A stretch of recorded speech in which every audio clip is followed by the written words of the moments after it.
Yeah, I mean, but like, my goal is like try to do useful things, try to maximize the probability the future is good, make the future exciting, something you look forward to. With Tesla, we're like trying to make things that people love. How many things can you buy that you really love, that really give you joy? So rare, so rare. I wish there were more things. That's what we're trying to do. Just make things that somebody loves. Like, what are the set of things that can be done to make the future better?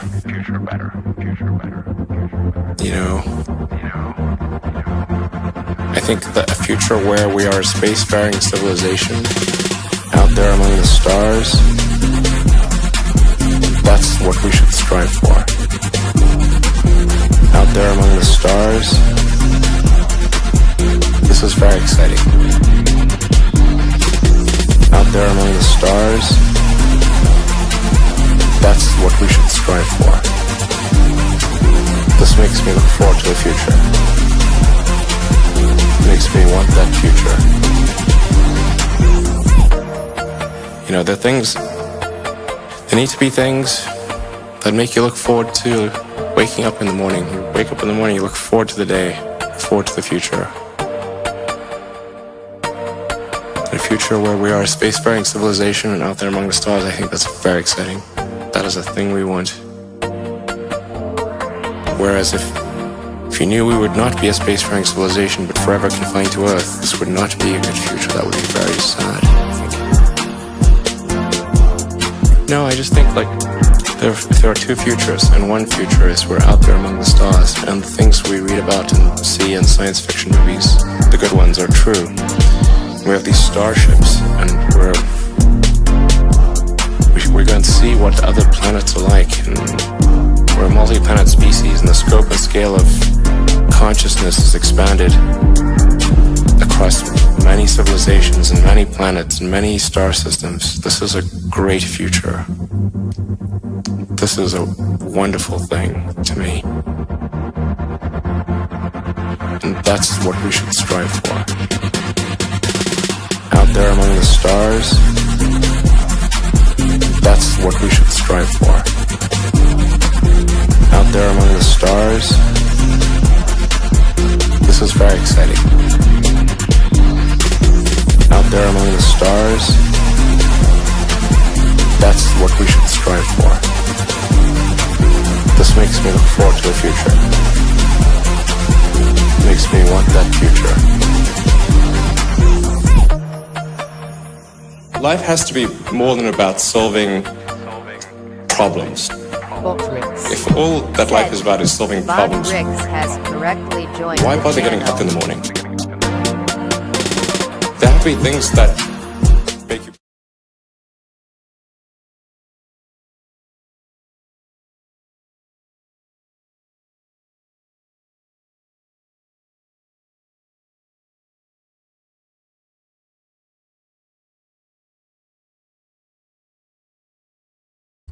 Okay, how's it going, everyone? I think everything is good. Double check. PC audio.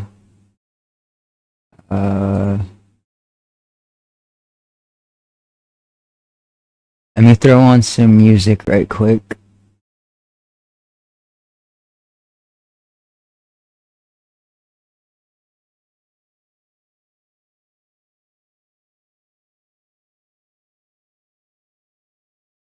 Okay. Thankfully, this musician, or the guy who made this song anyway, or these songs, actually,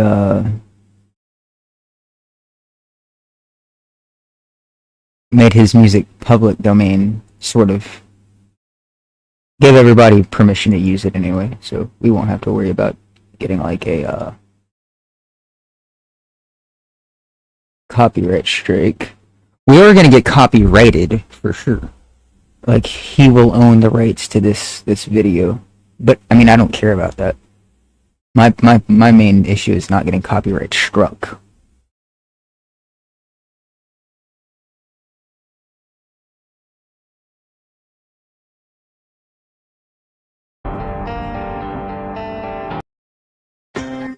Alright, so I'm gonna have to mess with my audio levels. I can tell that y'all are gonna be hearing music through the mic, which is bad.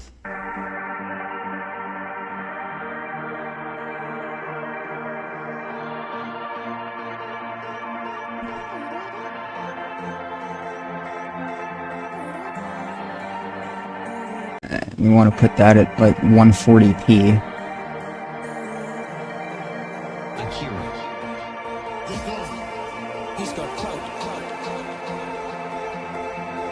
How do I deal with setbacks, failures, delays, defeat, or other disasters? I actually have a fairly simple way of dealing with these. I think that's good. The audio should be good. It is actually one word. Let's check what families are on in the Discord. And that is good. Ramo, Era, Moon, Something that Era, one of my Power, guys worked for me. Forte, and Forte. He would call me up or pull me aside with some major. I'm pretty sure problem, Forte something is that was Forte. going on. And he'd say, Let's "Boss, we got try and this. that's the other thing." And I'd look at him and I'd say, "Good." I don't know if they're fertile or not, He was so. telling me about some issue that he was having. He said, "I already know what you're gonna say." Oh, I said, never. What am I gonna say? He He said, "You're gonna Forte. say good." You're gonna say good. You're gonna say good. Fort, yeah, here's the Fort. You're gonna say good. Good. Good. You're gonna say good. You're gonna say good. You're gonna say good. Good. See, that's what you always say. When something is wrong and going bad, I don't know what I'm gonna do in this town. and say good. Good. And I said, well, yeah. And I mean it. And that is how I feel. When things are going bad, there's going to be some good that's going to come from it. Oh, mission got canceled? Good. We can focus on another one. Didn't get the new high-speed gear we wanted? He made the flyer and then didn't set me in front of it. We can keep it simple. Didn't get promoted? Good. More time to get better. Didn't get funded? Good. We own more of the company. Didn't get the job you wanted? Good. You can get more experience and build a better resume. You're gonna say good. You're gonna say good. You're gonna say good. You're gonna say good. Good. Good. You're gonna say good.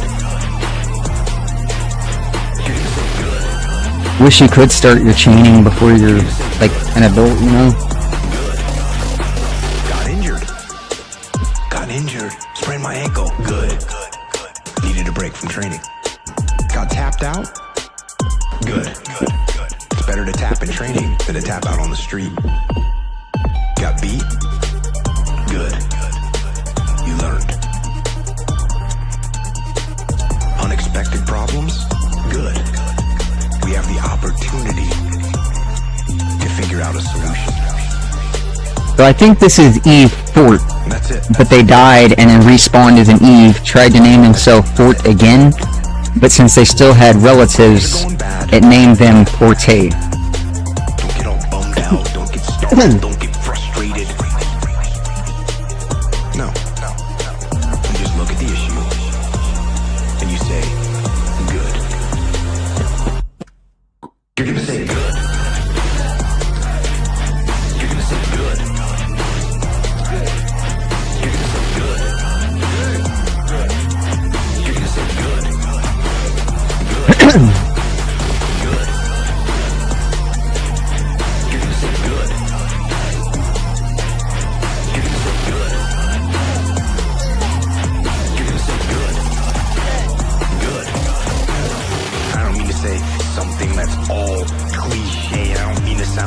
Mr. Positive. Find the positive. But do that. Focus on the good. Focus on the good. Take that issue, take that problem, take that issue, take that problem, and make it something good. Make it something good. And bring that attitude to your team. You go forward. You're going to say good. You're going to say good. Good. You're going to say good. You're going to say good. Good. Good. You're going to say good. You're going to say good. Good. You're going to say good. Good. And let's like to close this out. If you can say the word good, guess what? Best shirt in the game? Alive. Needle? You're still breathing. And if you're still breathing, Best shirt in the game is right here, bro. well now, you still got some fight left in you. Best hat? So get up, dust off, reload, recalibrate, re-engage, go out on the attack.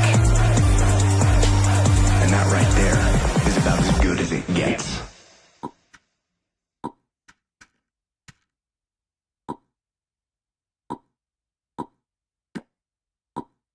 What was it? Shift? Oh.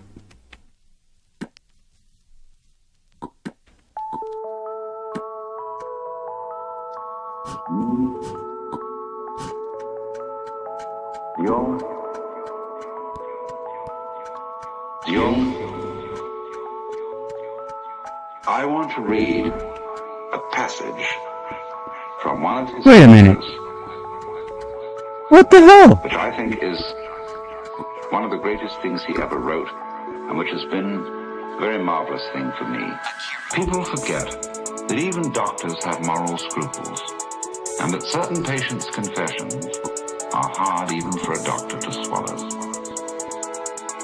Yet the patient does not feel himself accepted, unless the very worst of him is accepted too. Unless the very worst of him is accepted too. Yet the patient does not feel himself accepted, unless the very worst of him is accepted too. No one can bring this about by mere words. It comes only through reflection. And through the doctor's attitude towards himself and his own dark side. If the doctor wants to guide another, or even accompany him a step of the way, he must feel with that person's psyche when he passes judgment. Unless the very worst of him is accepted too. Unless the very worst of him is accepted too.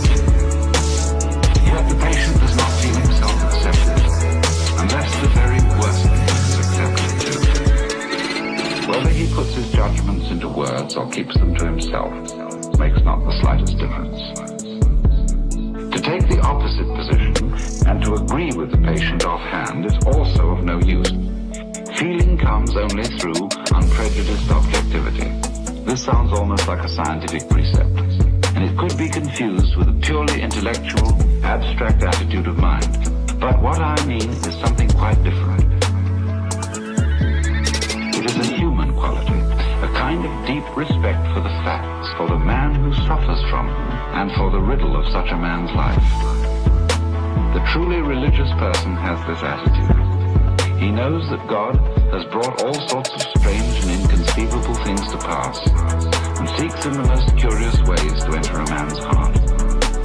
He therefore senses in everything the unseen presence of the divine will. Unless the very worst of him is accepted too. Unless the very worst of him is accepted too. Yet the patient does not feel himself accepted, unless the very worst of him is accepted too. Unless the very worst of him is accepted too. Unless the very worst of him is accepted too. Yet the patient does not feel himself accepted, unless the very worst in him is accepted too.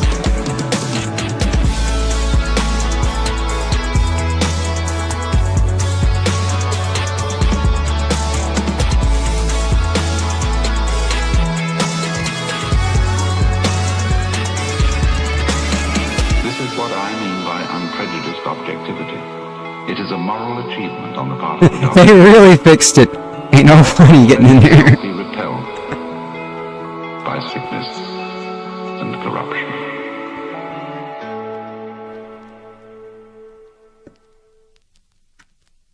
Did, huh?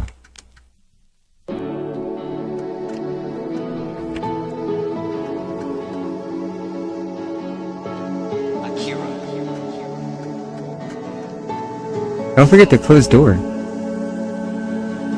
We cannot change anything unless we accept it. We cannot change anything unless we accept it. Unless we accept it. Unless we accept it. We cannot change anything unless we accept it. Condemnation does not liberate. It oppresses. And I am the oppressor of the person I condemn, not his friend and fellow sufferer. Fellow sufferer.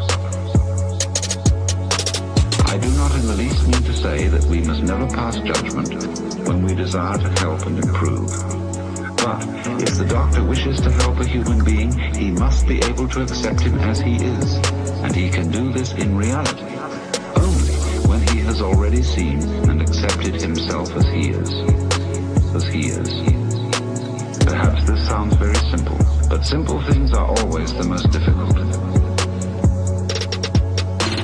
In actual life, it requires the greatest art to be simple, and so acceptance of oneself is the essence of the moral problem and the acid test of one's whole outlook on life. We cannot change anything unless we accept it. We cannot change anything unless we accept it. Unless we accept it. Unless we accept it. We cannot change anything unless we accept it. That I feed the beggar, that I forgive an insult, that I love my enemy in the name of Christ, all these are undoubtedly great virtues. What I do unto the least of my brethren, that I do unto Christ. But what if I should discover that the least amongst them all, the poorest of all beggars, the most impudent of all offenders, yea, the very fiend himself, that these are within me, and that I myself stand in need of the arms of my own kindness? That I myself am the enemy who must be loved, what then? Then, as a rule, the whole truth of Christianity is reversed. There is then no more talk of love and long-suffering. We say to the brother within us, Raka, and condemn and rage against ourselves. We hide him from the world. We deny ever having met this least among the lowly in ourselves, and had it been God himself who drew near to us in this despicable form, we should have denied him 1,000 times before a single cock had crowed. We cannot change anything unless we accept it. We cannot change anything unless we accept it. Unless we accept it. Unless we accept it. We cannot change anything unless we accept it. We cannot change anything unless we accept it. We cannot change anything unless we accept it. Unless we accept it. Unless we accept it. We cannot change anything unless we accept it.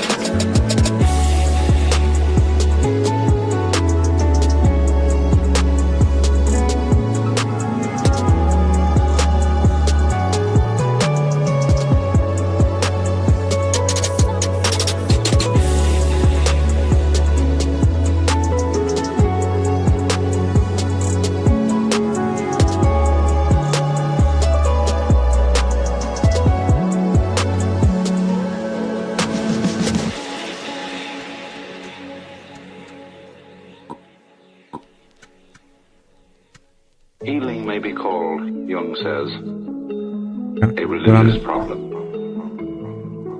In the sphere of social or national relations, the state of suffering may be civil war, and this state is to be cured by the Christian virtue of forgiveness and love of one's enemies. That That which we recommend, with the conviction of good Christians, as applicable to external situations, we must also apply inwardly in the treatment of neurosis.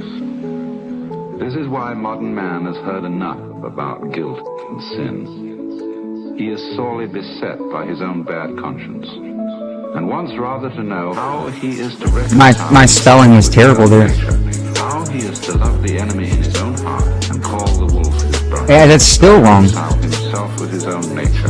How he is to love the enemy in his own heart and call the wolf his brother. The modern man does not want to know in what way he can imitate Christ, but in what way he can live his own individual life, however meager and uninteresting it may be. It is because every form of imitation seems to him deadening and sterile that he rebels against the force of tradition that would hold him to well-trodden ways. All such roads for him lead in the wrong direction. He may not know it, but he behaves as if his own individual life were God's special will which must be fulfilled at all costs. This is the source of his egoism, which is one of the most tangible evils of the neurotic state. That's Dowd. But the person who I think that might have been tells Cloud. he is too egoistic Odd. has already lost his Or confidence. that's what they read. Because For that person, I can't see their family, so there could be more there. neurosis. How he is to reconcile himself Including with his own hops. nature. How he is to love the enemy in his own heart and call the wolf his brother. To reconcile himself with his own nature. How he is to love the enemy in his own heart and call the wolf his brother. Bro, this avatar always looks pissed off. Like, look at her. She just looks I pissed. am forced to acknowledge the deep significance of their egoism. I should be blind indeed if I did not recognize it as a true will of God. I must even help the patient to prevail in his egoism. If he succeeds in this, he Why is there a large rubber himself tire over here? He drives them away, and they come to themselves as they should, for they were seeking to rob him of his sacred egoism. Marble This must be slab? left, for it is his strongest and healthiest power. It is, as I have said, a true will of God, which sometimes drives him into complete isolation. However wretched this state may be, it also stands him in good stead, for in this way alone can he get to Let me know see. himself and learn what an invaluable treasure is the love of his fellow beings. It is, moreover, I don't think it's here only in anymore. a state of complete abandonment and loneliness that we experience the helpful powers of our own natures. How he is to Wait, no, it is. reconcile himself with his own This nature. floor How he is to possibly love the enemy in his was own part heart of and call the the original wolf his building. brother. To reconcile himself with his own nature. Right here. How he is to love the enemy in his But own the original heart building's and call not here the wolf his anymore. brother. To reconcile himself with his own nature. How he is to love the enemy. I remember the last time I was here, they were working on the... To reconcile himself with his own nature. How he is to love the enemy in his own heart and call the wolf his brother.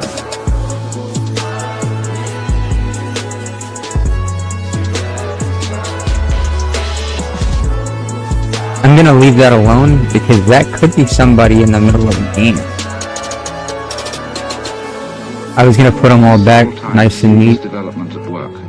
One can no longer deny that what was evil has turned to good, and that what seemed good has kept alive the forces of evil. The archdemon of egoism leads us along the royal road to that ingathering which religious experience demands. What we observe here is Yeah, the Eve here was fundamental kinda law of cool.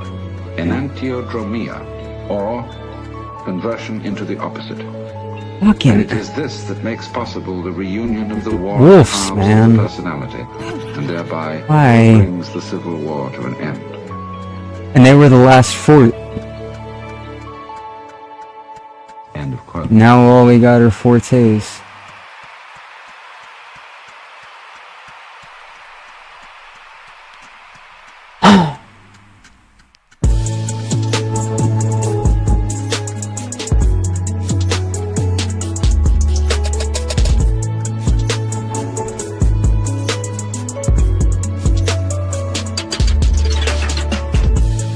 Where are they trying to go with this?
all the cows are gone. That's what they were telling me.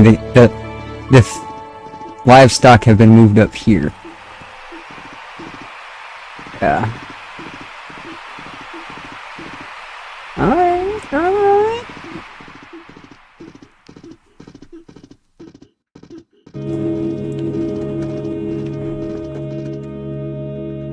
This is a sad farm.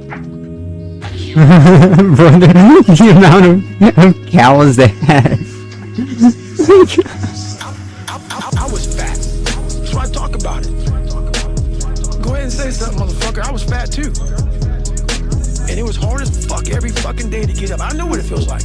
When you roll your fat ass out of bed and all you want is some fucking damn cinnamon buns and shit. And fucking chocolate milkshake. I know what it is. I know exactly what it is. But I can't want it more than you. And so many people just wanted the easy way. I'm sorry, man. It's not. So what they start to do is they build this narrative. It's okay. When the narrative should be, you need to fucking work harder. You need to fucking discipline your mind better. We need to help people more. Where did they die? Saying it's okay. I want to kill that wolf that killed them. That you're not fucking willing to fucking help yourself out. That's not okay. It's not okay. It's not acceptable. You know it's your life. If that's acceptable, that's unacceptable. I mean, it's definitely not going to be that way. That's unacceptable. You know it's your life.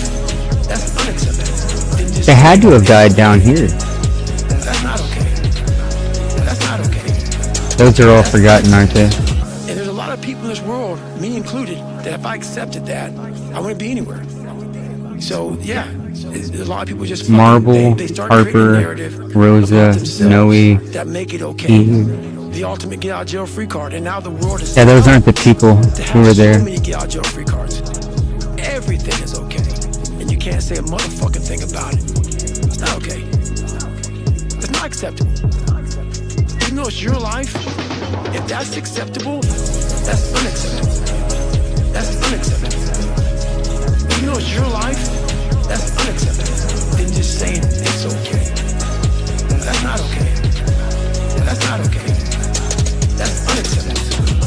That's unacceptable. That's unacceptable. You know it's your life.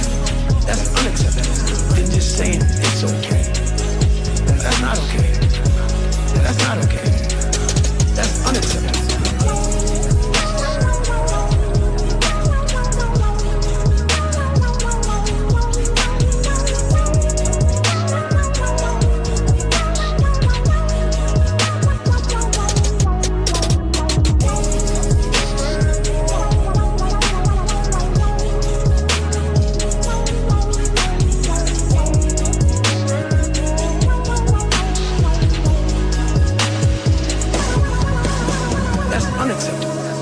Oh, dude, why am I worried about going in the jungle?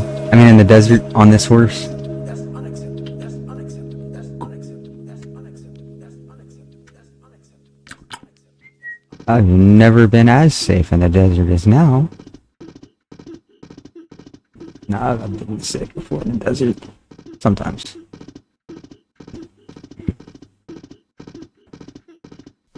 The wolf that killed Sally, man. Where is it?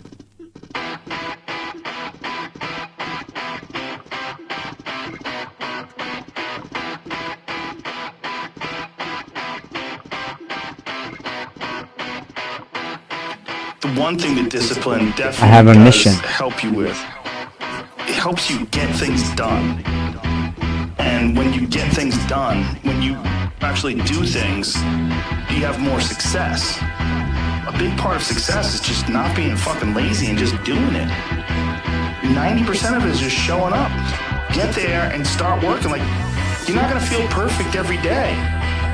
If I only worked out when I felt good, I'd be a fat fuck. Because there's a lot of days I don't want to do it. I mean, it's pretty much the same with everybody that actually gets good at something. There's got to be those days you push through. They're probably going to be more numerous than the days you don't.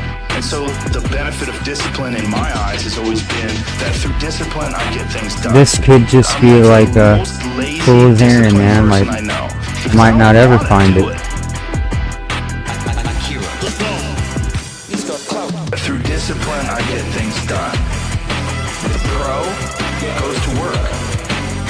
discipline, I get things done.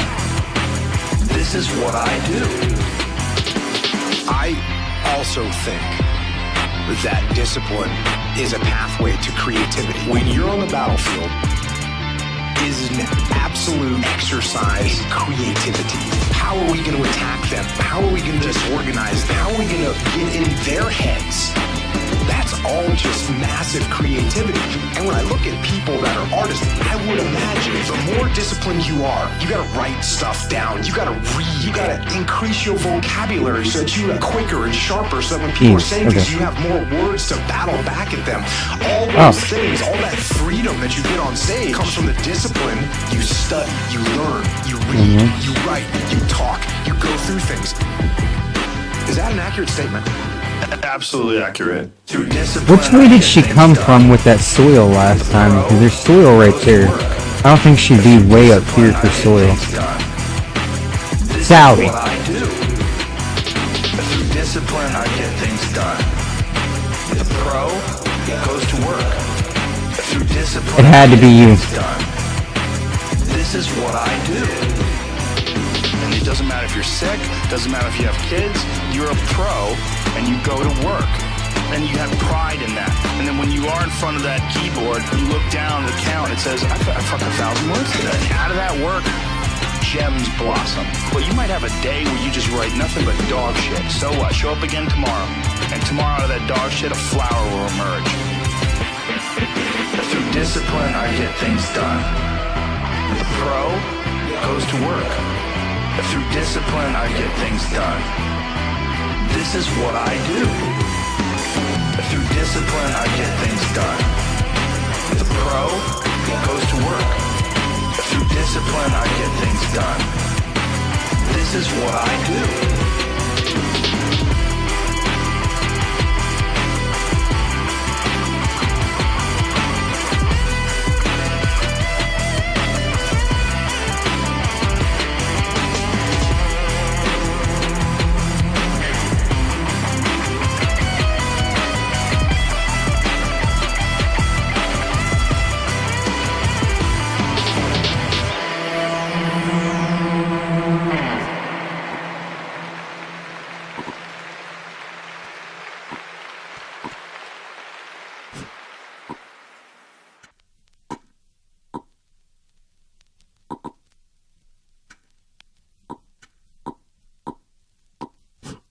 It's really upsetting that they died whenever I see all of these yums right here.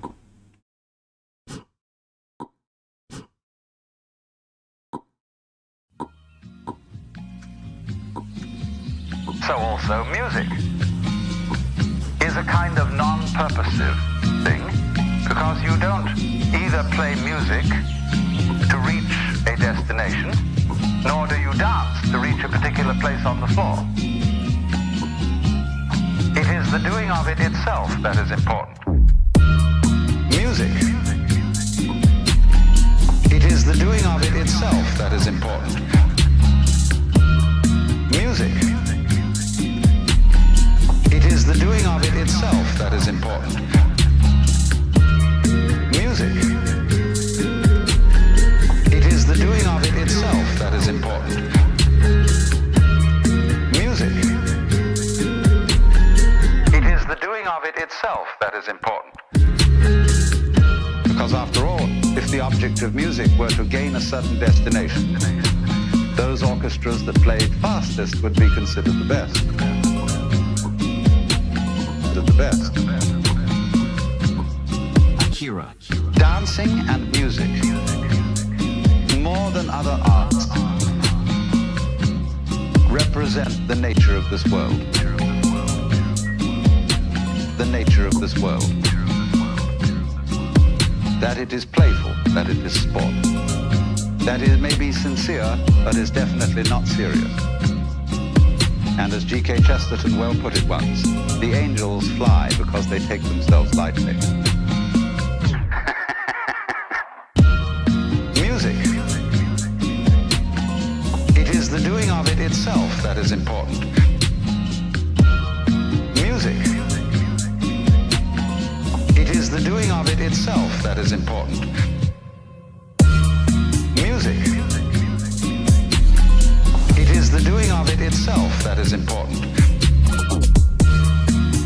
It's okay, dude. The angels fly because they take themselves lightly.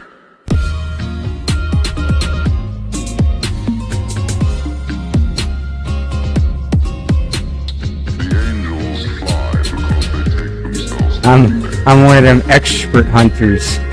That's a lie, dude. That's a bullshit lie. Because they take themselves lightly.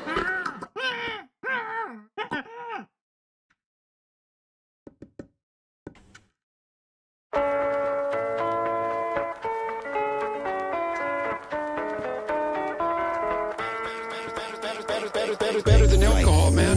Yeah, and the funny thing is, if you're trying to stop drinking, you need something better than alcohol. And alcohol's pretty good. So you better find something a lot better, man. Esteemable people do esteemable things. It's like, yeah, well, you want to figure out something that you're doing with your life that's worth not getting drunk and screwing up. You might say, well, why do people drink too much? If you like alcohol, that's a stupid question. Why do people drink too much? Well, because it's great. So why stop? Well, you do stupid things when you're drunk. You hurt yourself, you compromise your health, it's really hard on the people around you, you tend to turn into a liar, and it screws up your life. It's like, yeah, but it's pretty fun. Yeah, well, it is, but you need something better than that. And what's better isn't being straight and not making mistakes. It's like, that's all prohibition in some sense. What's better is, no, you need an adventure, man. Alcohol is an interesting drug. Alcohol, it's a hell of a drug. Alcohol, it's a great drug. But the problem is, it's a great drug. No, you need an adventure, man. You need to get out there and have something to do, something worth waking up for. That's the substitute for the addiction. Actually, the addiction is the substitute for that, if truth be known. Alcohol really is a good drug for coping with anxiety. It makes you more extroverted and enthusiastic, more full of positive emotion. And the second thing it does is reduce anxiety. It's a great drug. But the problem is, it's a great drug for the moment. Alcohol is an interesting drug. Alcohol, it's a hell of a drug. Alcohol, it's a great drug. But the problem is, it's a great drug. Alcohol is an interesting drug because it actually doesn't make people stupid. People who are drunk will take far more risk, and you might say, well, that's because they're too stupid to understand the risk. It's like, no, they're not. If you ask them about the risk when they're drunk, they can outline it perfectly. What it stops them from doing is caring about the risk. That's why you can drive around drunk at high speed in a car, which is a really stupid thing to do. It's fun, like so many things. It's like jumping off a cliff. True until the last 1/10 of a second. It's like, then you're not flying, man. Alcohol is an interesting drug. Alcohol, it's a hell of a drug. Alcohol, it's a great drug. But the problem is, it's a great drug. Alcohol is an interesting drug. Alcohol, it's a hell of a drug. Alcohol, it's a great drug. But the problem is, there's consequences.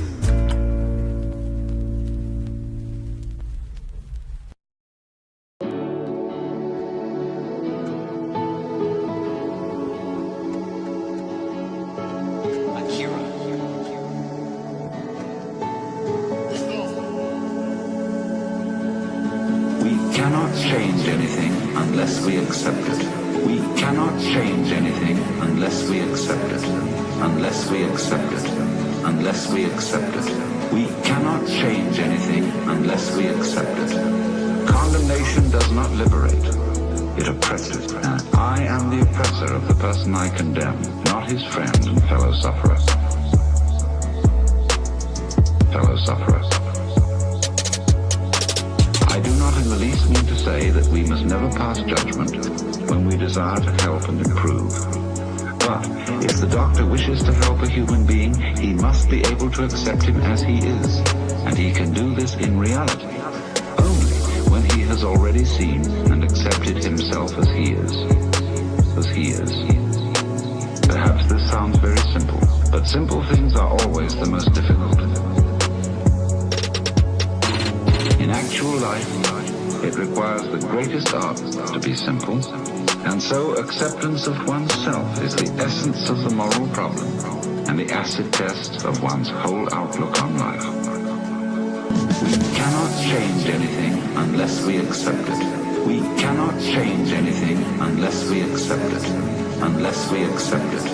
Unless we accept it. We cannot change anything unless we accept it. That I feed the beggar, that I forgive an insult, that I love my enemy in the name of Christ, all these are undoubtedly great virtues. What I do unto the least of my brethren, that I do unto Christ. But what if I should discover that the least amongst them all, the poorest of all beggars, the most impudent of all offenders, yea, the very fiend himself, that these are within me, and that I myself stand in need of the arms of my own kindness, that I myself am the enemy who must be loved, what then? Then, as a rule, the whole truth of Christianity is reversed. There is then no more talk of love and long-suffering. We say to the brother within us, Raka, and condemn and rage against ourselves. We hide him from the world. We deny ever having met this least among the lowly in ourselves, and had it been God himself who drew near to us in this despicable form, we should have denied him 1,000 times before a single cock had crowed. We cannot change anything unless we accept it. We cannot change anything unless we accept it. Unless we accept it. Unless we accept it. We cannot change anything unless we accept it. We cannot change anything unless we accept it. We cannot change anything unless we accept it. Unless we accept it. Unless we accept it. We cannot change anything unless we accept it.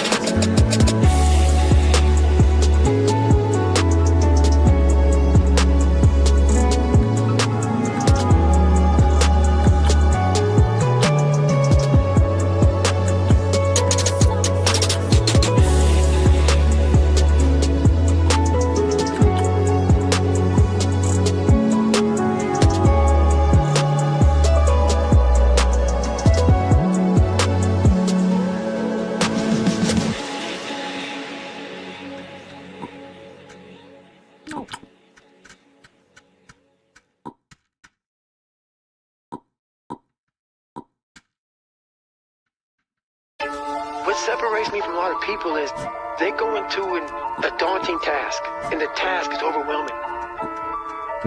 And I heard the pull-up record was 4,020 pull-ups, and I was talking about breaking this record. People are like, oh my God. I went right to a pen and paper. What are you doing? I'm doing the math, man. I'm doing the math, man. What are you talking about? I'm doing the math, man. I'm open-minded to the fact that, okay, if I do 5 pull-ups in a minute for so many hours, I can get so many pull-ups in. How much time do I have to rest? I was breaking the math down. You have to be open-minded to the possibilities that I can do this. Once you shut your mind down to the possibility that it can be achieved, there's no way it can happen. So that's why my eyes and my body light up about things, because I know that if you're in a fight, you have to attack. You have to keep attacking. The enemy has to know he is not going to give up. The enemy has to know he is not going to give up. You must break the soul, whatever the fuck is in front of you. Whatever the fuck is in front of you. Whatever the fuck is in front of you. Whatever the fuck is in front of you. The enemy has to know he is not going to give up. You must break the soul, whatever the fuck is in front of you. That's what I realized. I was never breaking the soul of anything in front of me. So that's why I came with this thing called taking souls. I started to devise ways to break a soul of a human being, of an object, of whatever's in front of me. And if you keep on attacking something, nothing wants to stand in front of anything. Am I in the right spot? Nothing. I don't think I'm in the right spot. Started clicking, man. I thought I was this way. Instructors on the side, they've been there, done that. Now they're instructing you. They have their parkas on, it's usually cold, coffee, drinking their coffee. Where's her bones at? That's what I need. And when I started realizing, I started playing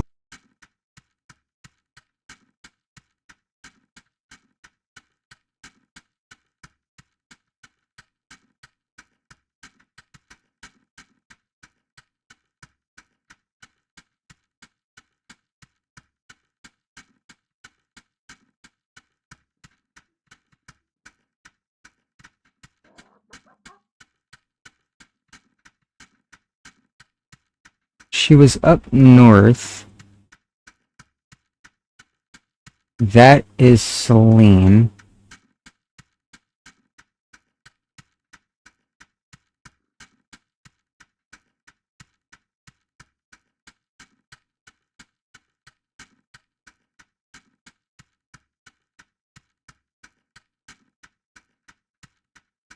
Alright, so there is Sally.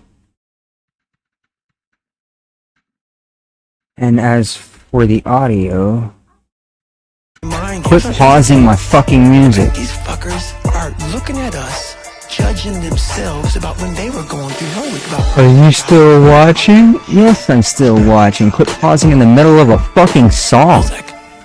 Okay.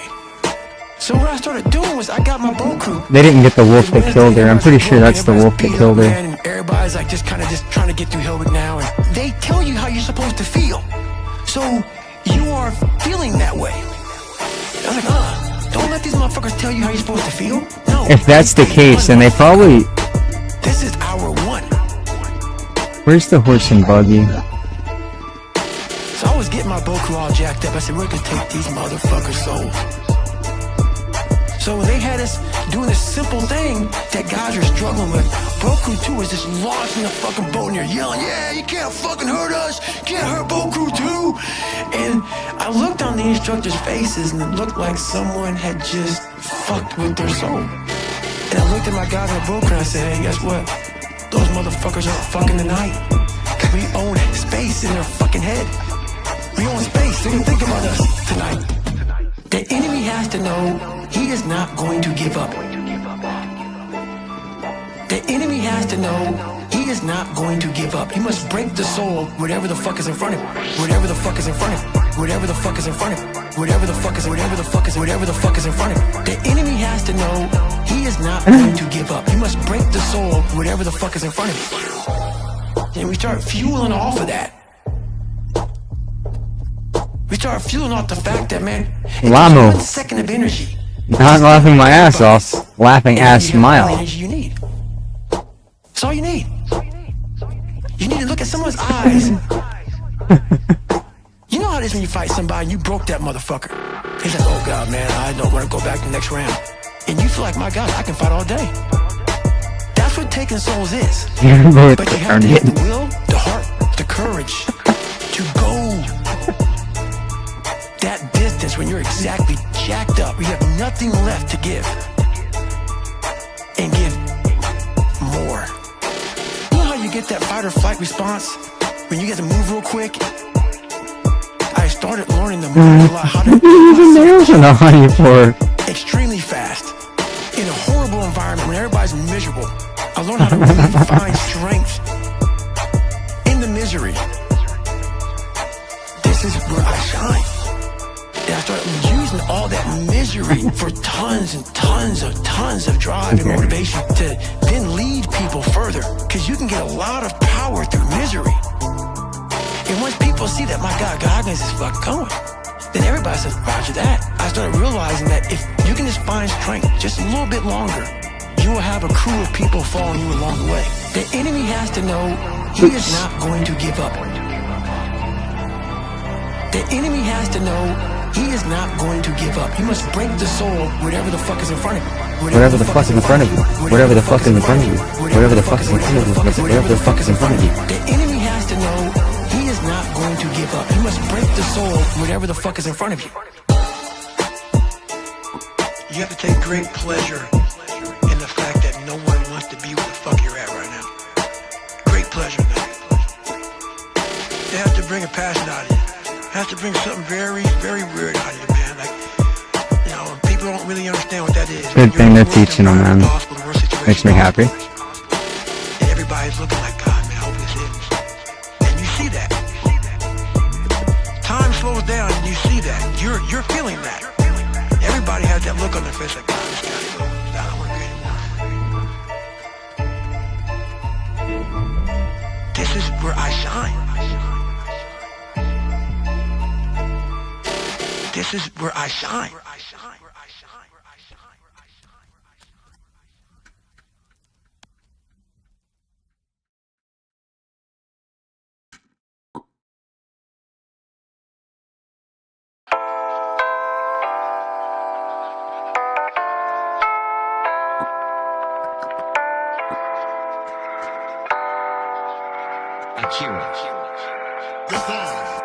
He's got clout. He's got clout. He's got clout. You got to be oriented towards something, because otherwise you're disoriented. You just spin around in circles, and then you suffer, and so do people around you. It's not a good solution. Orient yourself towards something. You have to figure out what it is. What will work for you? What goal would justify the suffering of your life? Start trying to piece that together. You're going to get better at it.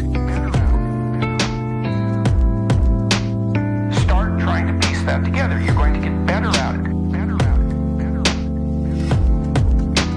But it's a personal process, so you need a personal place to stand, because otherwise you're going to be handed a place to stand on a plate. And it may be one that makes you a puppet of someone else's goals.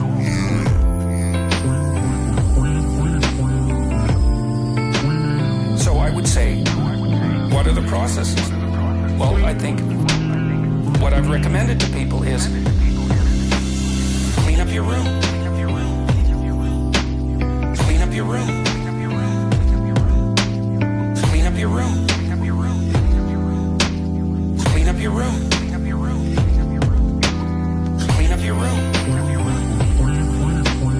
Clean up your room. Clean up your room.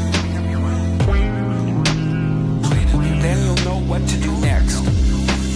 See if you can stop saying things you know to be lies. That's not the same as telling the truth. You don't get to do that to begin with, because you're not good enough at it to even attempt it in some sense. But everyone can stop saying things they know to be falsehoods. Stop saying things that violate your conscience. Here's another idea. Stop saying and doing things that make you feel weak. All you have to do is pay attention to that. Some things you do will make you feel disintegrated. It's a physiological sensation. Some things improve your integrity, and some things disintegrate you. The things that disintegrate you, you often do to impress other people. You're escaping what you know to be your moral obligation, and your moral obligation stems naturally from your aims. And if you don't have an aim, well then, you're aimless. Clean up your room. Clean up your room. Clean up your room. Clean up your room. Clean up your room. Clean up your room. Clean up your room. Then you'll know what to do next. I had a girl come up to me last night. She said, I started cleaning up my room, and it completely changed my life. She said, your room is an externalization of your mind. And that's right. That's exactly true. To the degree that you're in your room, the room is you. So straighten up what you can straighten up, and quit saying things that make you feel weak. And then you'll know what to do next. Clean up your room. Clean up your room. Clean up your room. Clean up your room. Clean up your room. Clean up your room. Clean up your room. Clean up your room. Then you'll know what to do next. It's like, hey, man, you have a room. Most people throughout human history have not had a room. You have a room. My room's a hellhole. It's like, well, then you're a denizen of hell inhabiting it. You should do something about that. Well, what? Well, put it in minimal order. Get your clothes together, because you have to wear those. People are looking at your clothes. What clothes should you be wearing? Not the clothes of a total wretched loser. How about that? What about your bed? Well, is it comfortable? Do you make it in the morning so it looks like half civilized? Can you sleep there? It's like, is there junk everywhere so you just hate your life when you walk into your room? It's like, clean the damn thing up. See if you can do it. Order your drawers. Learn to fold your clothes. Put it in minimal order. And then, man, you could get spectacular. You said, put a plant in there. It's like, maybe I could make it beautiful. Make it beautiful.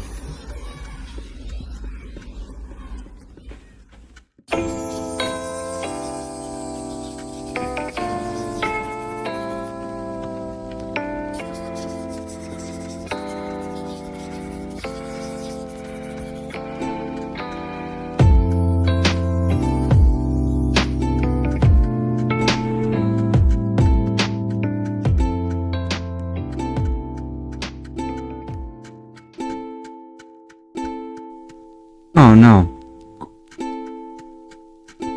Bro, I'm dead. Aww.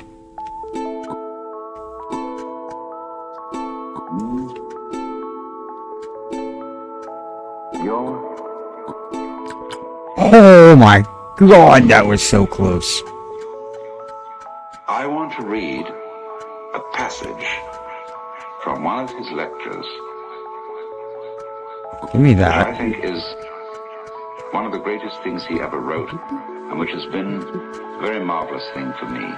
People forget that even doctors have moral scruples, and that certain patients' confessions are hard even for a doctor to swallow. Yet the patient does not feel himself accepted, unless the very worst of him is accepted too. Unless the very worst of him is accepted too. Yet the patient does not feel himself accepted, unless the very worst of him is accepted too. No one can bring this about by mere words. It comes only through reflection, and through the doctor's attitude towards himself and his own dark side. If the doctor wants to guide another, or even accompany him a step of the way, he must feel with that person's psyche when he passes judgment. I don't know how to mess with Coco. Unless the very worst is accepted too. I was gonna teach the kid, but like, I think that Eve knows a little bit more than I do. When I first met them, I didn't think they did, but now I do. Whether he puts his judgments into words or keeps them to himself makes not the slightest Why is there? difference. It doesn't matter. To take the opposite position and to agree with the patient I mean, yeah, there is no carrot. Feeling comes only through unprejudiced objectivity. This sounds almost like a scientific precept, and it could be confused with a purely intellectual, abstract attitude of mind. But what I mean is something quite different. It is a human quality, a kind of deep respect for the facts, for the man who suffers from them, and for the riddle of such a man's life. The truly religious person has this attitude. He knows that God has brought all sorts of strange and inconceivable things to pass, and seeks in the most curious ways to enter a man's heart. He therefore senses in everything the unseen presence of the divine will. Unless the very worst of him is accepted too. Unless the very worst of him is accepted too. Yet the patient does not feel himself accepted, unless the very worst of him is accepted too. Unless the very worst of him is accepted too. Unless the very worst of him is accepted. I think they're looking for carrot seed eggs. Yet the patient does not feel himself accepted, unless the very worst of him is accepted too.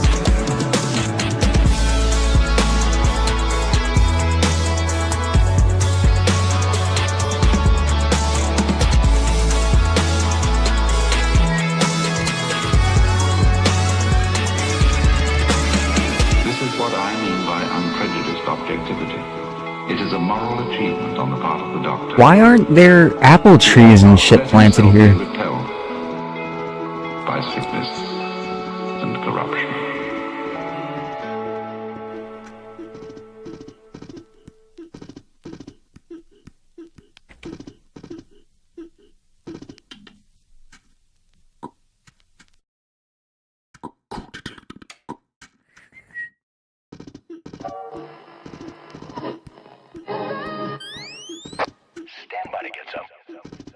First thing, that when a revolution happens, they take over the radio stations because they want to get right into the thoughts of the people. Think it's going into your brain. It's words.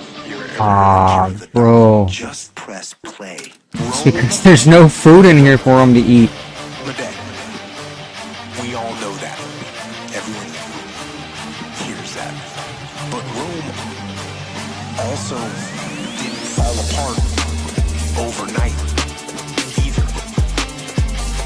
It took hundreds of years for Rome to reach its peak, but it also took time, hundreds of years, for Rome to decay and fall apart. And that is representative of life. You don't achieve worthwhile goals quickly or easily. They take time. They take struggle. They take relentless pursuit day in and day out. That's what it takes. That's why I say you've got to pay attention. You have to watch every single second. Every single second, because every second counts. Every second counts. Every second counts. Every second counts. Every second counts. Every second counts. Every second counts. Every second counts. But also, things don't usually fall apart quickly either. It's a slow process. Slip here, a little setback over there, a little wearing down of discipline and will over time. So that's the thing. Success and failure are generally slow processes, either slowly building things up or gradually tearing them down. That's why I say you've got to pay attention. That's why I say you've got to pay attention. You have to watch every single second. Every single second, because every second counts. Every second counts. Every second counts. Every second counts. Every second counts. Every second counts. Every second counts. Every second counts. Because those seconds, they turn into minutes. And minutes turn into hours. And hours turn into days. And days turn into years. That second that just went by, that counted. And so did that second. And so did that one. And in those precious seconds, you were either building or you were decaying. You were either gaining ground or you were losing ground. In that second. And in every second. That's why I say you've got to pay attention. You have to watch every single second. Every single second, because every second counts. Every second counts. Every second counts. Every second counts. Every second counts. Every second counts. Every second counts. Every second counts.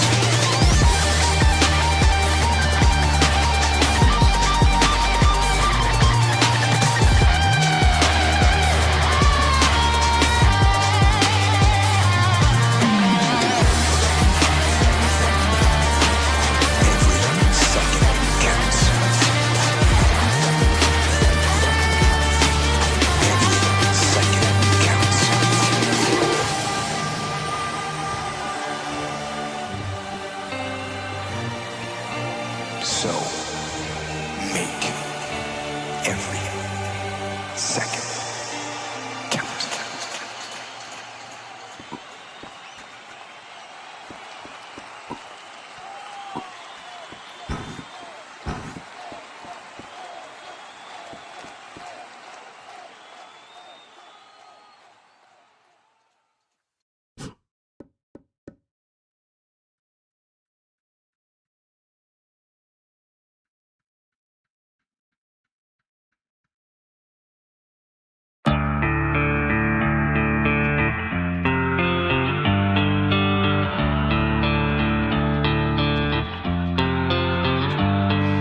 So I wake up early. I wake up at 4:45. I like to have that psychological win over the enemy. The enemy. When I wake up in the morning and I don't know why, I'm thinking about the enemy.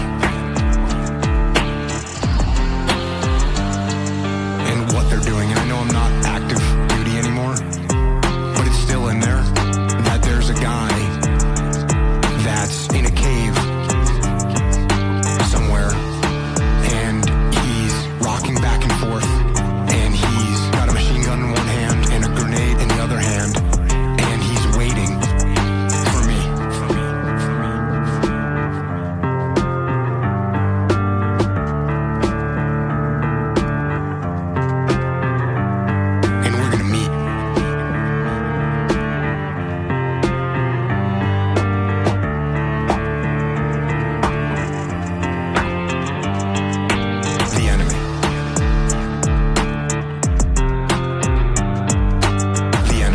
I thought they were using bone meal or making bone meal. I was about to.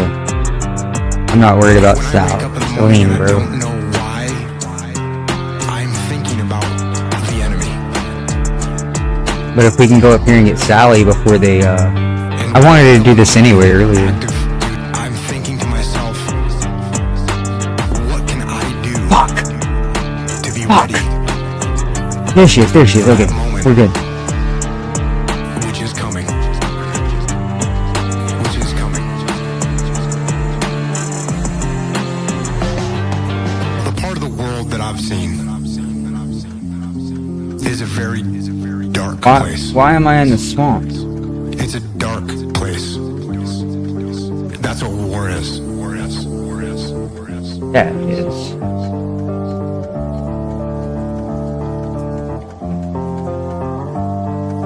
The enemy. The enemy. When I wake up in the morning and I don't know why, I'm thinking about the enemy. When your job,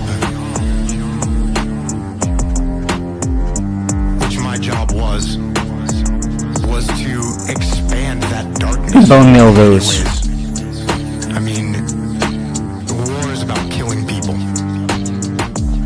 And so for me, when I look to someone that's I'm gonna go make a soda right quick. Still got a bonus, which is nice. that brings some light into that darkness. That works, okay.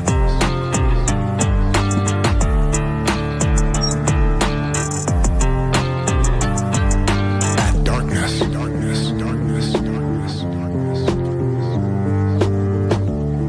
The first people that come to my head are Mark Lee, who is one of my guys, first SEAL killed in Iraq.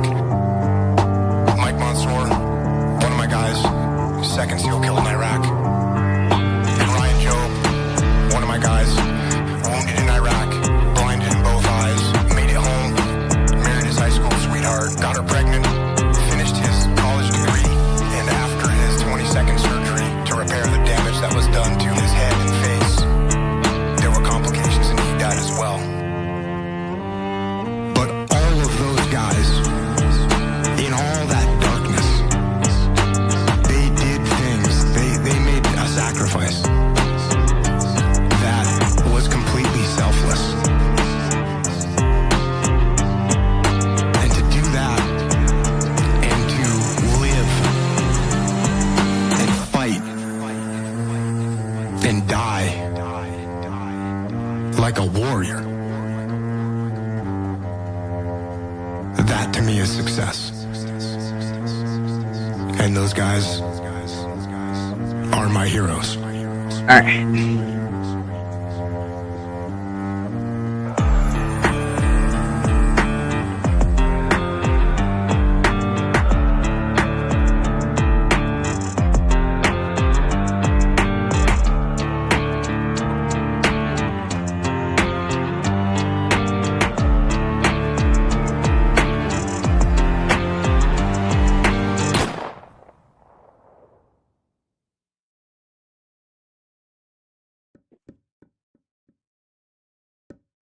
If this isn't nice, I don't know what is. Music, please.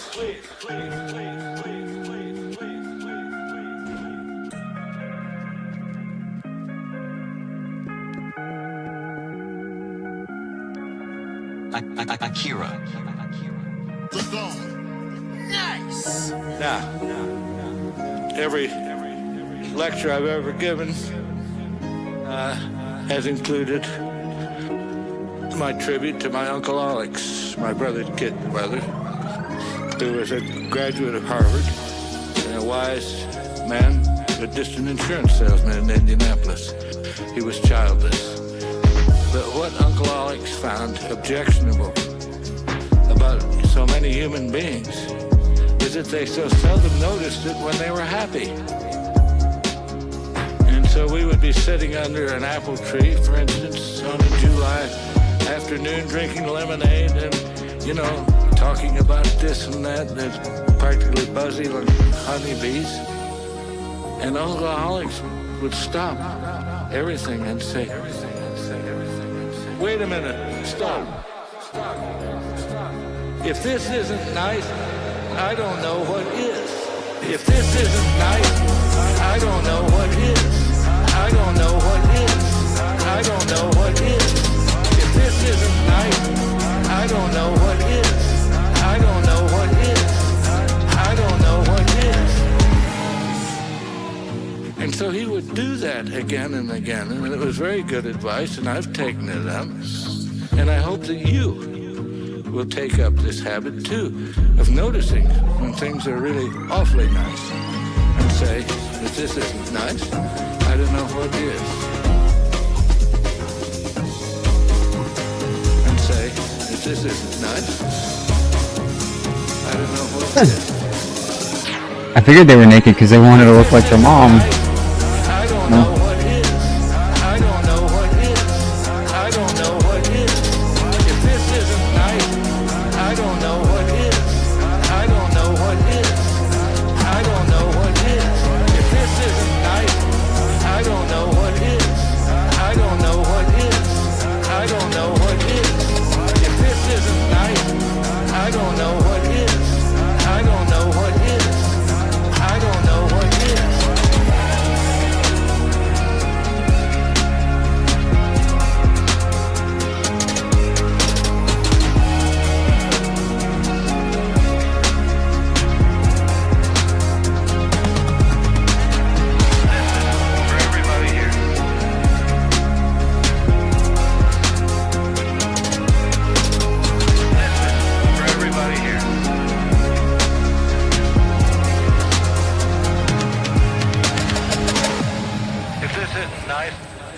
I don't know what is.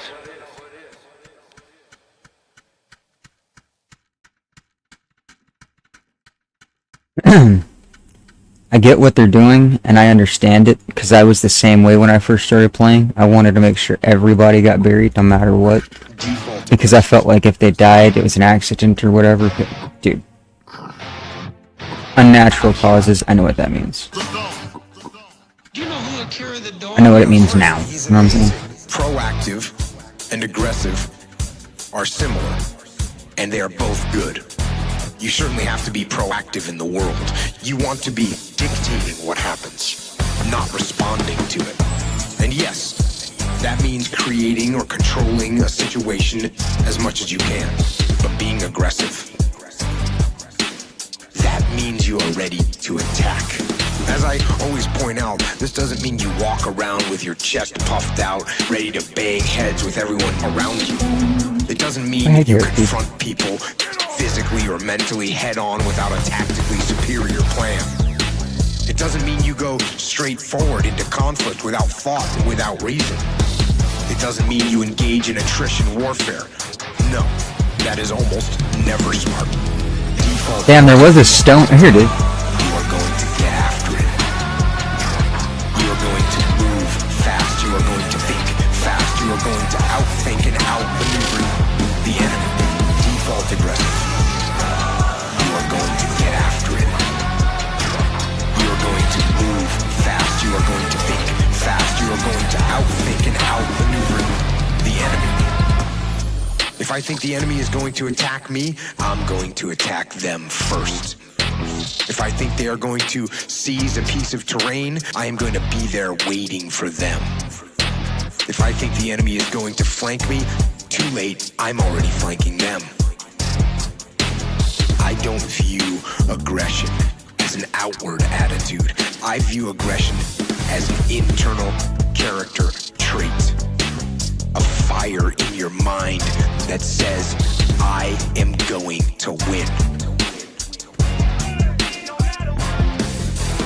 I am going to win. Yes, where I'm from, we have to be very aggressive. I am going to win. This is aggressive. Default aggressive. You are going to get after it. You are going to move fast. You are going to think fast. You are going to outthink and outmaneuver the enemy.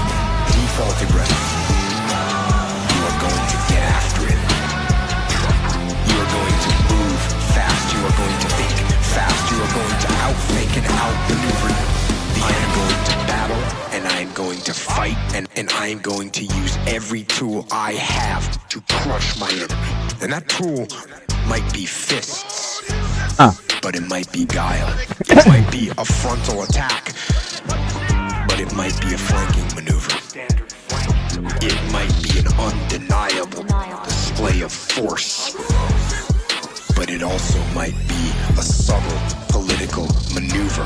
With an army behind you, you could be I kind of wanted to have taught my daughter this session, but it's not a big deal that it's Eve teaching on them. The burning desire to achieve mission success using every possible tool, asset, Maybe setting it right here isn't the best idea. to bring about victory.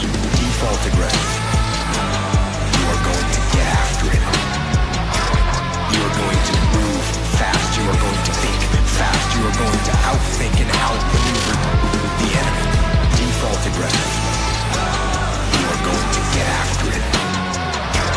You are going to move Oh, you can't attach it to a slot box. Okay, so yeah, before I make this a slot box,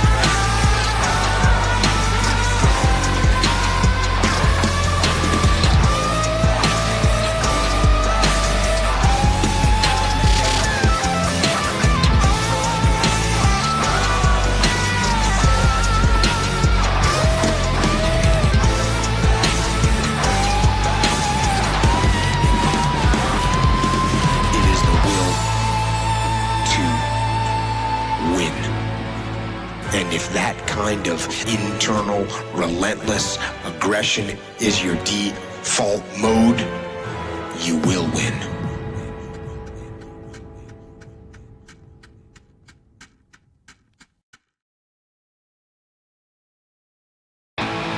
Does complacency come with age, and do I have the urge to back off? Negative. Back off? Not happening. I hear that I'm over 40, I'm pushing 50, whatever. Bring it. Back off? Negative. Not happening. In fact, I'm stepping it up. I'm training harder, eating cleaner. I'm training more. I'm learning and reading and studying more now than I ever have in my whole life. Do I get dinged up? Of course I do. Do I take some injuries? Yeah. You know what? No factor. No factor. Deal with them. You know what? You know what I hear? I hear the clock ticking. That's what I hear. And the end is nigh. And time waits for no man.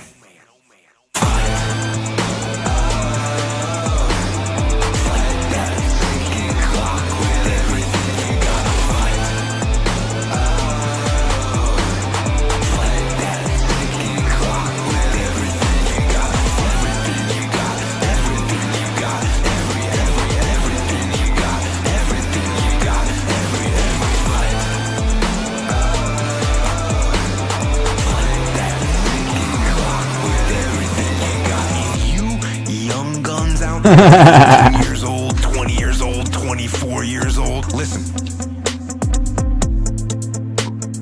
Life goes by. And it goes by quick. Don't waste those years. Don't waste them. Live them. I know that you don't think you're gonna live to be 30, much less 40, but you are and you will. And the earlier you get in the game and get on track, the better life you're gonna have. Healthier, wealthier, stronger, smarter,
It was over here. Put your head down with ease, satisfied that you're giving it best.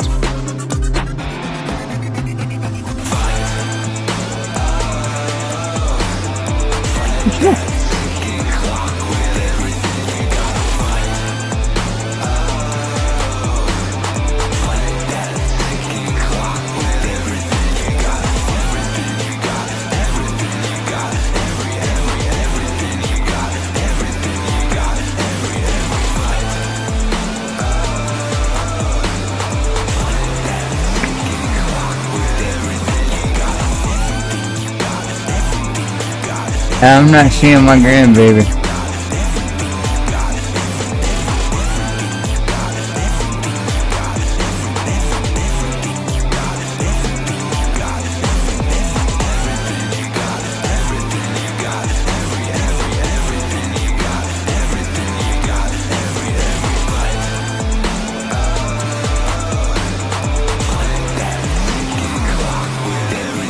Huh.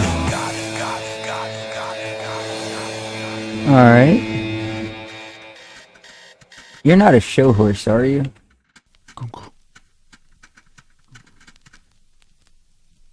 You're not. And if anybody tries to get in there to fuck with it, they're gonna hit that boulder. Let me try from the first to indicate Yeah, that's the point dangerous. that we're aiming at.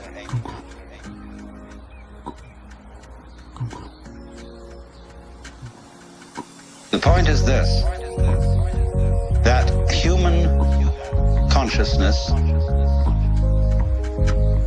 is at the same time as being a form of awareness and sensitivity and understanding. It's also a form of ignorance. Yeah. The ordinary everyday consciousness that we have leaves out more than it takes in. The ordinary everyday consciousness that we have leaves out more than it takes in. And because of this, it leaves out things that are terribly important. It leaves out things that would, if we did know them, allay our anxieties and fears and horrors. And if we could extend our awareness, you see, to include those things that we leave out, we would have a deep interior peace. Because we would all know the one thing that you mustn't know. I like this ooh baby, bro.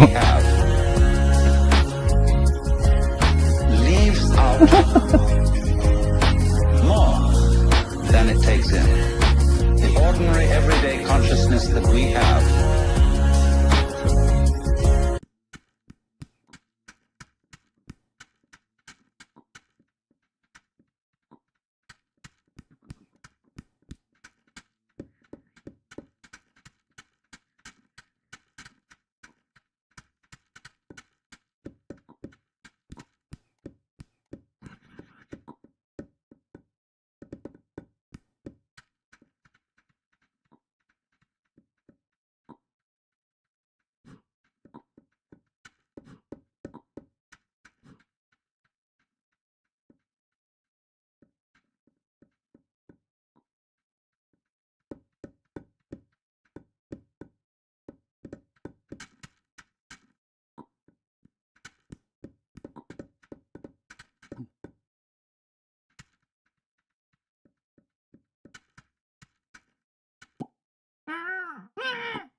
Oh, they're gonna bury Eve again, bro. There's gonna be multiple Eves buried.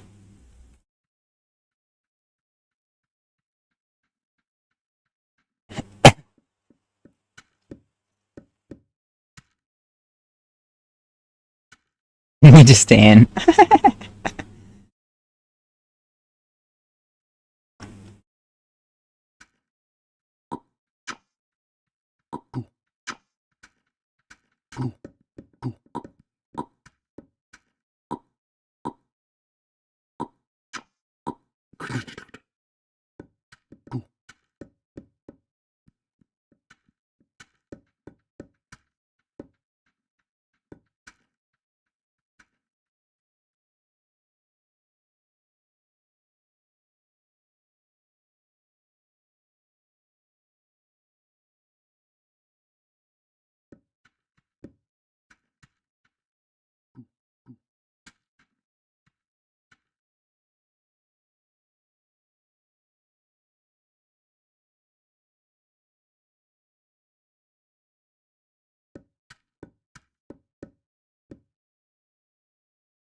Eve, can you quit eating berries?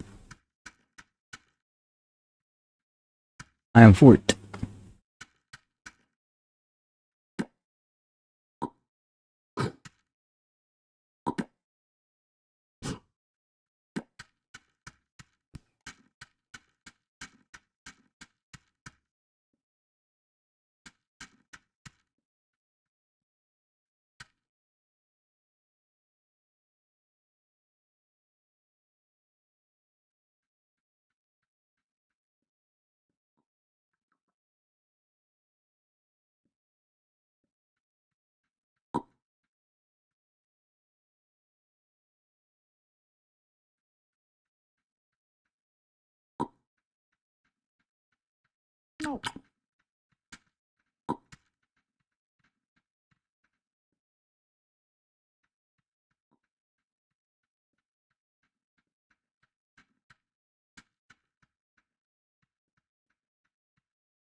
Yeah, it's not telling me our relation.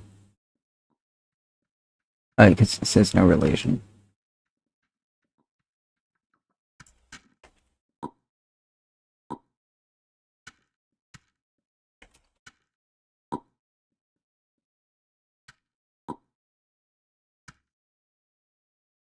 Hmm.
No, here.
They didn't understand how yums work. I should have taught them how yums work.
We need food.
Do they want straw?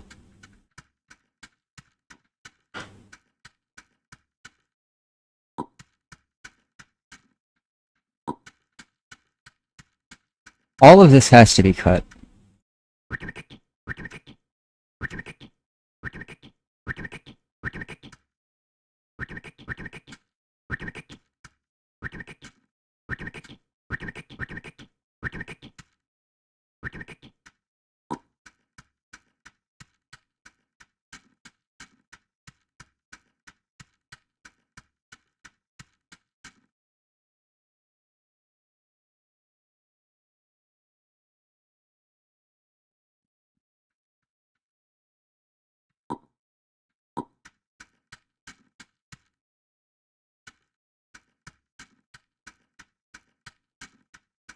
I'll have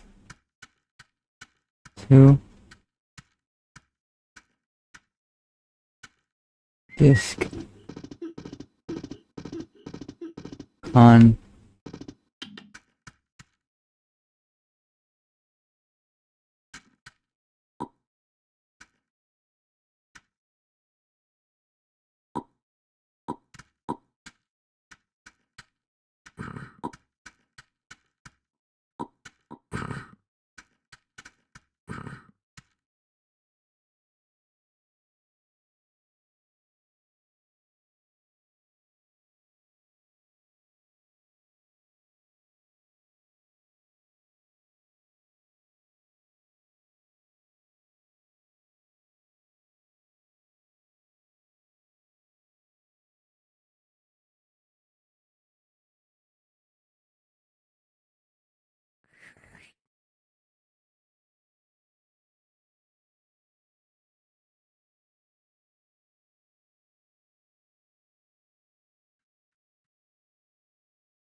well, at least they came back.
I'm not sure why it's being kept, but it's being kept, so we'll put it in there.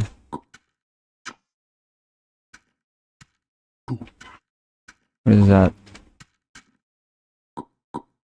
That's a whole... Is that the... Yeah, that's the snail.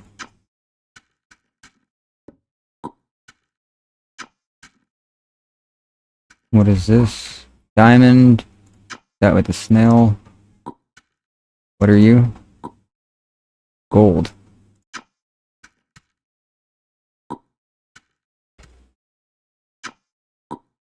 Yeah.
Why is there coal just scattered everywhere?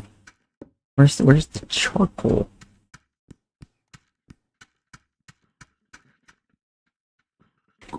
Right there.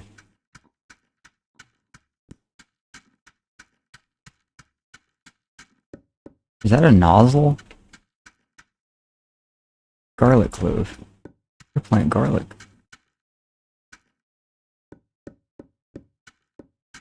Where's the crappy knife? Nails. Chisel. There's crappy knife.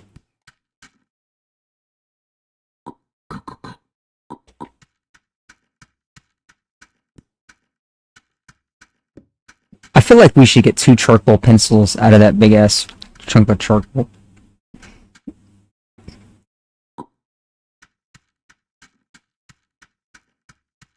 There is no regular paper, is there?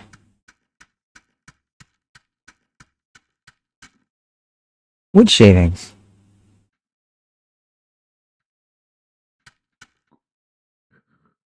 Glass wort.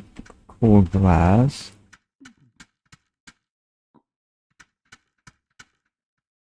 Combine roller with charcoal.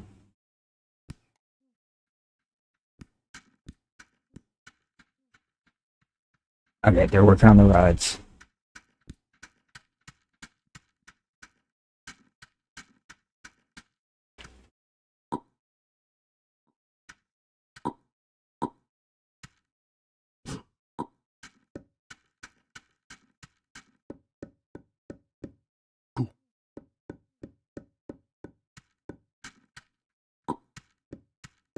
They really wanted to make sure they got buried, man. I told them I would.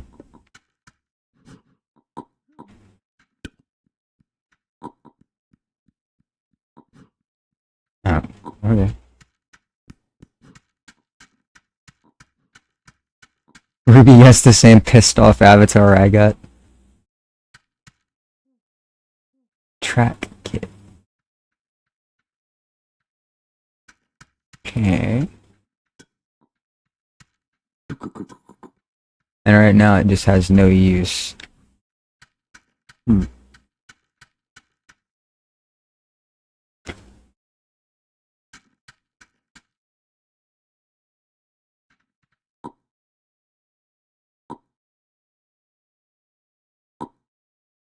You can't drink a bowl of skim milk. It has to be out the mug. What are you? Sugar cane? Vinegar? I'm gonna make another vinegar doing this. Maybe not the best thing to do.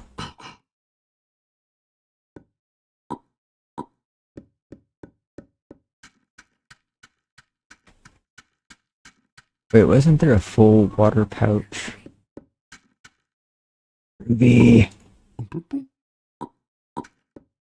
I mean, I know there's no food in the kitchen, but there's plenty of yums if you just walk up to the farm.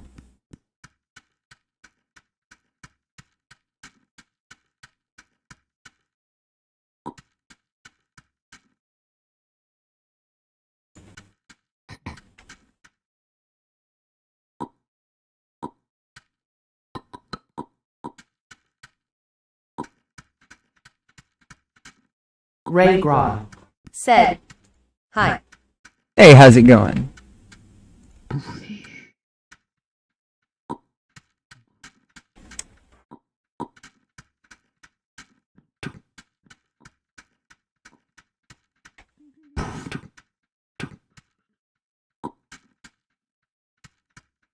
No, I'm gonna go ahead and do their wood shavings.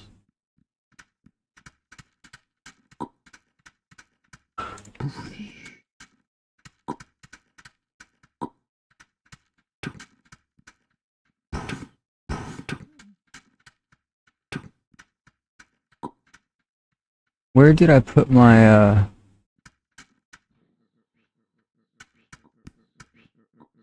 wood ash? Ray Grodd said, "Get in and you."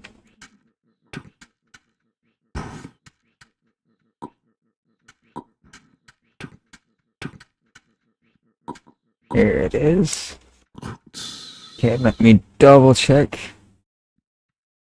I'm doing alright. Glad to hear you are as well.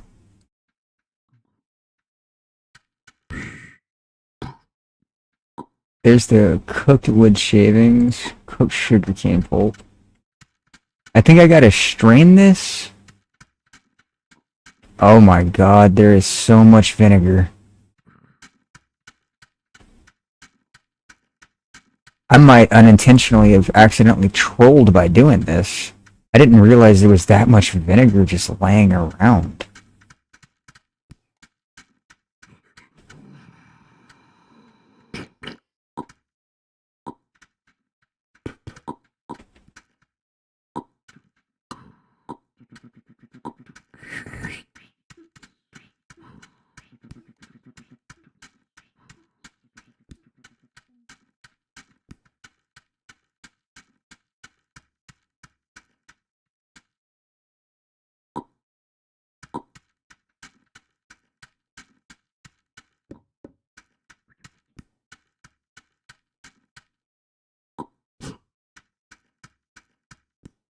Okay, we gotta have a yum left still, right?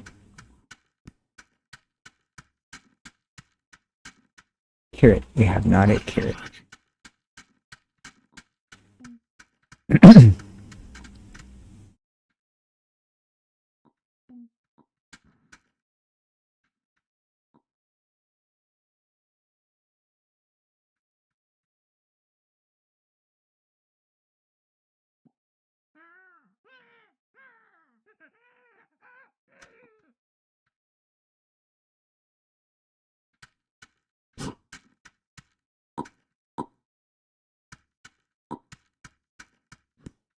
Okay.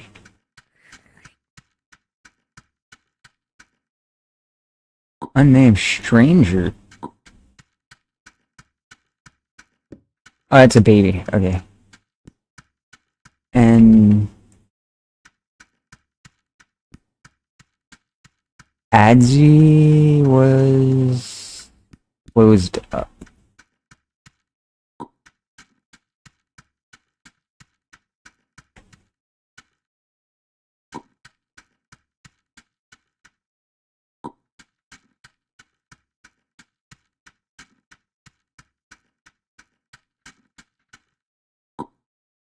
Three uses, we're good.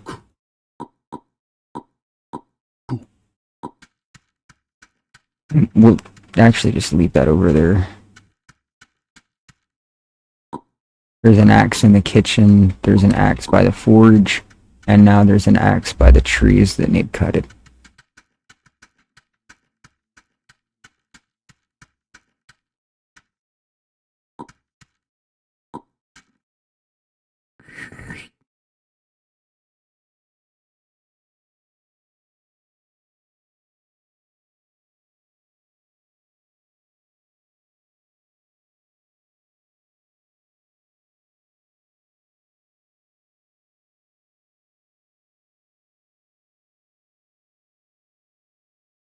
Ray Groth said, "How are you so old? I thought you only live 1 hour." Oh, this is 2 hours, one life. It's a, kind of a same game, but not exactly.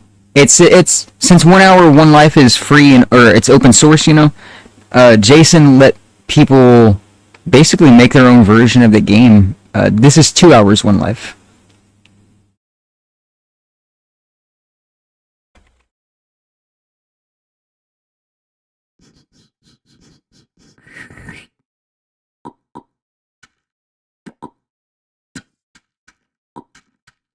You live to be 120 in this version of the game, and you can always come back. Said, "Oh." Yeah, it's free though. It's completely free. And you can also always come back to the same towns. Well, as long as you know the spawn code or a member of that family is still alive. But like the town will never die. As long as the Eve comes back, like, so in order for you to spawn in this game as an Eve, you type in a spawn code, and as long as you know your spawn code, you're good. Your town can always come back. But yeah, none of this will ever be deleted until like the map wipe. So all of this is permanent.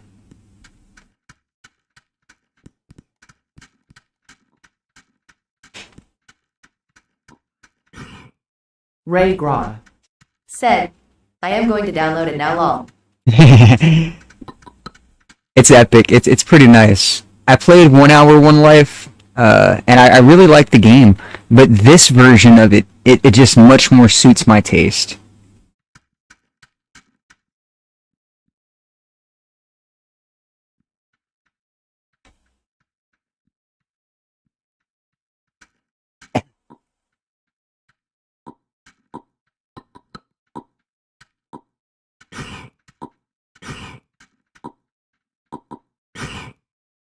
Oh, also, Nami, no!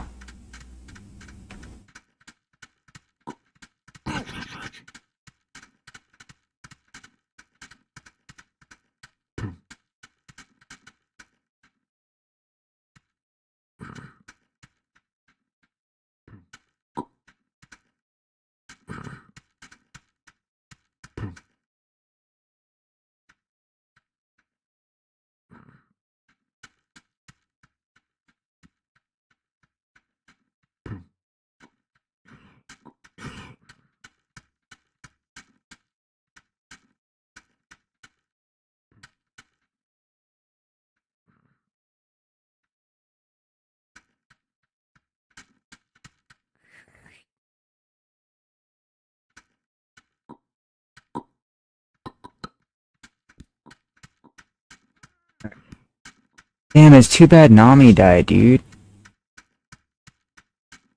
Where are they at? Is that them? No. But the rules in this game, they're a little bit different than they are in 1 hour, one life. So like the trolling stuff that happens in 1 hour, one life, it's not really accepted here. Like killing people and stuff like that. It's actually a bannable offense. You can only kill people if they agree to it.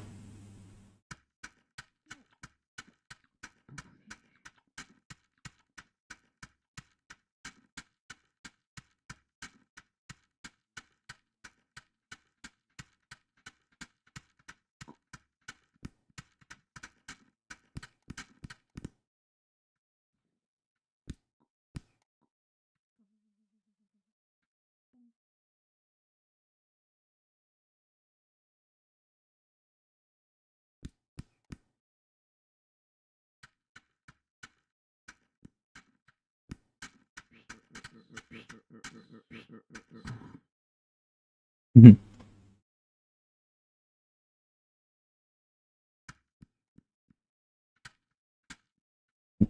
But yeah, that's like why we're white and they're black. That's the actual eve of this town.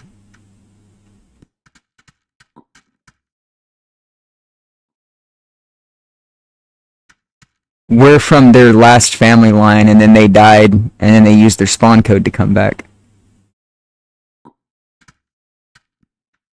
Ray Graw said, "Interesting. I am not familiar with the mechanics of the games yet." This is a lot like 2 hours, or like a lot like 1 hour, one life, but some of the recipes are different, and there's a lot of stuff that's different, I'm not gonna lie. Like the mines are really different. If I can make it to one. I'm not sure exactly where the mine is in this Ray town. Graw said, "But my download is done, so going to play that now. Cheers for now, smiley face." Alright, cheers.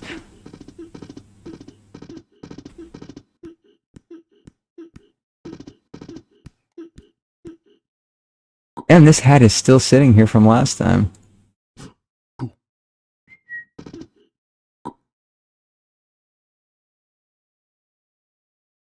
Is it full, or can you just not put a knife in the horse cart?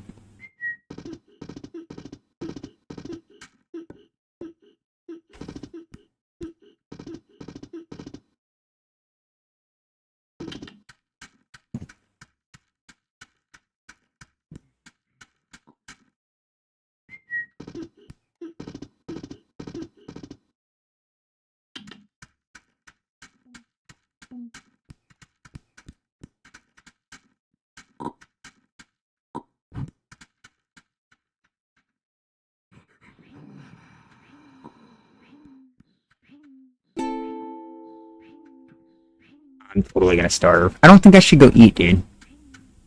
It's a waste of food if I go eat.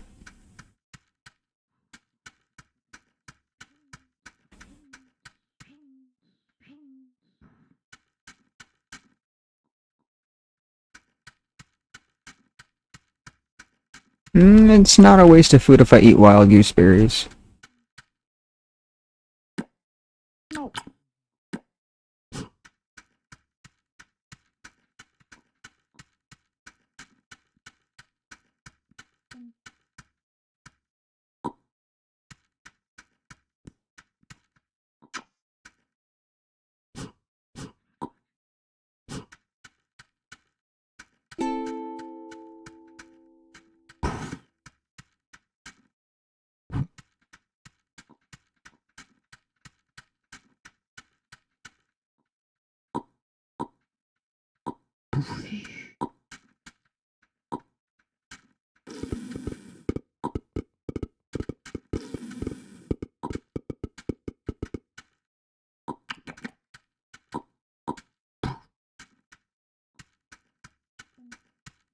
How is there no knife?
Nice, nice.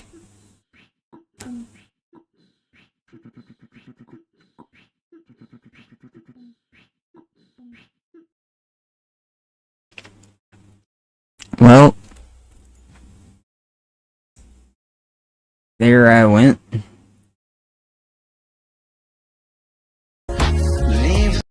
I just realized it keeps cutting off my music, so I'm gonna open that up on Chrome. I might have to swap account just to get to that YouTube account. Yeah, I do.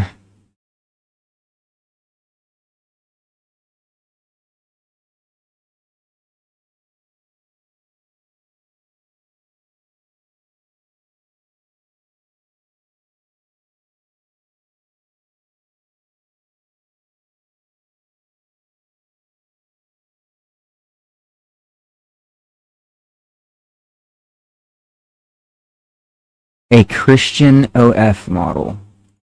Oh yeah, I'm sure.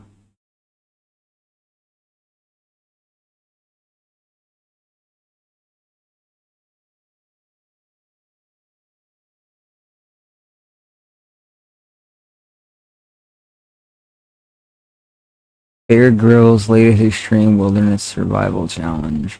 That's cool, but we're actually trying to look up Akira the Dawn.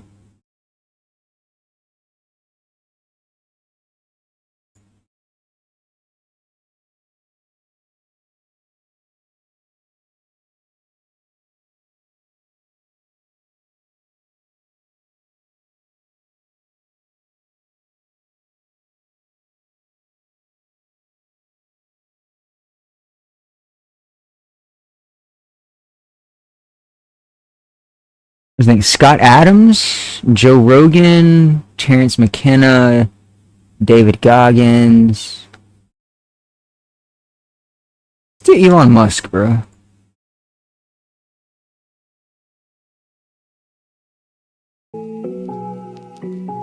Akira. He's got clout. He's got clout. Yeah, my opinion is if somebody wants to stay home, they should stay home. If somebody doesn't want to stay home, they should. Alright, so we got Era, Fogal, Power, Carpenter, and Noel. If somebody doesn't like that, I'm gonna try Fogal.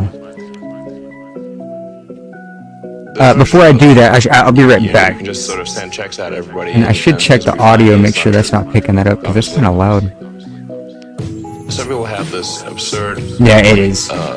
View that the economy is like some magic horn of plenty. Like it just makes stuff, whatever. It just there's a magic horn of plenty, and the goods and services they just come from this magic horn of plenty. And then if somebody has more stuff than somebody else, it's because they took more from this magic horn of plenty. Now let me just break it to you, the fools out there. If you don't make stuff, there's no stuff. If you don't make stuff, there's no stuff. If you don't make stuff, there's no stuff. If you don't make stuff, there's no stuff. If you don't make stuff, there's no stuff. Yeah. So, if you don't make the food, you don't process the food, you don't transport the food, medical treatment, teeth fixed, there's no stuff. I would become detached from reality. You can't just legislate money and solve these things. If you don't make stuff, there is no stuff. If you don't make stuff, there's no stuff. If you don't make stuff, there's no stuff. If you don't make stuff, there's no stuff. If you don't make stuff, there is no stuff.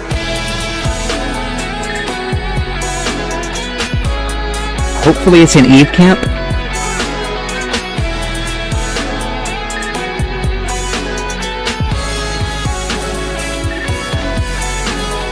Obviously. We'll run out of the stores. We'll run out of the... Whoa, this is ass. I'm not gonna say the spawn name. This was my town originally. I gave it away. If you don't make stuff, there's no stuff. If you don't make stuff, there's no stuff. If you don't make stuff, there's no stuff. If you don't make stuff. Nah, I totally gave away this town. The graveyard's over there.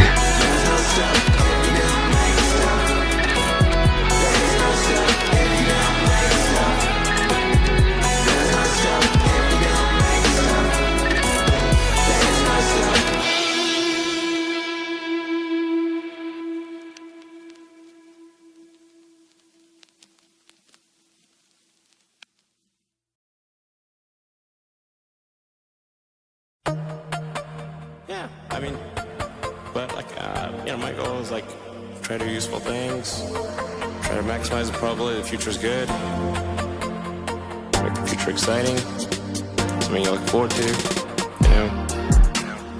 With Tesla, we like try to make things that people love. How many things can you buy that you really love, that really give you joy? So rare, so rare. I wish there were more things. That's what we try to do.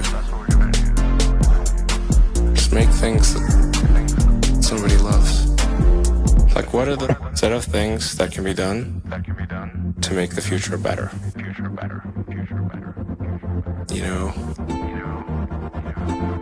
I think that a future where we are a spacefaring civilization out there among the stars, that's what we should strive for. Out there among See the what stars. it looks like. I see they moved the animal pins over here. Out there among the stars. Well, not all of the animal pins. Strive for. This makes me look forward to the future. Makes me want that future. There are things. There need to be things that make you look forward to waking up in the morning. You wake up in the morning, you look forward to the day, forward to the future. A future where we are a spacefaring civilization and out there among the stars, I think that's very exciting. That is a thing we want. Whereas if you knew we would not be a spacefaring civilization but forever confined to Earth, this would not be a good future. That would be very sad, I think. No, I just think if there are two futures, and one future is we're out there among the stars, and the things we read about and see in science fiction movies, the good ones, are true. We have these starships, and we're going to see what other planets are like, and we're a multi-planet species, and the scope and scale of consciousness is expanded across many civilizations and many planets and many star systems. This is a great future. This is a wonderful thing to me. And that's what we should strive for. Out there among the stars, that's what we should strive for. Out there among the stars, this is very exciting. Out there among the stars, that's what we should strive for. This makes me look forward to the future. Makes me want that future. Life has to be more than about solving problems. If all that life is about is solving problems... Mom, I don't know why you're over there eating berries, because, there have to be things all of this was cooked. make you proud to be a member of humanity. Only a handful of people went to the moon. And yet, we all went to the moon. We went with them vicariously. We shared in that adventure. I don't think anyone would say that that was a bad idea. That was great. We need more of those things. Out there among the stars, that's what we should strive for. Out there among the stars. Told them who I was. Why didn't they say you were Styx? Out there among the stars, that's what we should strive for. This makes me look forward to the future. Makes me want that future. Rabbits are right by the kitchen. Oh, there's a backpack in here. Yeah, rabbits are right here. They're among the stars.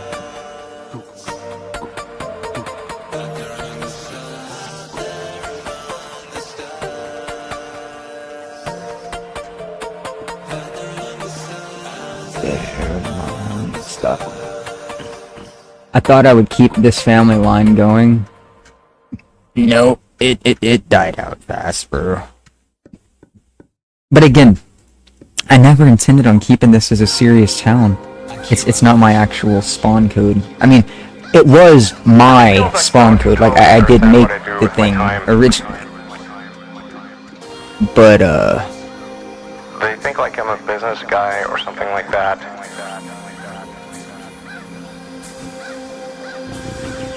I'm an alien. is there no cop?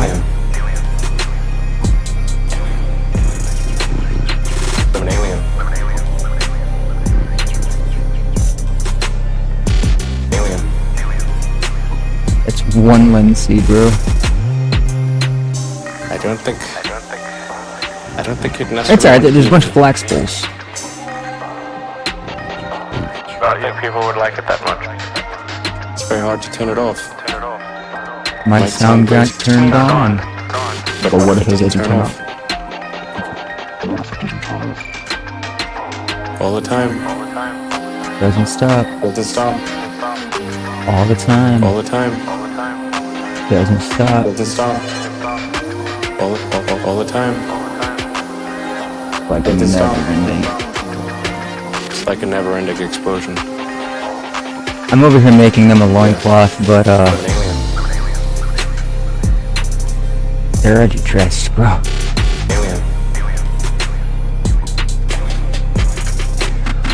To be fair, we had a lot of clothes here. I don't know what happened to them all.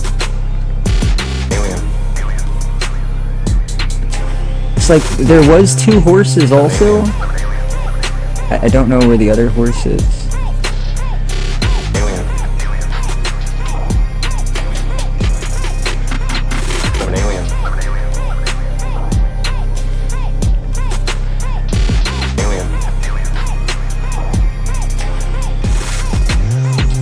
When I was, I don't know, 5 or 6 or something, I thought I was insane. Because it was clear that other people did not. Their mind wasn't exploding with ideas. All the time. No. It was just strange. It was like, I'm strange. I'm an alien. I hope they wouldn't find out. Alien. Because they might, like, put me away or something. I'm an alien. I hope they wouldn't find out. Alien. Because they might, like, put me away or something.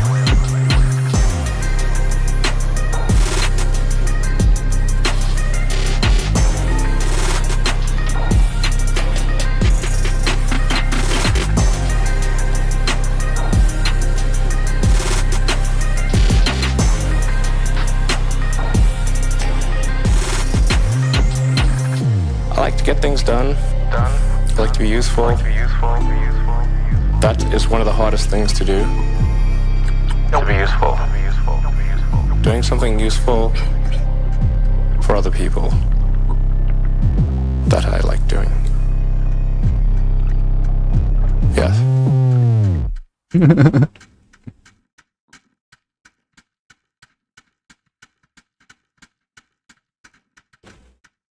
And there should be honey down here. There is.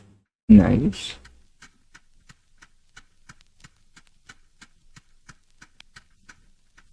I think Faye might be new. They're trying to touch the water like I did.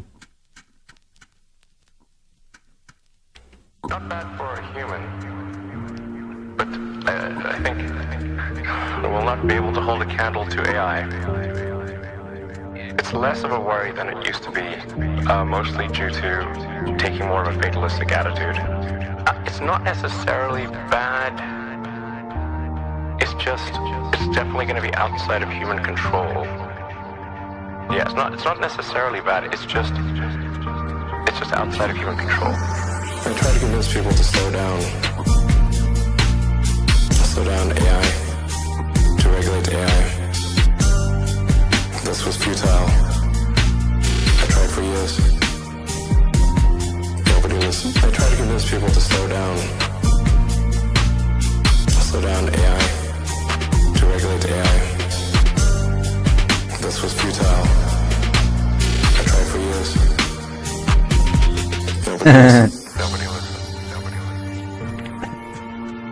The Eve, is nameless essentially person. a cybernetic collective of people and machines.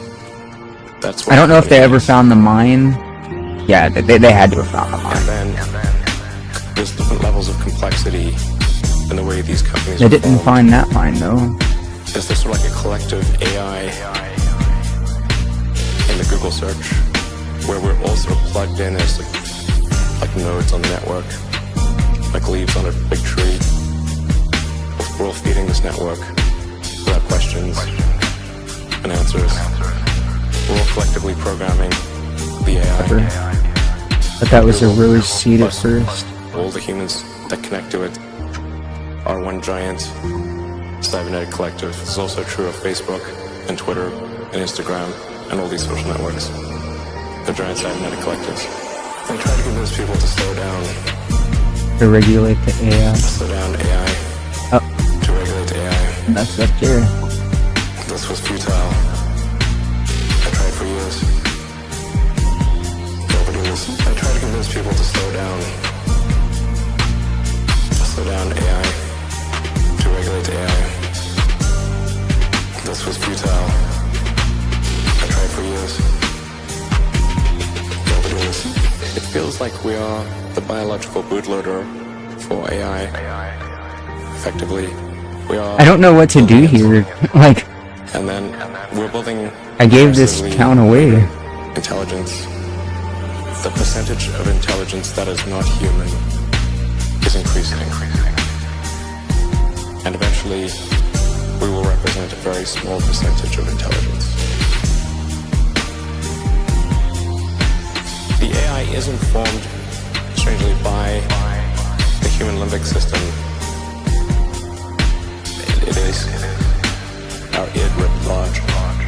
All those things, the sort of primal drives, all the things that we like, and hate, and fear. They're all there. I'm not mad that I gave away this place, like, at all. They're a projection of our I'm really happy that there's people who took care of it, like, after I pretty much abandoned it. This was futile.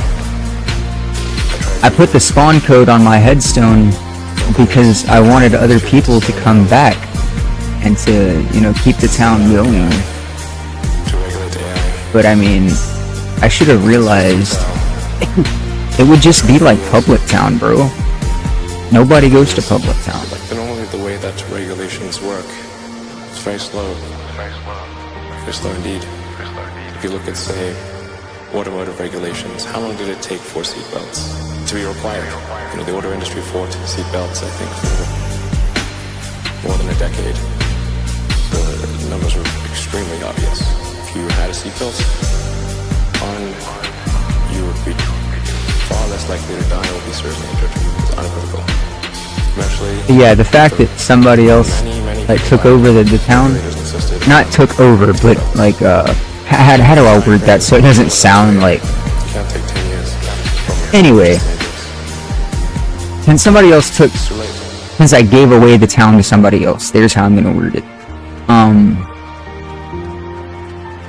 It's too late. Damn, I forgot what I was even gonna say. Where was I going with that? It doesn't matter.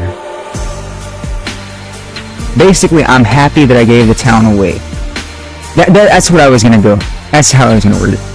I'm happy that I gave the town away because then all the people who, you know, did make the town originally with me, their efforts aren't in vain. Like, the town didn't actually die. Even though any of them could have came back and, you know, been an Eve at any point in time here.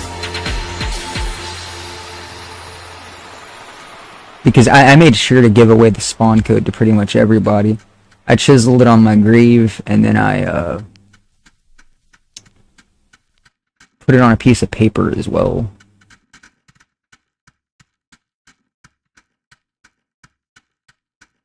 There's the Tundra Mine. There's the... Yeah, there's the gold, and there's the silver. There should be more gold through here, bro. I remember more gold. There it is. And that's But I thought there was more than that. It's a singularity. It's hard to predict. It's like a black hole. What happens past the event horizon?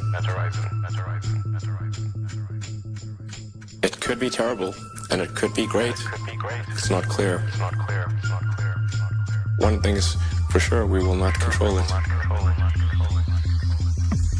The merge scenario with AI is the one that seems like probably the best. If you can't beat it, join it.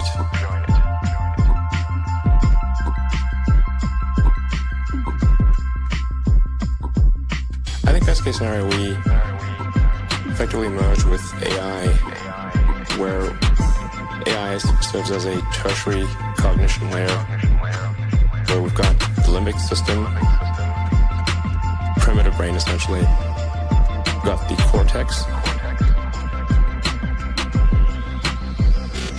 So you're currently, your cortex and limbic system are in a symbiotic relationship. And generally people like their cortex and they like their limbic system. I haven't met anyone who wants to delete their limbic system or delete their cortex. Everybody seems to like both. And the cortex is mostly in service to the limbic system. People may think that the thinking part of themselves is in charge, but it's mostly their limbic system that's in charge. And the cortex is trying to make the limbic system happy. That's what most of that computing power is oriented towards. How can I make the limbic system happy? That's what it's trying to do.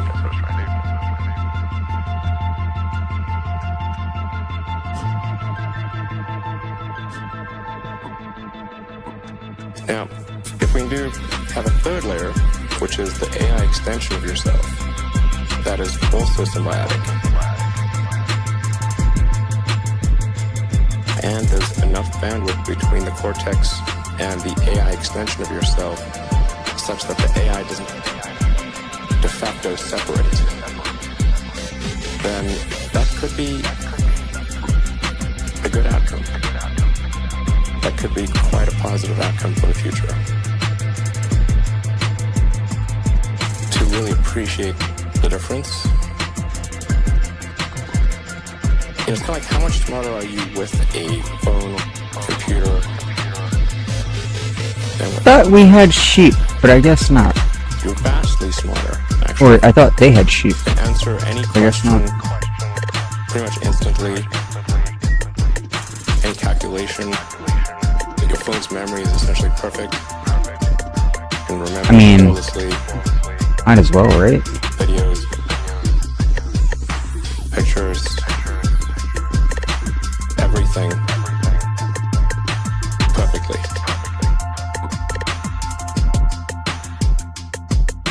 But you can't spend the extension of you. You're already a cyborg. What? Most people don't realize they are already a cyborg. That phone is an extension of yourself. Okay. It's just that... Is alpaca fleece even worth having? There's a communication rate between you and the cybernetic extension of yourself that is your phone and computer is slow. It's very slow. And that... It's like a tiny straw of information flow between your biological self and your digital self. And we need to make that tiny straw like a giant river. Huge, high bandwidth interface. It's an interface problem. Data rate problem. Solve the data rate problem, then I think we can hang on to human machine symbiosis through the long term.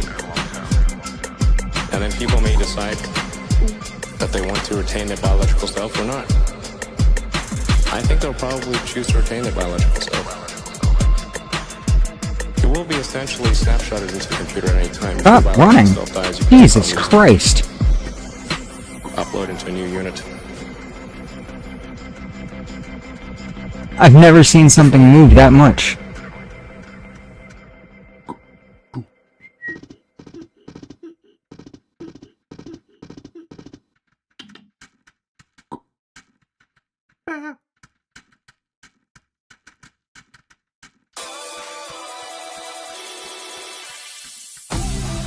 Well, the argument for the Speed's simulation, still there, right? Yeah. I think is quite strong.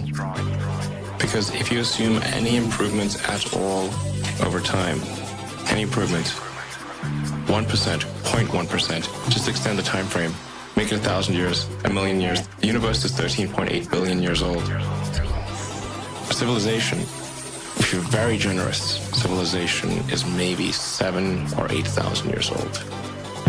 If you count it from the first writing. There's nothing. There's nothing. If you assume any rate of improvement at all, then games will be indistinguishable from reality. Or civilization will end. One of those two things will occur. Anyway, I don't want to sound like things are too dark, because I think you kind of have to be optimistic about the future. There's no point in being pessimistic. It's just too negative. Doesn't help. You know, I think you want to be... my theory is you'd rather be optimistic. I'd rather be optimistic and wrong than pessimistic and right. Than pessimistic and right. Than pessimistic and right. I'd rather be optimistic and wrong than pessimistic and right. Than pessimistic and right. Than pessimistic and right. At least we're on that side. Because if you're pessimistic, you're just going to be miserable. Enjoy the journey. Enjoy the journey. Ultimately, even if we just sort of existed as humans forever, eventually that'd be like the heat depth of the universe. A zillion years from now. Eventually it's going to end. It's just a question of when. So it really is all about the journey. The universe as we know it will dissipate into a fine mist of cold nothingness eventually. And I think it's really just about how can we make it last longer. I'd rather be optimistic and wrong than pessimistic and right. Than pessimistic and right. Than pessimistic and right. I'd rather be optimistic and wrong than pessimistic and right. Than pessimistic and right. Than pessimistic and right. I'd rather be optimistic and wrong than pessimistic and right. Than pessimistic and right. Than pessimistic and right. I'd rather be optimistic and wrong than pessimistic and right. Than pessimistic and right.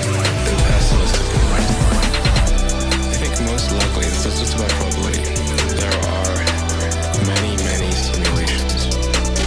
These simulations are, you might as well call them reality, or you could call them the multiverse. And they're running on the substrate. That substrate is probably boring. When we create a simulation, like a game or a movie, it's a distillation of what's interesting about life. It takes a year to shoot an action movie. And then that's all distilled down into 2 or 3 hours. So let me tell you, if you see an action movie being filmed, it's boring. Super boring. It takes lots of takes. Everything's in a green screen. Looks pretty goofy. Doesn't look cool. But once you add the CGI, you can have great editing. It's amazing. So I think most likely, if we're a simulation, it's really boring outside the simulation. Because why would you make a simulation that's boring? It makes simulation way more interesting than base reality. When you're in that virtual reality, which is only going to get better, where are you? Where are you really? You aren't anywhere. You're in the computer. Why do you think you're where you are right now? You might not be.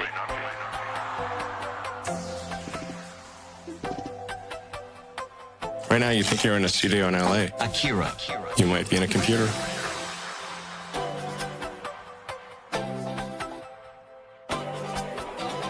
Yeah.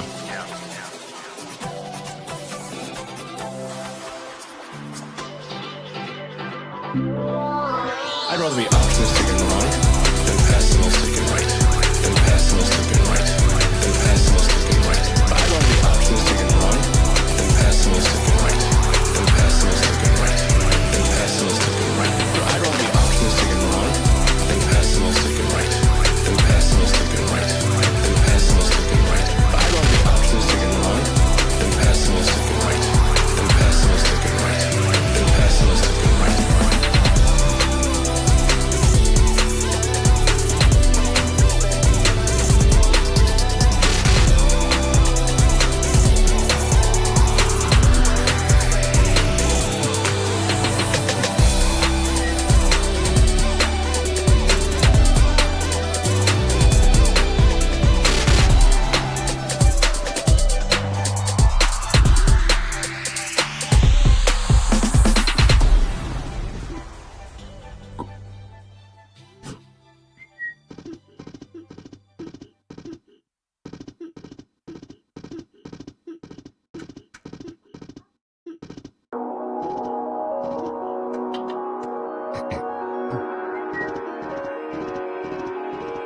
I really think, people should give other people the benefit of the doubt. And assume that they're good until proven otherwise. And I think, really, most people are actually pretty good people. Nobody's perfect. Most people are good. Most people are good. The vast majority. Most people are good. They have to be. Most people are good. The vast majority. Most people are good. Most people are good. The vast majority. Most people are good. They have to be. Most people are good. The vast majority. I mean, strangely, I think a lot of people don't like humanity and see it as blight. But I do not.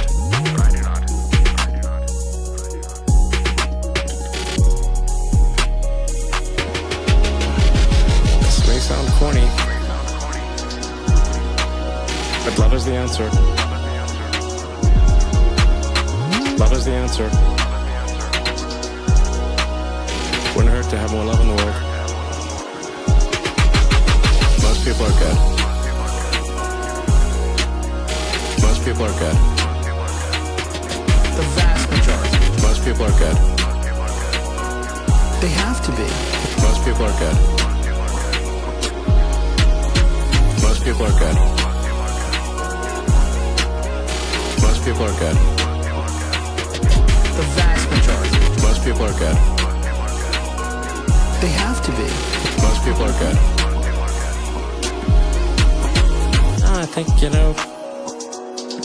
I think people should be nicer to each other and give more credit to others, and don't assume that they're mean until you know they're actually mean. It's easy to demonize people. You're usually wrong about it. People are nicer than you think. Most people are good.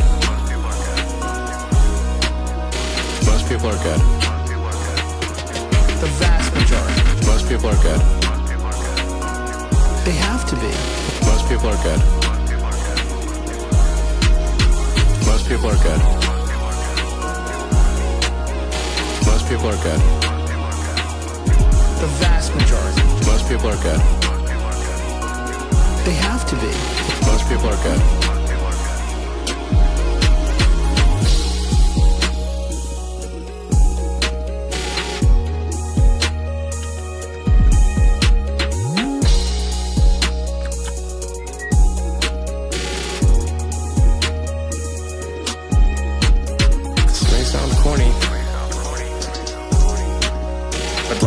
answer. Love is the answer. Wouldn't hurt to have more love in the world. This may sound corny, but love is the answer. Love is the answer. Wouldn't hurt to have more love in the world. Love is the answer. Love is the answer. Love is the answer. Wouldn't hurt to have more love in the world.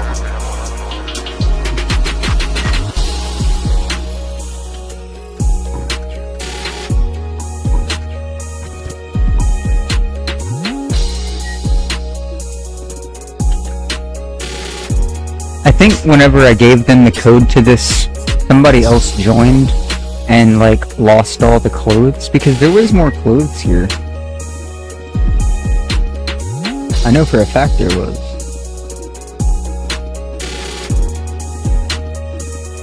I made a shitload of leather clothes.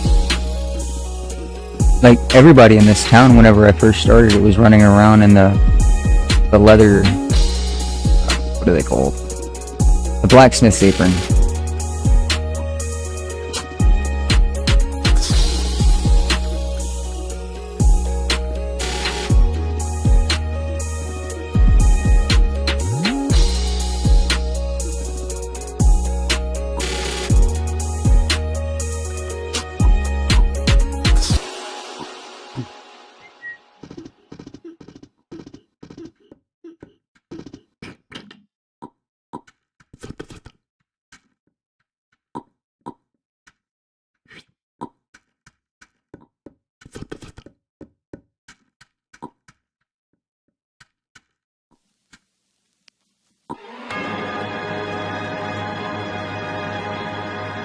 Akira. Let's go. He's got clout.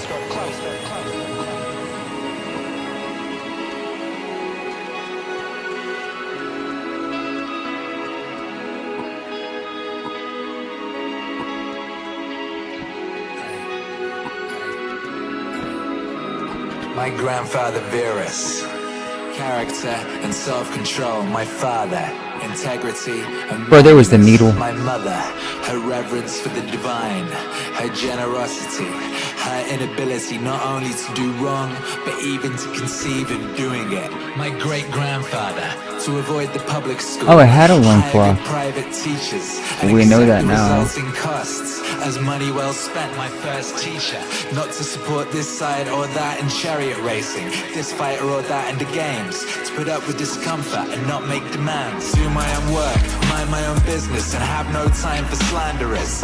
Do my own work, mind my own business, and have no time for slanderers. Diagnosis, not to waste time on nonsense, not taken in by conjurers, not obsessed with quail fighting or other crazes like that. To hear unwelcome truths, to practice philosophy study, to write dialogues as a student, and to choose the Greek lifestyle. The camp bed and the cloak.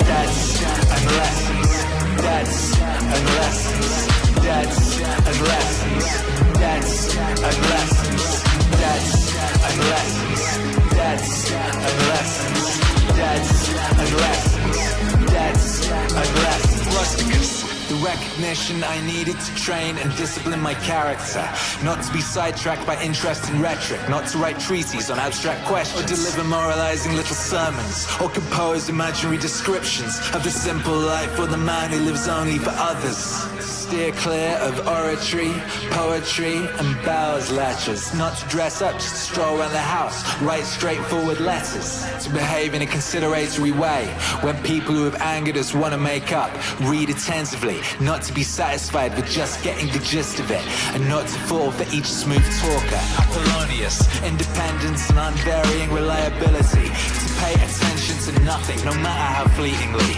except the logos, to be the same in all circumstances. Loss of a child, chronic illness, clearly that a man can show both strength and flexibility. patience in teaching, to have seen someone who clearly viewed his expertise and ability as a teacher as the humblest of virtues. And to have learned how to accept favors from friends without losing your self-respect or appearing ungrateful. That's and lessons. That's and lessons. That's and lessons. That's and lessons. That's and lessons. That's and lessons. That's and lessons. That's and lessons. Sextus. Kindness, an example of fatherly authority in the home. What it means to live as nature requires. Gravity without airs. To show intuitive sympathy for friends, tolerance to amateurs and sloppy thinkers. His ability to get along with everyone, to investigate and analyze with understanding and logic the principles we ought to live by, not to display anger or other emotions, to be free of passion and yet full of love, to praise without bombast, to display expertise without pretension. Literary critic Alexander, not to be constantly correcting people, not to jump on them when they make an error, but just answer their question or add another example or debate the issue itself, not their phrasing, or make some other contributions to the discussion. So, to recognize the malice, cunning and hypocrisy, the power of whatever. I was gonna show them what the other animals were. People from good families. Alexander the Platonist, not be constantly telling people that or they needed to eat. That's a big plus, really, because they went and yoinked the dairy. Not to shrug off a friend's resentment, even unjustified resentment, but try to put things right, to show your teachers ungrudging respect, and your children unfeigned love. Yeah, kind of knew that was gonna happen, but it's fine. It's just supposed to do that.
Be something cheeky right there.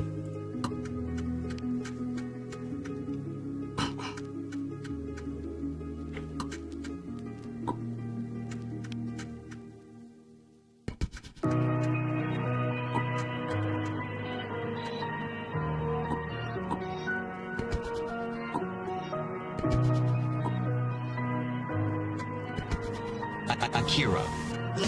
He's got clout.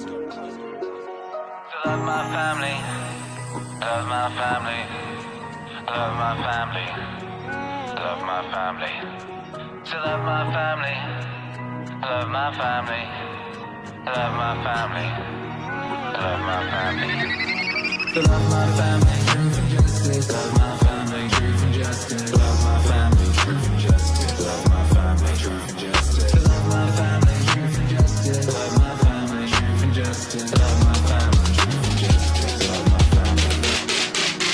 My brother Severus, it was through him I encountered Thracia, Helvidius, Cato, Dion, Brutus, and conceived of a society of equal laws, governed by equality of status and of speech, and of rulers who respect the liberty of their subjects above all else, and from him as well to be steady and consistent in valuing philosophy, and to help others. And be eager to share. No pessimist, never to doubt your friend's affection for you. Whoa. And when people incurred, I knew we had cotton at one point in time. They always knew it. they always knew it. And that his friends never had to speculate about his attitude to anything. It was always clear. Love my family, truth and justice. Love my family, truth and justice. Love my family, truth and justice. Love my family, truth and justice. Love my family, truth and justice. Love my family, truth and justice. Love my family, truth and justice. Love my family. To help others and be good to share. To help others and be good to share. To help others and be good to share. To help others and be.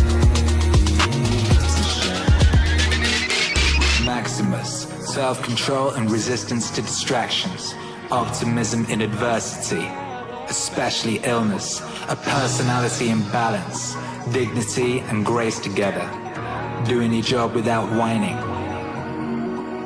Other people's certainty that what he said was what he thought and what he did was done without malice. Never taken aback or apprehensive, neither rash nor hesitant, or bewildered, or at a loss. Not obsequious, but not aggressive or paranoid either. Generosity, charity, honesty, the sense he gave of staying on the path, not being kept on it. That no one could have ever felt patronized by him, or in a position to patronize him. A sense of humor.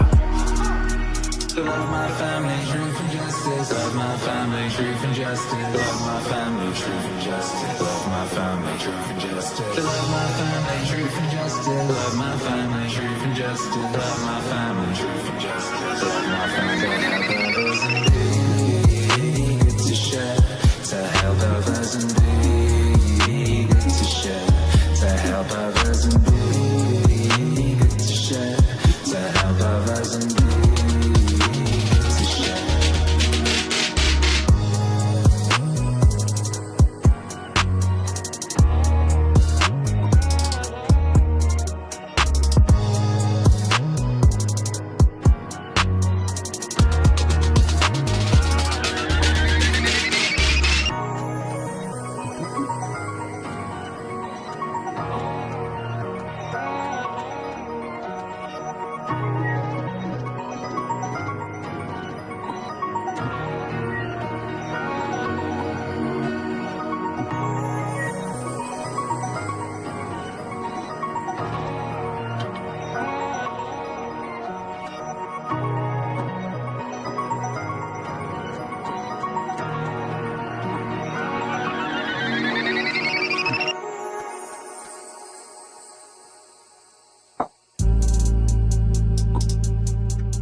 Decisions once he'd reached them. Indifference is superficial honors. Listening to anyone who could contribute to the public good. His dogged determination to treat people as they deserved. A sense of when to push and when to back off. His altruism. Not expecting his friends to keep him entertained at dinner or to travel with him. Are you fucking serious? Stay behind to take care of something. Always found him the same when he returned. His searching questions at meetings, a kind of single-mindedness, almost, never content with first impressions or breaking up the discussion prematurely. His constancy to friends, never getting fed up with them, or playing favorites. And his advanced planning, well in advance. And his discreet attention to even minor things, his restrictions on acclamations, and all attempts to flatter him, his constant devotion to the empire's need, his stewardship at the treasury, willingness to take responsibility and blame for both, his attitude to the gods, no superstitiousness, his attitude to men, no demagoguery, no currying favor, no pandering, Always sober, always steady, never vulgar or a prey to fads. No currying favor, no pandering. Always sober, always steady, never vulgar or a prey to fads. Hard work and persistence. I can bring that stuff back later.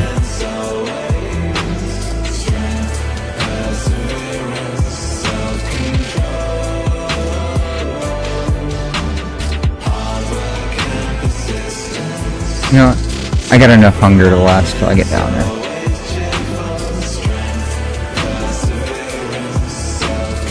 Nia probably wasn't doing nothing to troll me, but I'm already that mood, bro. Without arrogance and without apology. If they were there, he took advantage. If not, he didn't miss them. No one ever called him glib or shameless or pedantic. They saw him for what he was, a man tested by life, accomplished, unswayed by flattery, qualified to govern both himself and them. Both himself and them. His respect for people who practiced philosophy, at least for those sincere about it, but without denigrating the others or listening to them. His ability to feel at ease with people and to put them at their ease without being pushy. Hey. His willingness to take adequate care of himself. Not a hypochondriac obsessed with his appearance, but not ignoring things either. With the result that he hardly ever needed medical attention, or drugs or any sort of salve or ointment. This in particular. His willingness to yield the floor to experts in oratory, law, psychology, whatever, and to support them energetically, so each could fulfill his potential. He respected tradition without need to constantly congratulate himself for safeguarding traditional values. Not prone to go off on tangents or pulled in all directions, but sticking with the same old places and the same old things. The way he could have one of his migraines, then go right back to what he was doing. Fresh and at the top of his game, that he had so few secrets, only state secrets, in fact, and not all that many of those. The way he kept public actions within reasonable bounds, gains building projects because he looked to what needed doing and not the credit to be gained from doing it. No bathing at strange hours, no self-indulgent building projects, no concern for food or the cut and colour of his clothes, or having attractive slaves. He never exhibited rudeness, lost control of himself, turned violent. No one saw him sweat. Everything was to be approached logically and with due consideration, in a calm and orderly fashion, but decisively. What the hell do people think they're putting in their bios? Like what? What? Hard to abstain from and all too easy to enjoy. But to be strong enough both to bear the one and be sober in the other is the mark of a man with a perfect and invincible soul. Hey. But to be strong enough both to bear the one and be sober in the other is the mark of a man with a perfect and invincible soul. Hell yeah. Alright.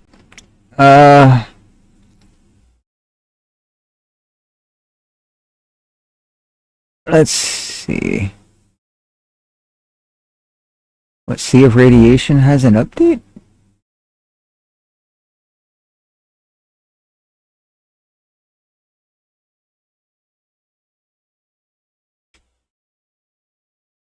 It totally does.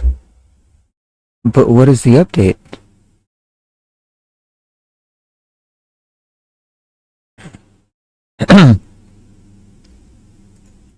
Okay.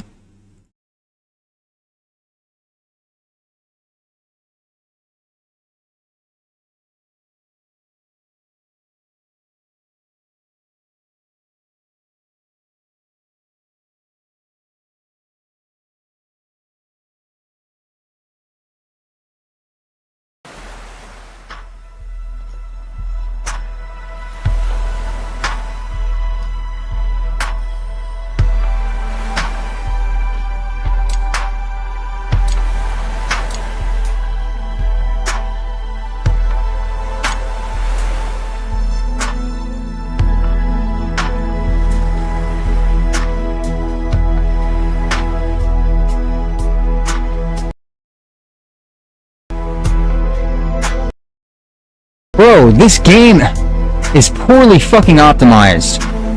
Oh my god, why can't I?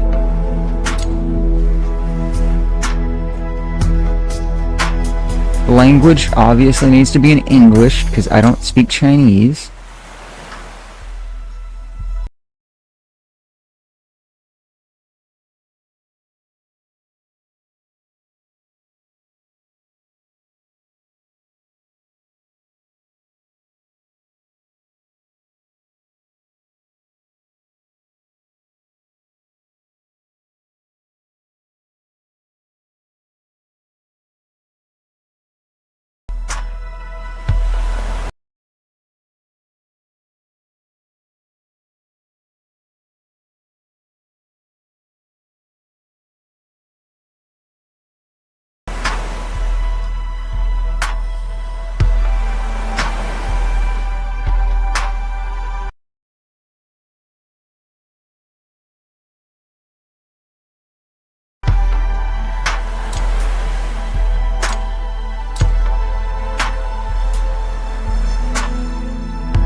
Why is this? I still can't read this. I'm sorry.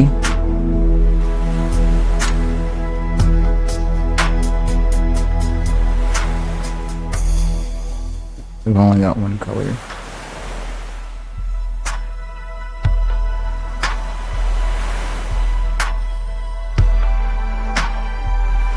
Why do I have these unlocked? I'm not supposed to have these unlocked. Oh, I don't. We're good. We only got the ocean fish. It kind of annoys me that I can see all the fish that I can unlock. Those should be hidden from me.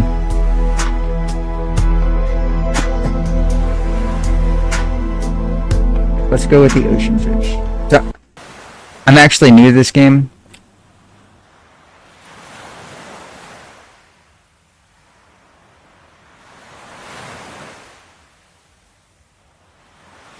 Hold left click for dash.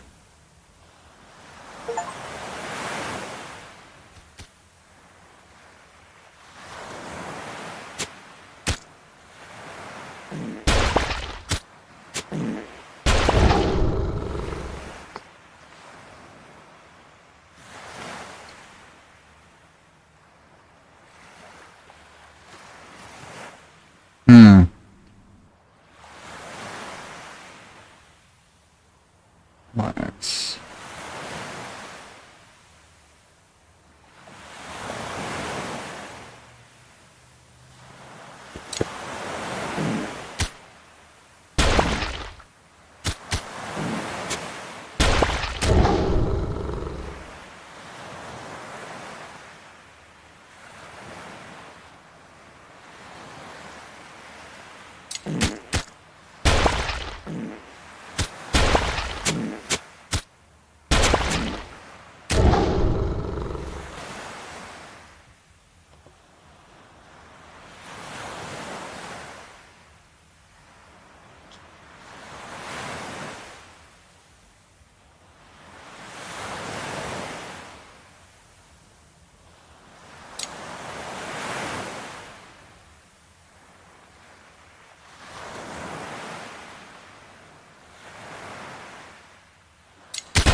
He's a really tough and mighty fish, bro.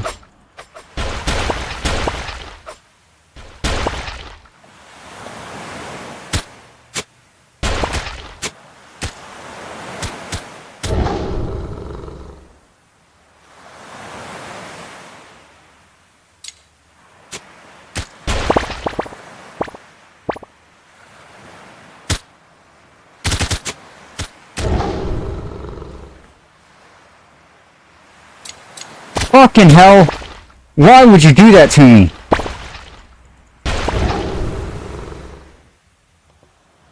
I have no clue what my last selection was.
Why would you do that to me? Quit putting those there!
It pisses me off that I can't do classic, dude. What the fuck?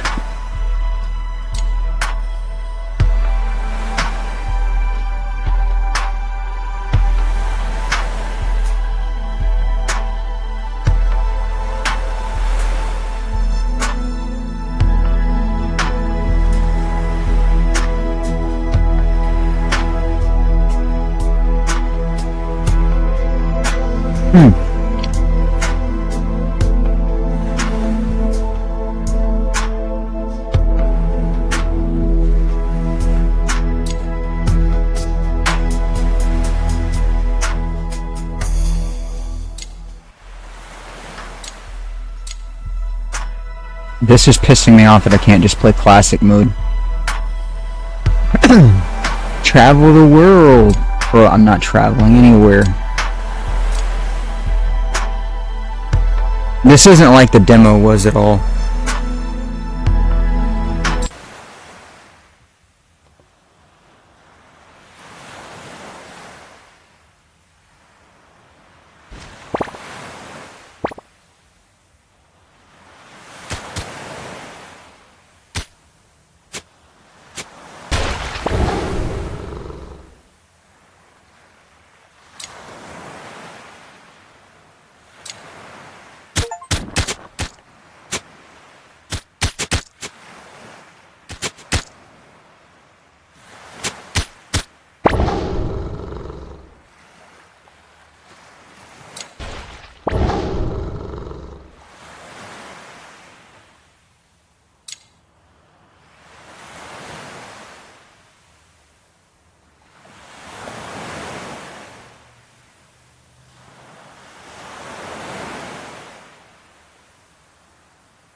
Bro, I gotta stop. Because every time it does that...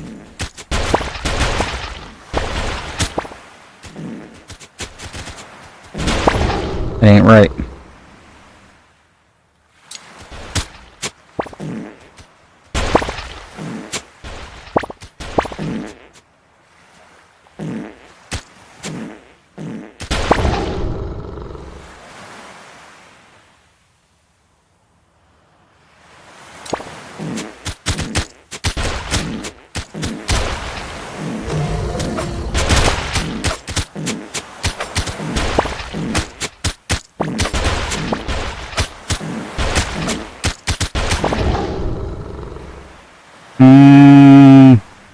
Or maybe I should go for physical damage.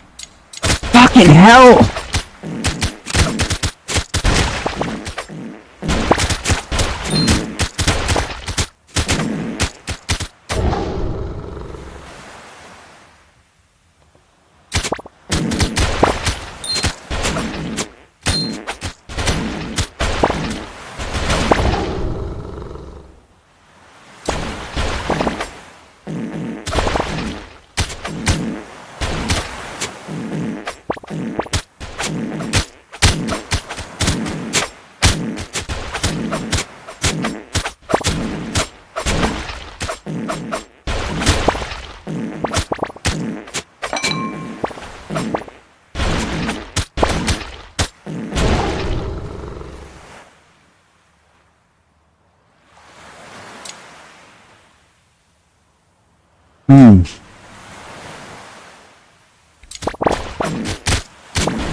Hmm.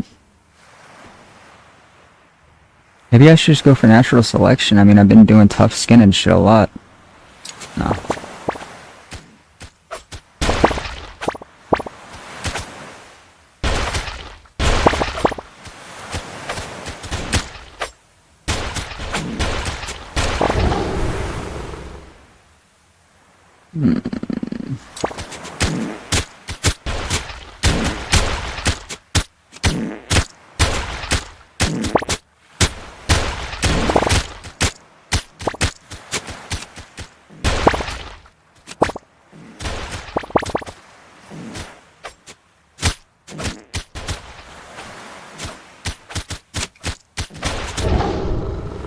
Come for me, bro?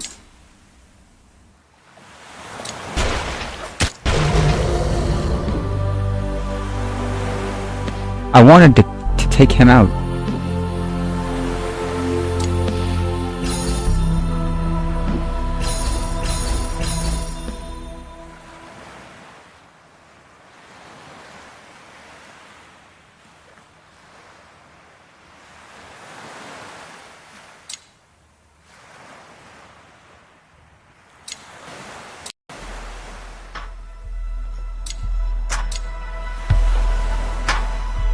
We're up to 10 of them now.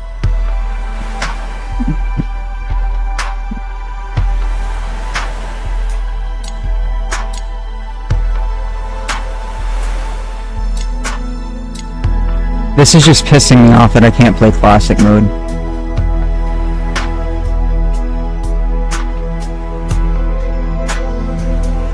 Why can't I play classic mode?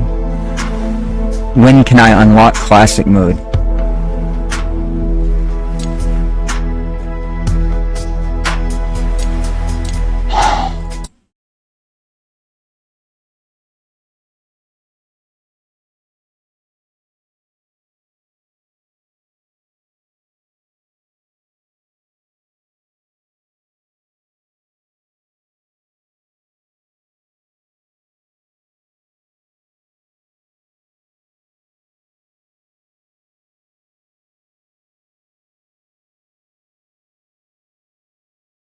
Didn't I buy fishing, that fishing game?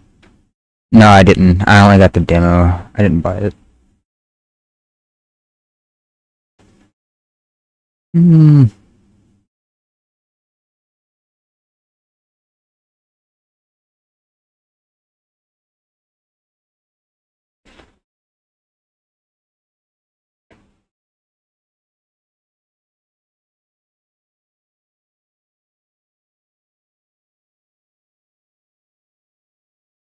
Let me make sure this is actually being... Yeah, it is. Nothing new. There is new stuff. There's a lot of new stuff. When was this update?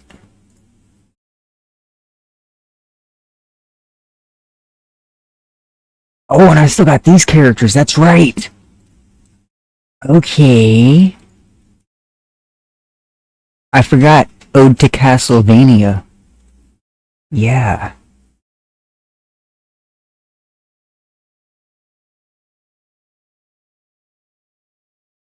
World of Light and Dark.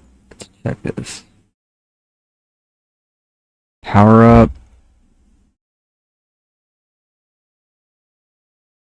We don't need to power up. Progress. Alright.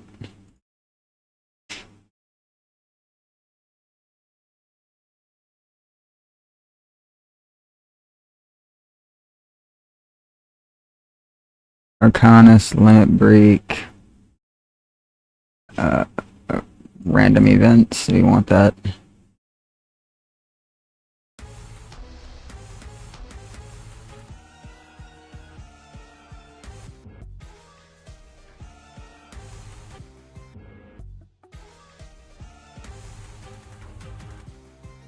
The hell do you mean that's...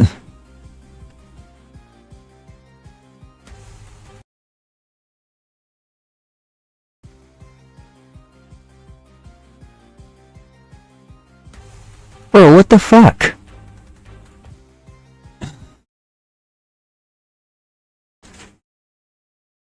Alright, I guess we're going with that song. I don't think I even have the music on. And then we'll go with... Yeah.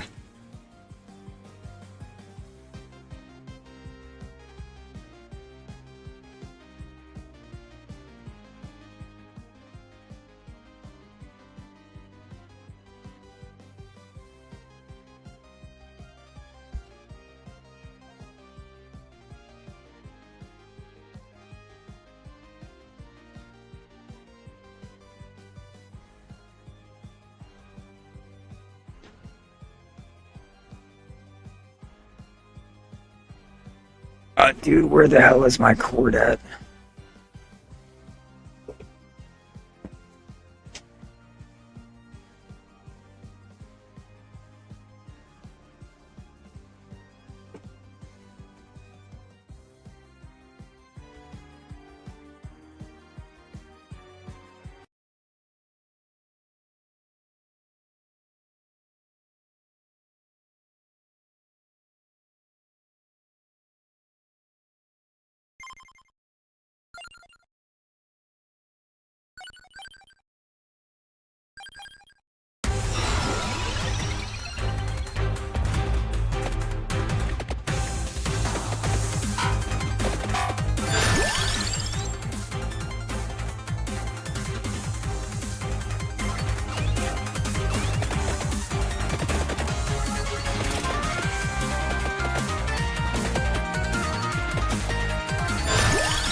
Should I do the knife?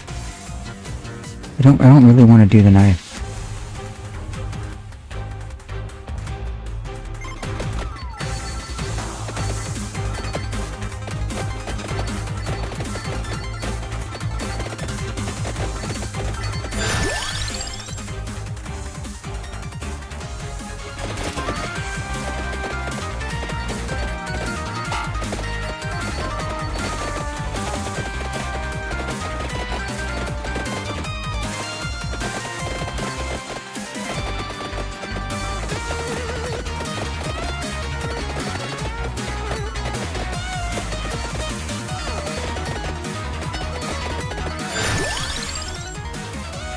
Yeah, we'll get the knife.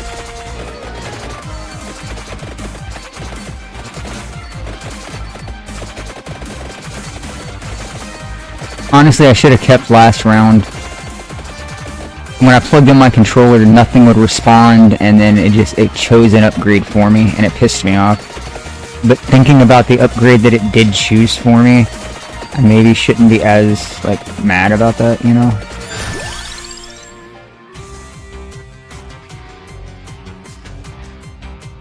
At least it wasn't one of those. There we go.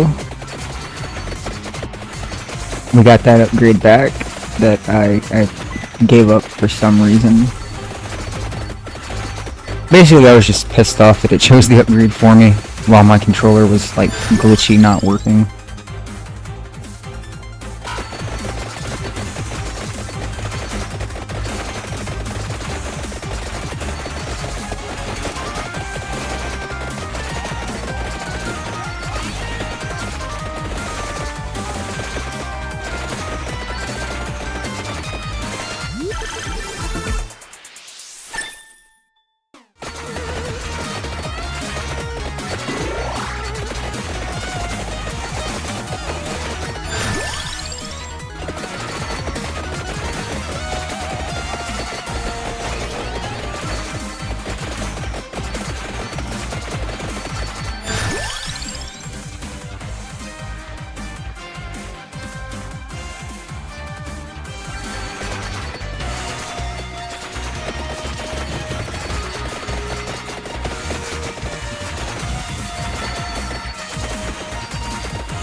What you mean I don't know what upgrades the flame?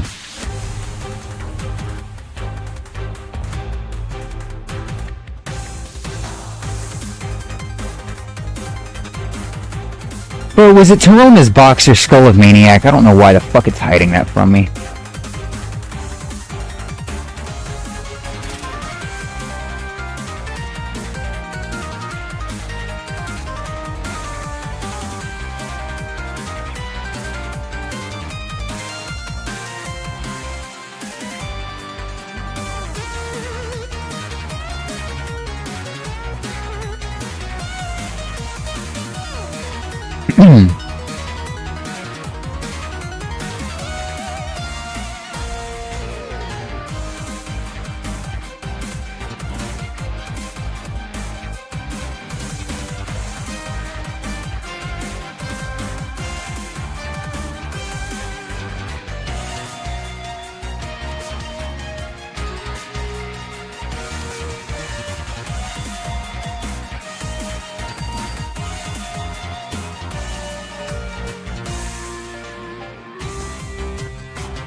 Yeah, that's what I thought.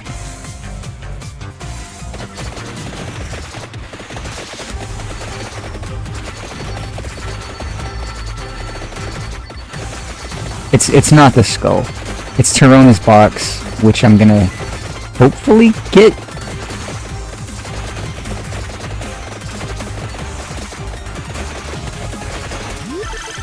Well, why did you have to... Okay. See, I'm scared to open some of these boxes, because like that black box down there, there's no telling what I get out of it.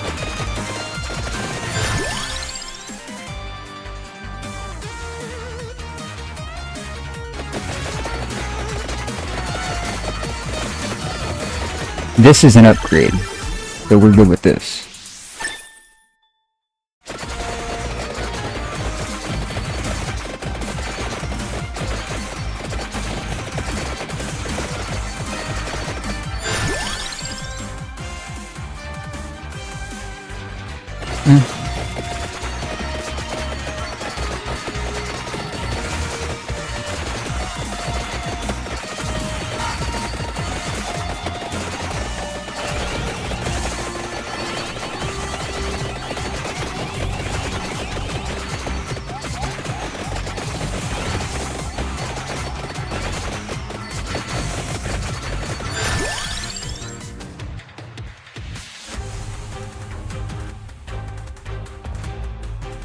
Did I get the attract orb?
I don't know if I'm gonna get tier GC, so I'm just gonna grab all this shit.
Yeah, I'll take an empty tome.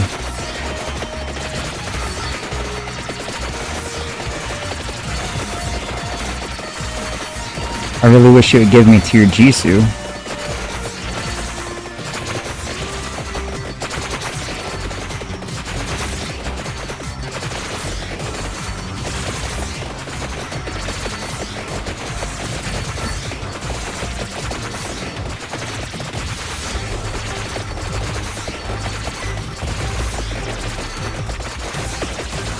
I know I'm leaving a lot of stuff, it doesn't matter. All of it's going to be brought to me in a second.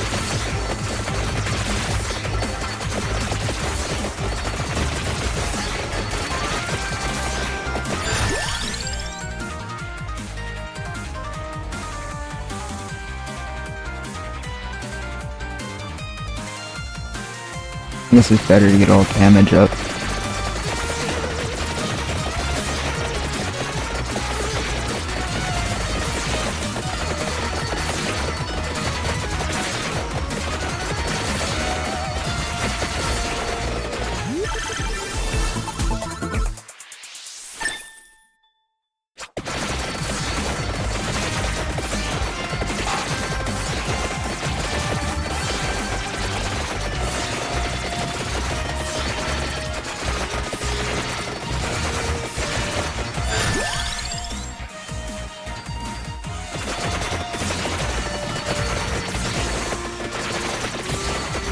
Give me Armadillo, bro.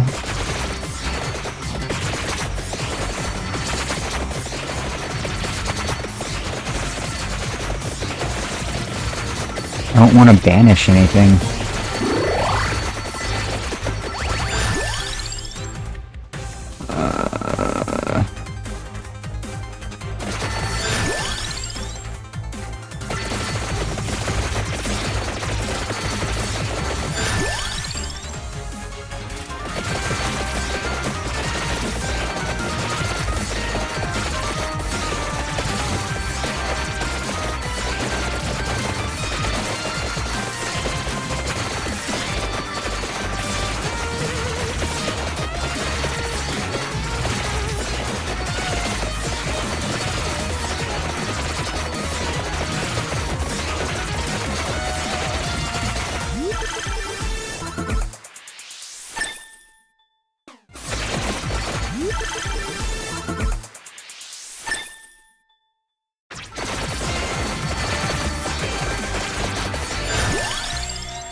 Sorry, Prunella Perula, but the vampire's in another castle. Oh, thank you. Never mind. Yeah, Crunchy, we don't... It's alright.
Nobody touched her ring, so I don't know what he's doing here.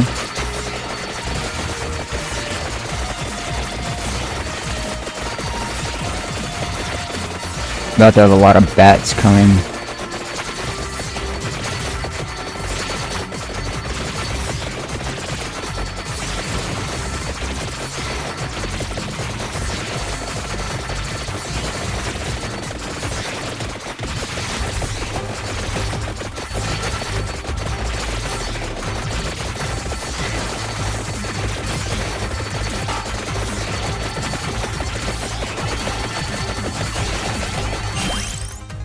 Motherfucker.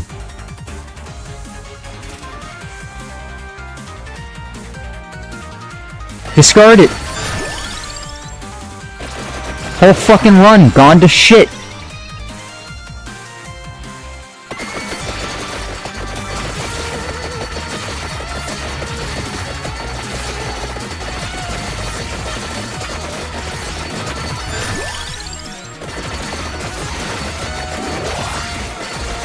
Now I can't get that back. There's no fucking way to get it back.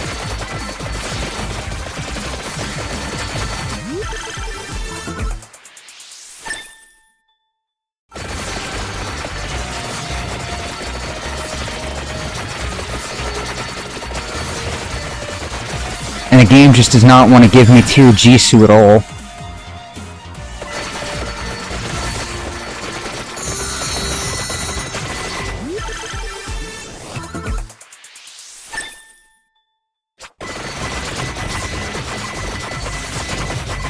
No, not Ilmoy's, damn it, dude. Now we're gonna get no coins. Like, no levels up. We're just gonna be getting shitty EXP.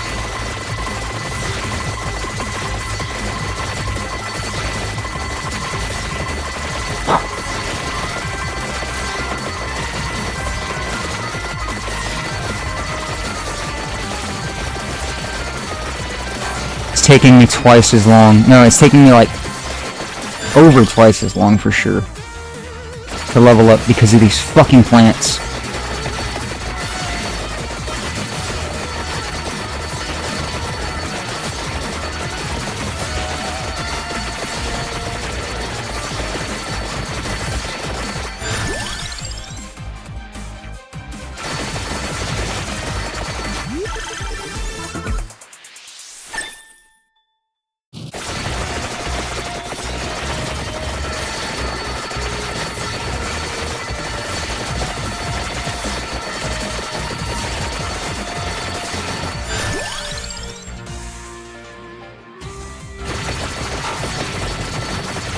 Here, give me some enemies, man. Oh my god, finally. This whole time I've been trying to get something that I can't get.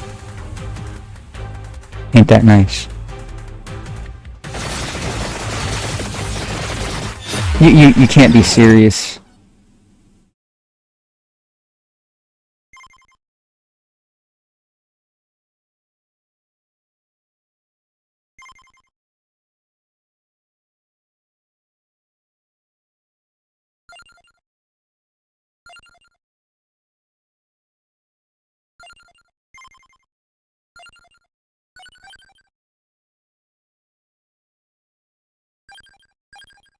That whole fucking run was terrible. The whole fucking thing.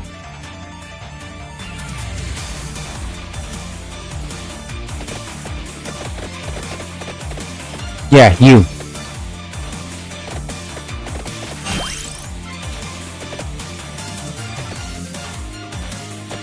All that bullshit trying to get to your Jisoo, and now I finally fucking get it.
How about you stop?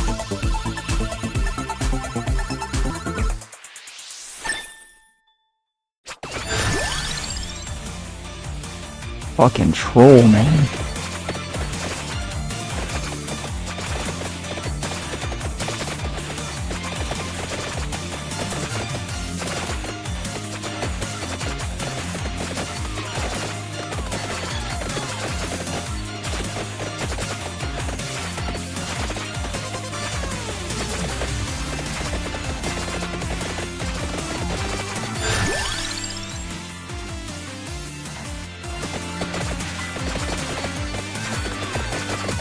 I'm tired of it taking this long.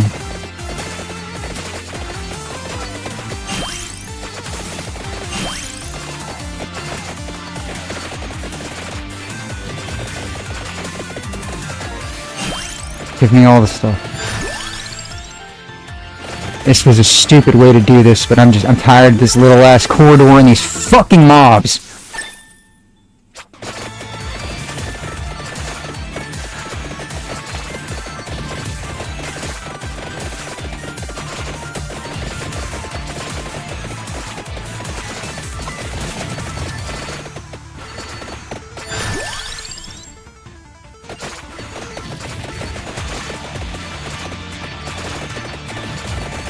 Playing this with the fucking build it wanted me to. Piece of shit.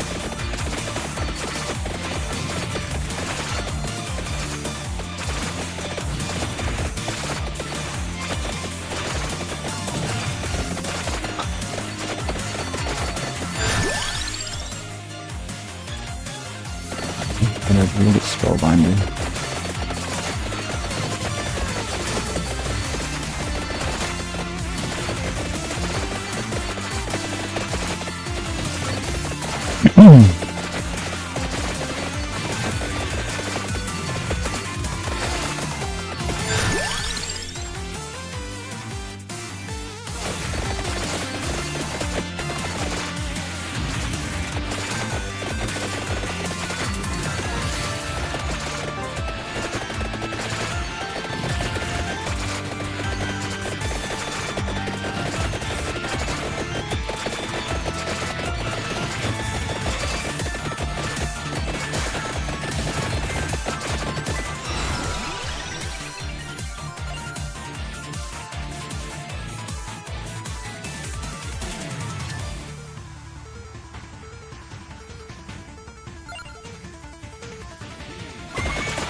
This trap's just not wanting to work for me.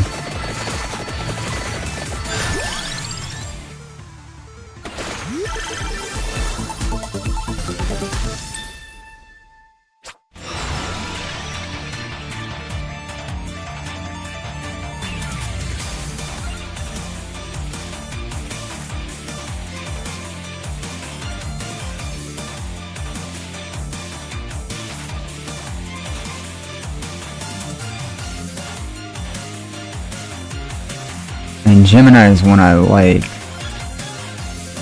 You might can do something better.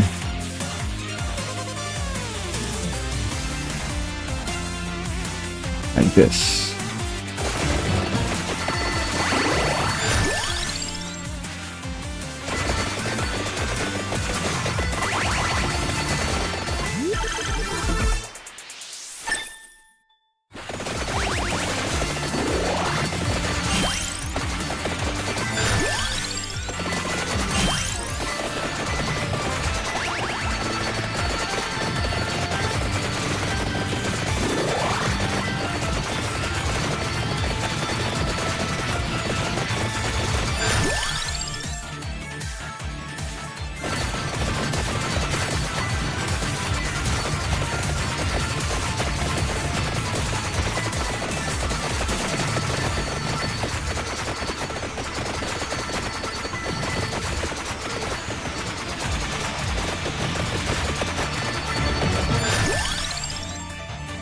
You troll motherfucker. You give me a gold finger with ill noise.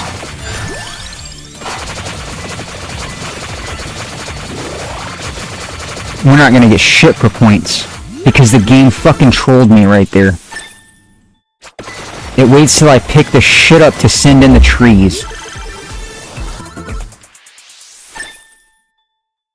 I'm turning off random bullshit because this is pissing me off with the trees.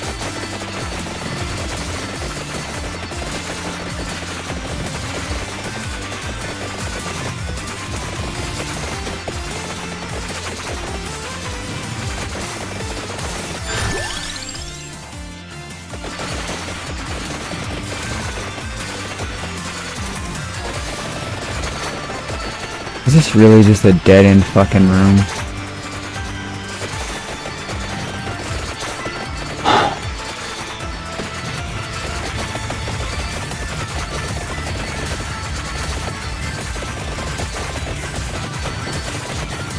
Or is this really a dead-end room? Like there's no door here?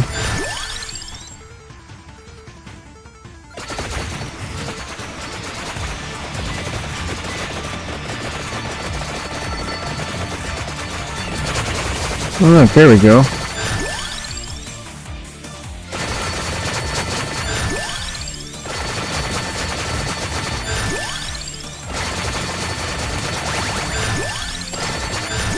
See why I was so mad about missing that gold finger earlier because of the trees?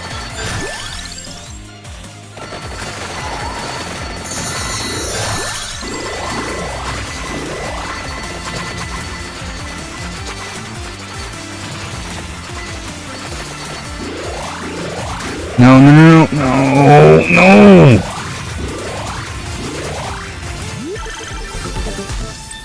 The game fucking trolled me with all those.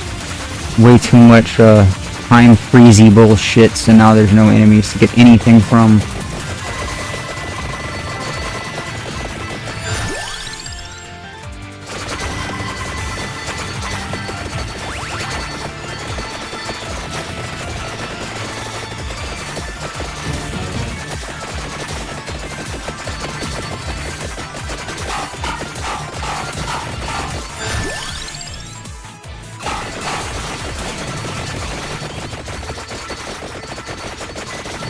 These doors don't work, do they? No, I didn't think so.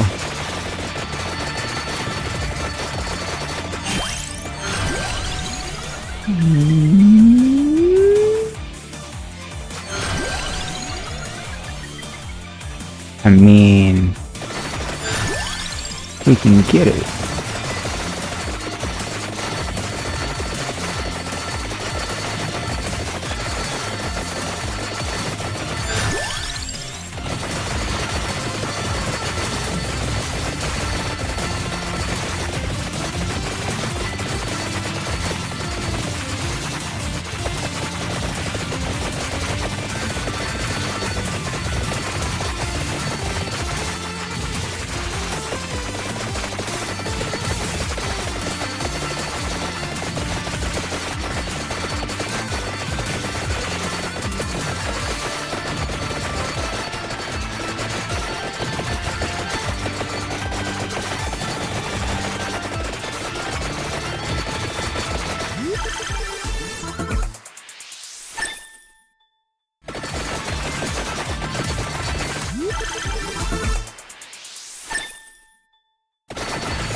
I have no clue what I just did there.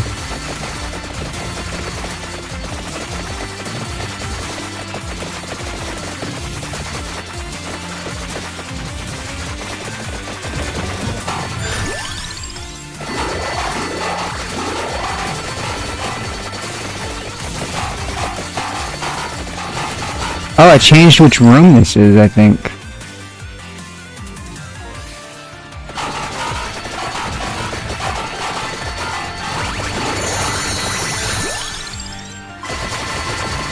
Why time freeze with a fucking gold finger, bro?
Ow.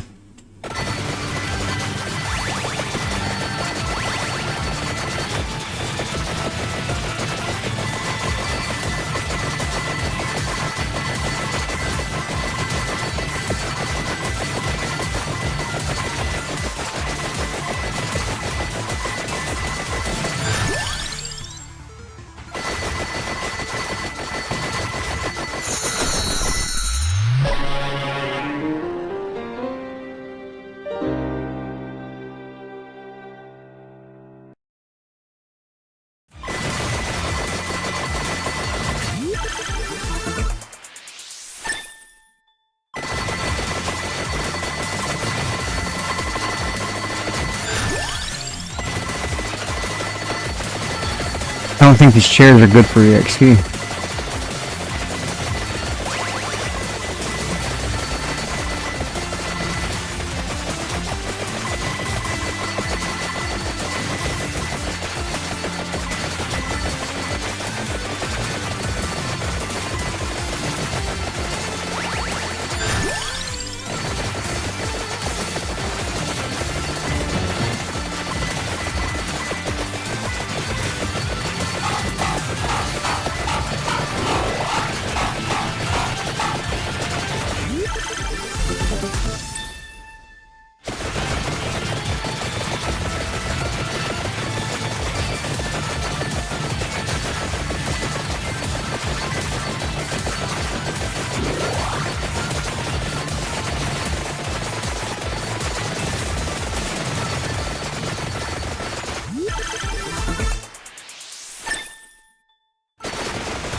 I think I'm at the point I could just stand here now.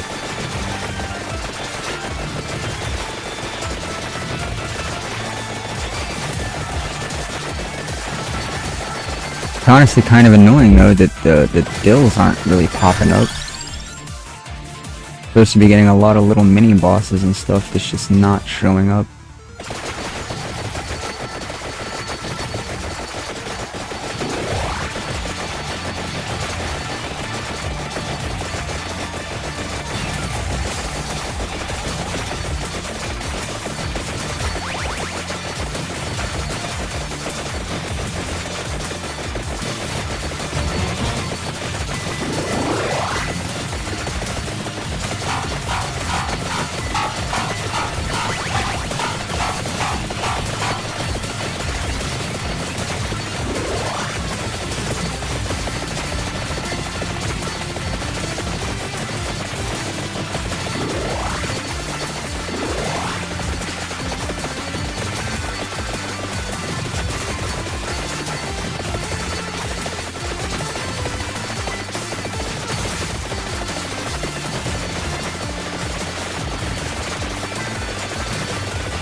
Bro, why you give me the fucking mask?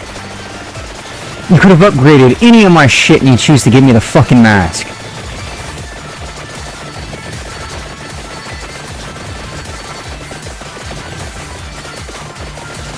I think I'm about to die in 4 seconds. Maybe? No? Okay. So we get the full 30 minutes. Or not with that thing. I'm probably gonna die here, but still.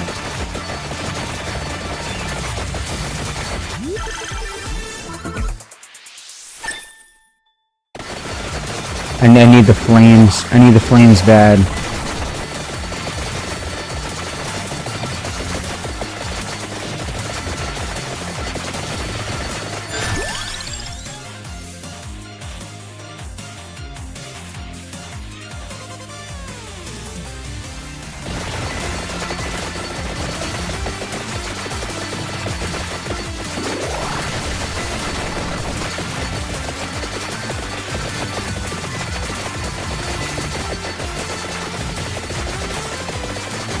If I go in here, will I be safe?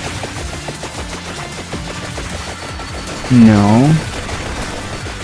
Okay.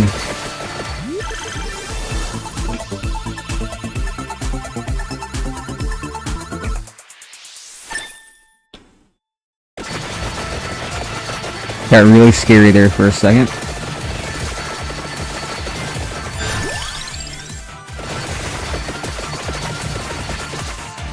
We're getting close on the flames.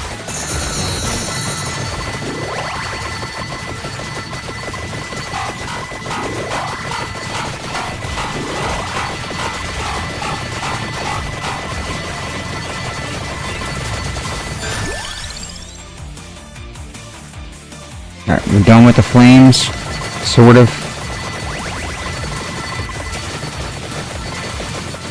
Now we need the box.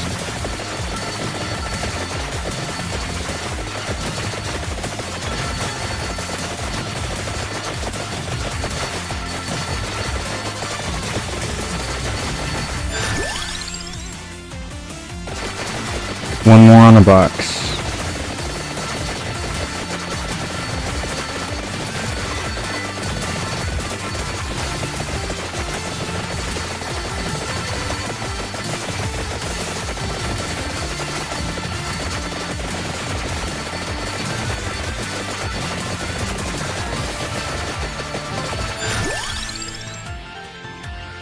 And all we get is trash.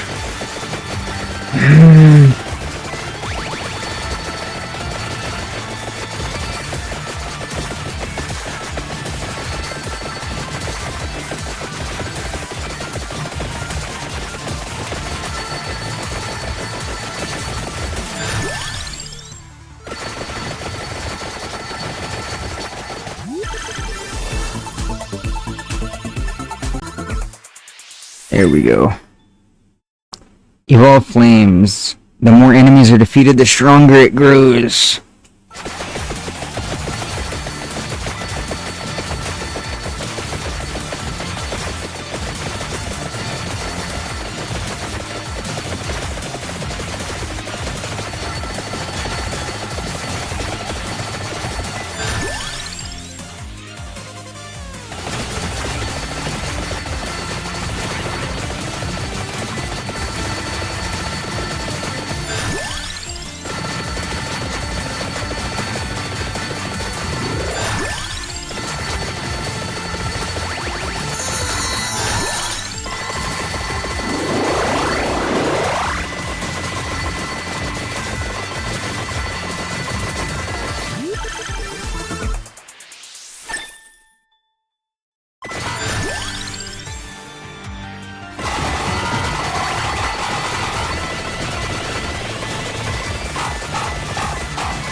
I haven't played with controller for like so long that right now I'm actually getting one of those blisters that you used to get from playing like Nintendo 64 hardcore.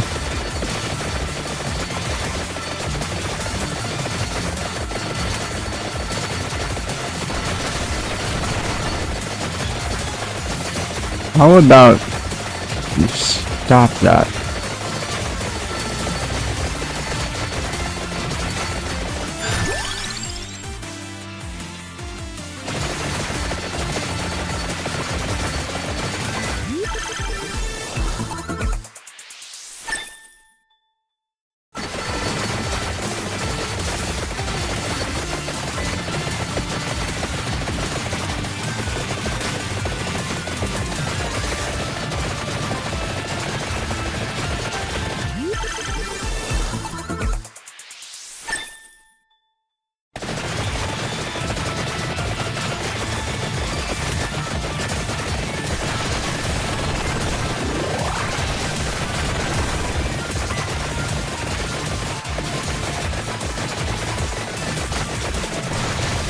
Yeah.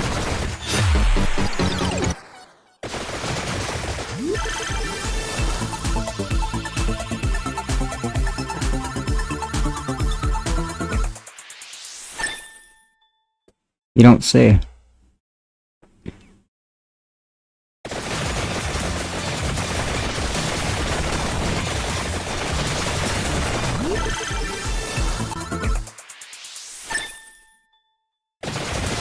Mm-hmm.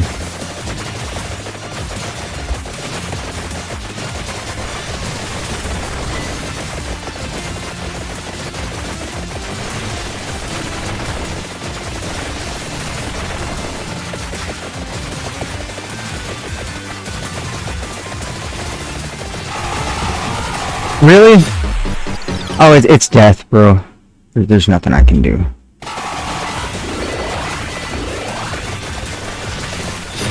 Yeah. Nothing I can do. It's death.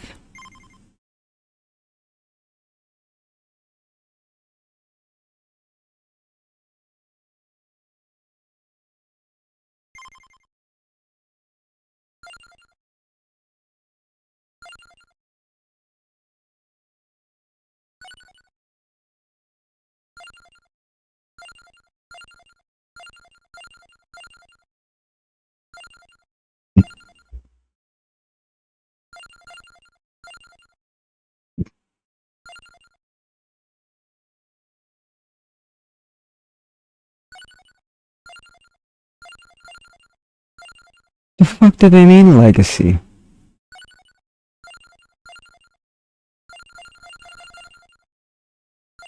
What did they do to Pugnala, bro? Hold on.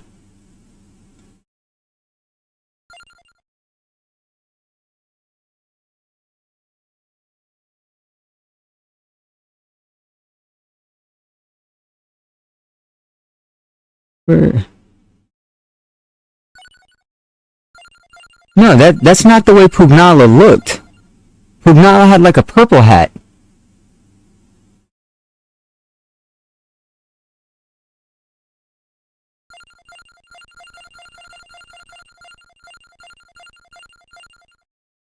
Where's my other spray?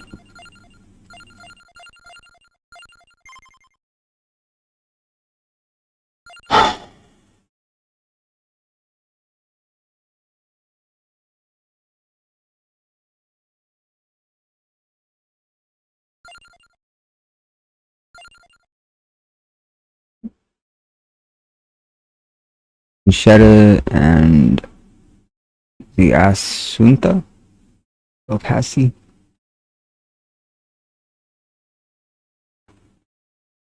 I wonder if these two are related.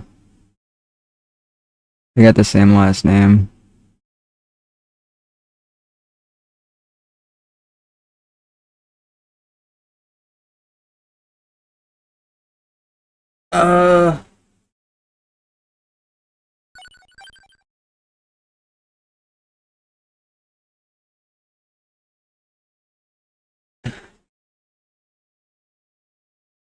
Anar Bazaar.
Did I?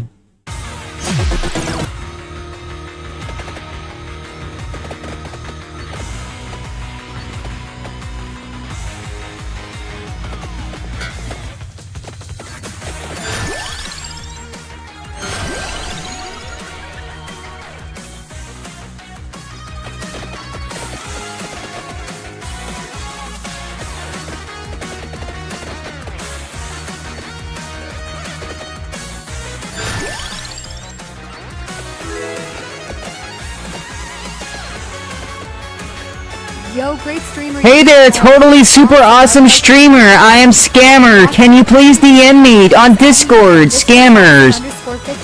Dude, shut the fuck up. Get out of my stream.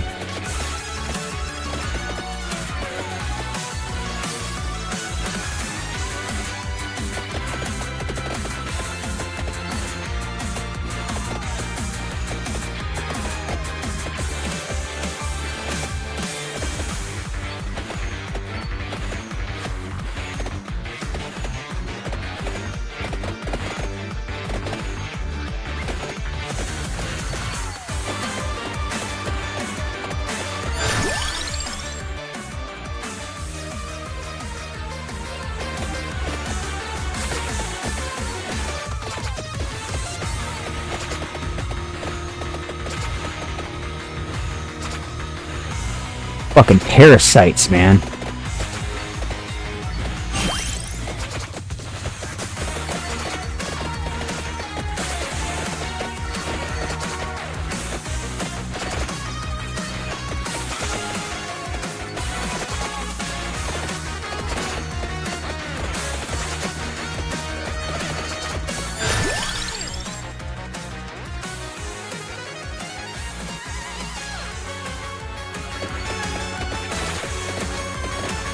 It's dumb of me to not take the Santa Water, honestly. Santa Water does some of the biggest DPS in the game.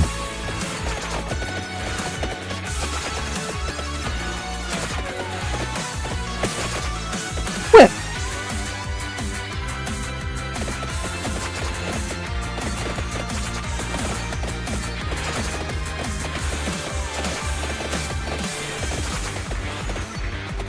If I knew the crown was up there, I would have went for it first, but...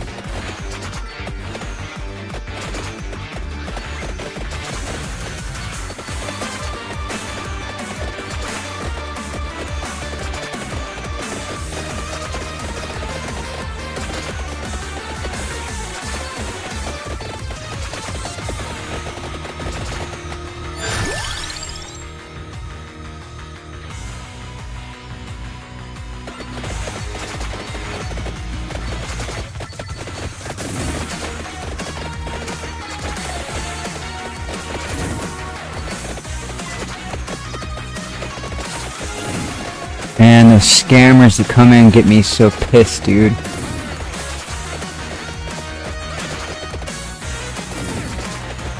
It seems like every day I'm pissed off. I think I am pissed off every day. Because every day some shit like that, or some trolls in the fucking game.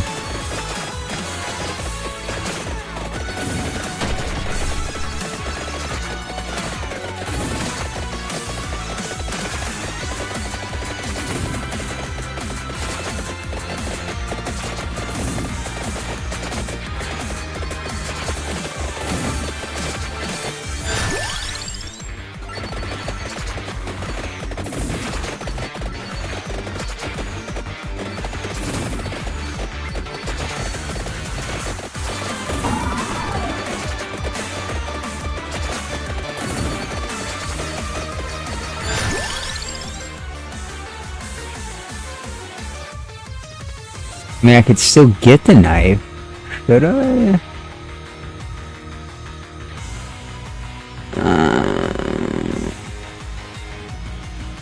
I'm using too many projectiles for me to not get it, honestly.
That's why this round is kind of sucking. It took my randomizer from me.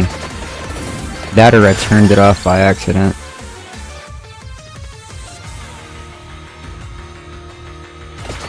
I'm pretty sure it just took it from me. Whenever the fingers snapped. I know it takes some shit, but I didn't know it took the randomizer too.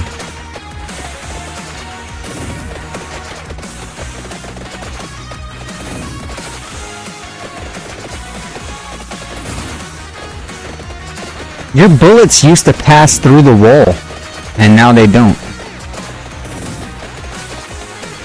Meaning I can't hit that. I can't hit any of these.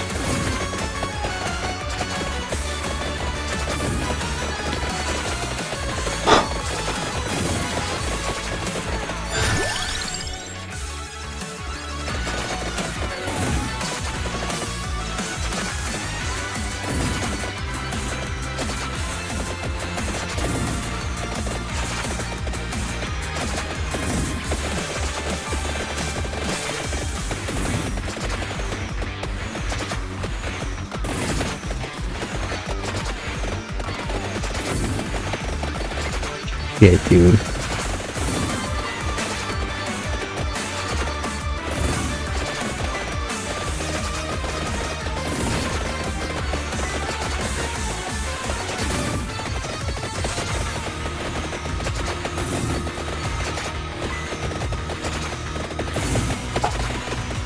You asshole.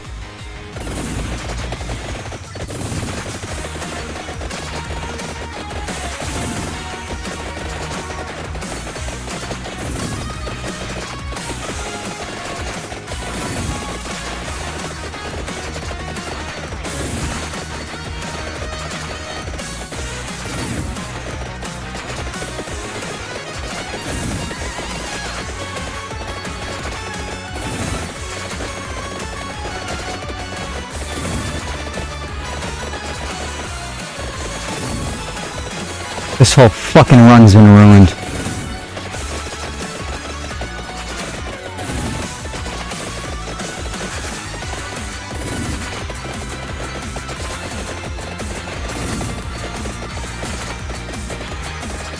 Should have got my birds.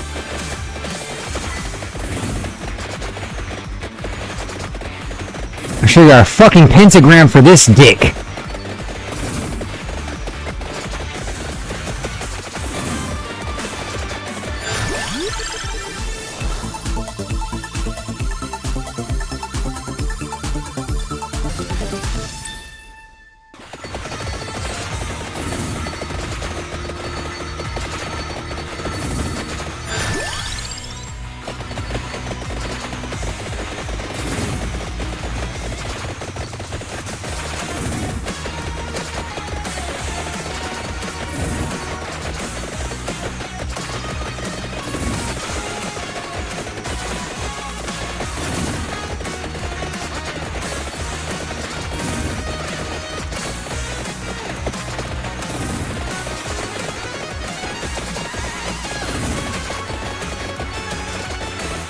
Where the fucking Christ, dude.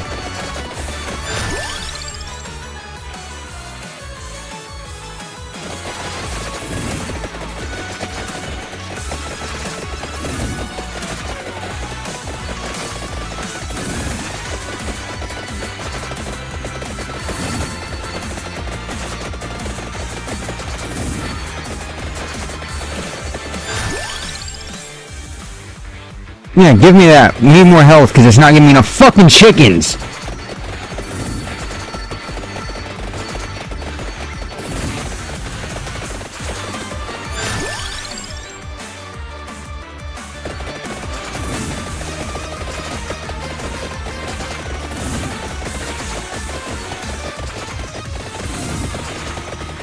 And this asshole just won't die.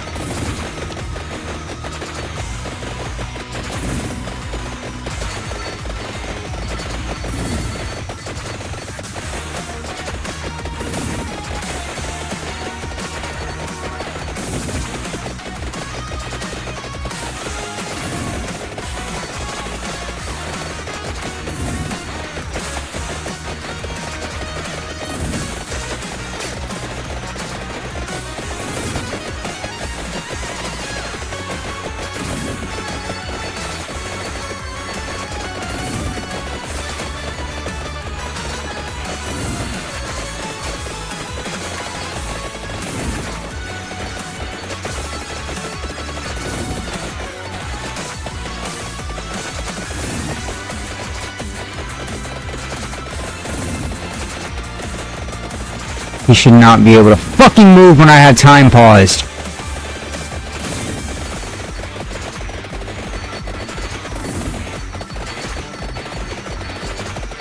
This whole round is done. I should just give up.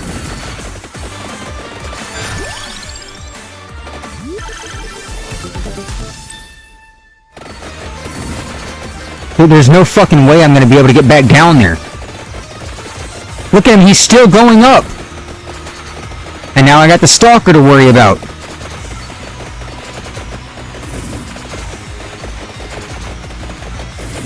Quit your shit!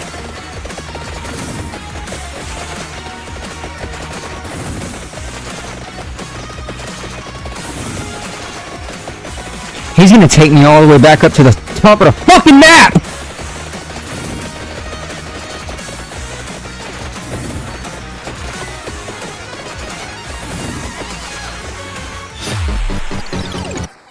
Don't fucking revive!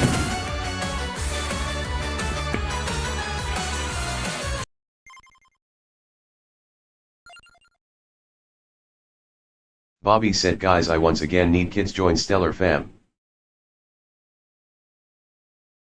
I have no clue what that means.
Just those couple rounds of playing got my thumb feeling sore as shit.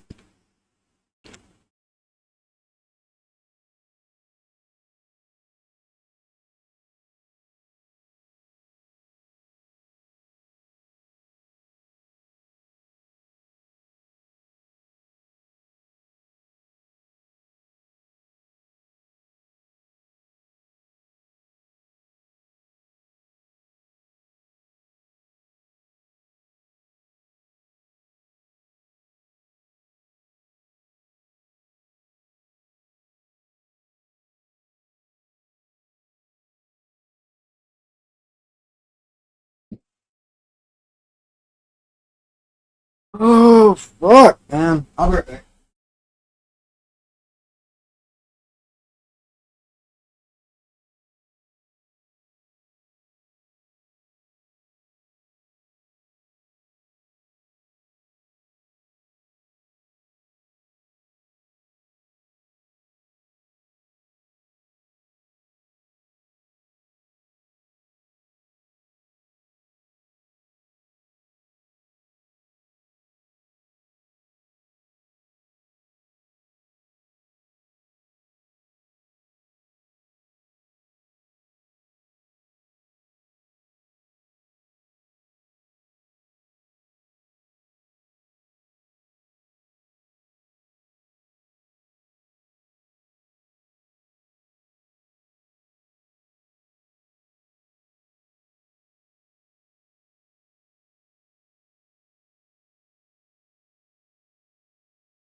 Man, I tried to fucking cool off, went in the other room, made it worse!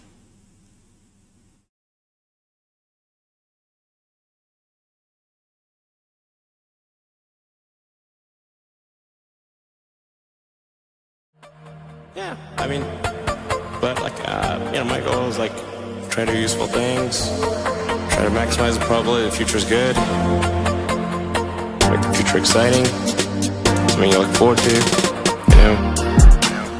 With Tesla, we're like trying to make things that people love. How many things can you buy that you really love, that really give you joy? So rare, so rare. I wish there were more things. That's what we're trying to do.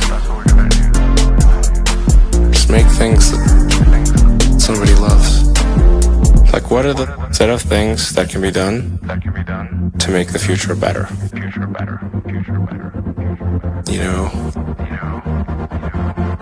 I think that a future where we are a spacefaring civilization out there among the stars, that's what we should strive for. Out there among the stars, this is very exciting. Out there among the stars, that's what we should strive for. This makes me look forward to the future. Makes me want that future.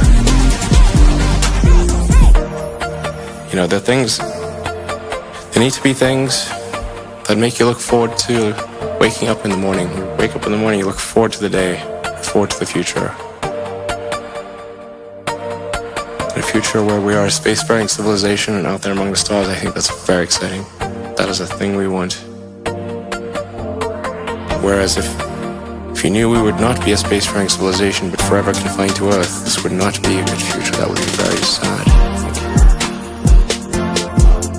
No, I just think if there are two futures, and one future is we're out there among the stars, and the things we read about and see in science fiction movies, the good ones, are true. We have these starships, and we're going to see what other planets are like, and we're a multi-planet species, and the scope and scale of consciousness is expanded across many civilizations and many planets and many star systems. This is a great future. This is a wonderful thing to me. And that's what we should strive for. Out there among the stars, that's what we should strive for. Out there among the stars, this is very exciting. Out there among the stars, that's what we should strive for. This makes me look forward to the future. Makes me want that future. Life has to be more than about solving problems. If all that life is about is solving problems, why bother getting up in the morning? There have to be things that make you proud to be a member of humanity. Only a handful of people went to the moon. And yet, we all went to the moon. We went with them vicariously. We shared in that adventure. I don't think anyone would say that that was a bad idea. That was great. We need more of those things. Out there among the stars, that's what we should strive for. Out there among the stars, this is very exciting. Out there among the stars,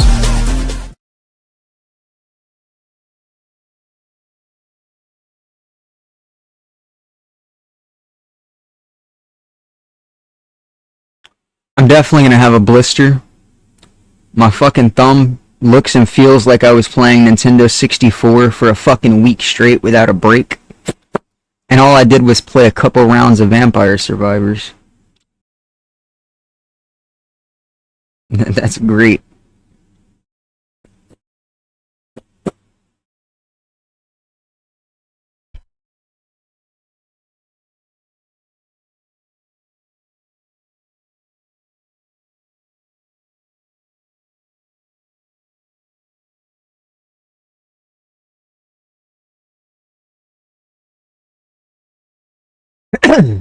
I honestly think I'm going to stop multi-streaming to Kick, because every time I stream to Kick, I've got one of these fucking scammers that come into my stream. Like, every single time I stream on Kick, it doesn't fail. I always have one.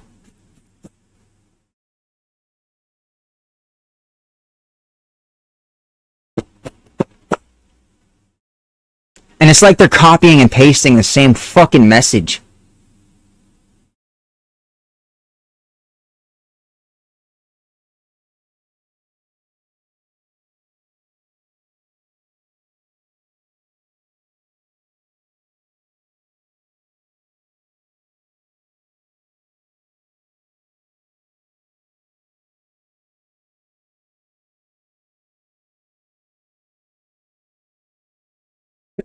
I know, I should really chill out, dude. I'm gonna watch some TV or something.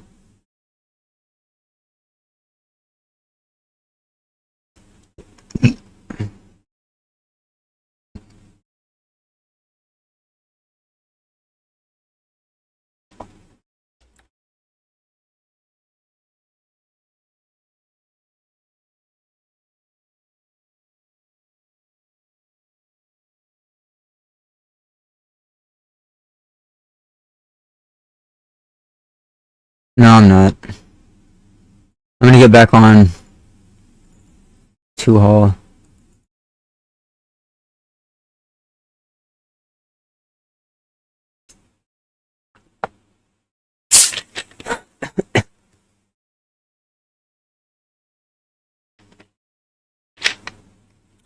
I just wanted to play a casual game that I knew I wouldn't get upset playing.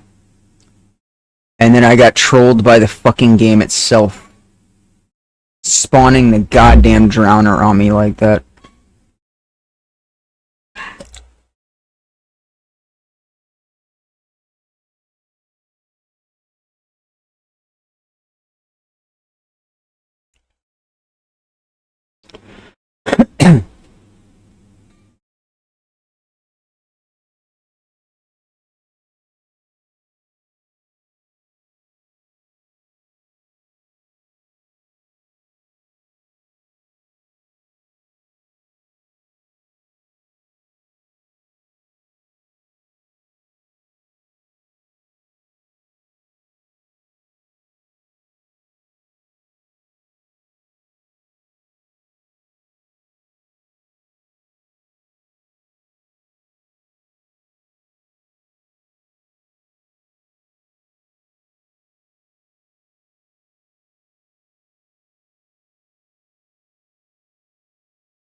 Moo said, and a channel for 375.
American Jedi 66 Eve Amadeo replied to Stygian Sticks Eve Sticks, that would be pretty cool. Moo said no, the pop is already low and running the server costly.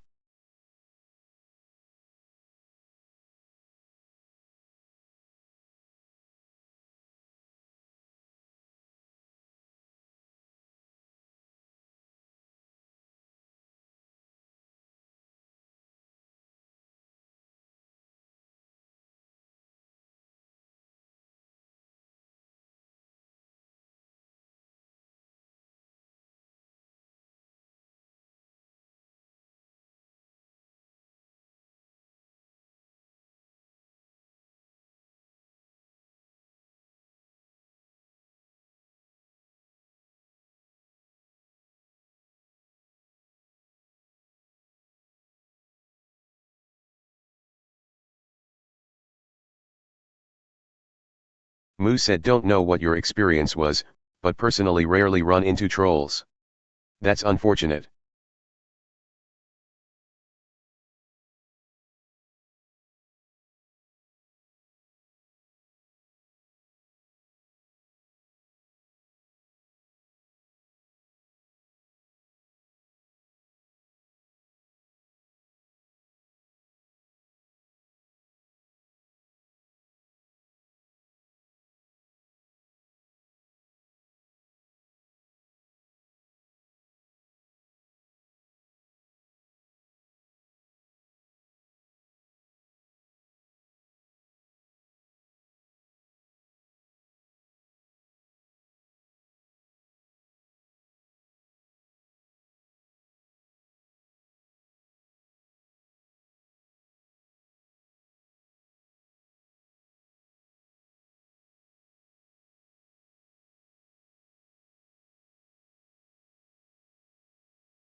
Alright, I guess I'm gonna go on my private area because I might have to get off here in a second. Yeah, I mean, but like, my goal is like try to do useful things, try to maximize the probability the future is good, make the future exciting, something you look forward to, with Tesla. Alright, yeah. So I'm gonna go to my private location, well, sort of private, because I don't know if I'm gonna have to get off here in a minute. Damn it, bro, park my horse back!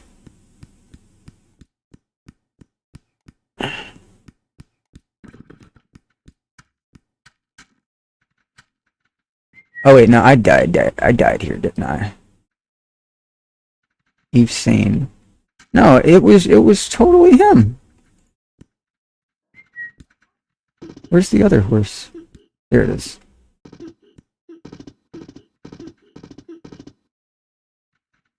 Stable bell tower.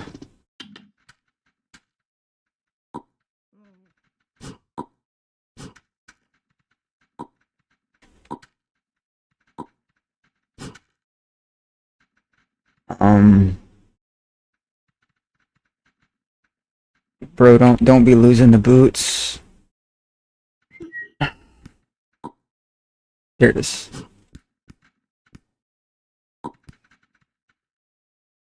He must have died with his clothes still on him, and then the game spat them off. And since this tile was taken, it put it right there.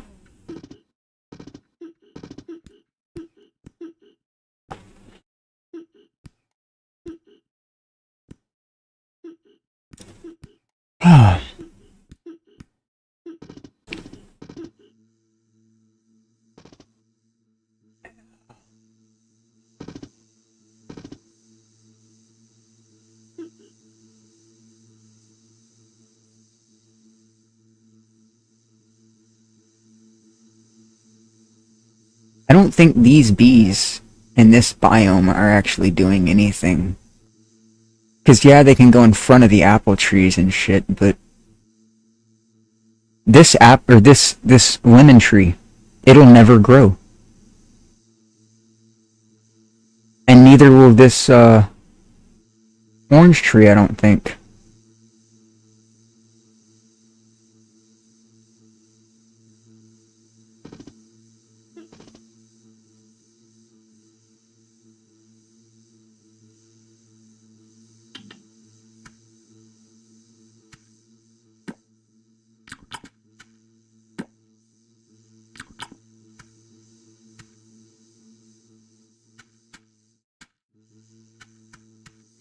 How is there no bananas near, bro?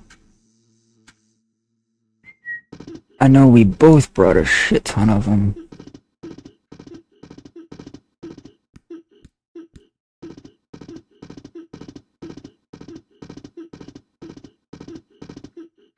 Uh-oh.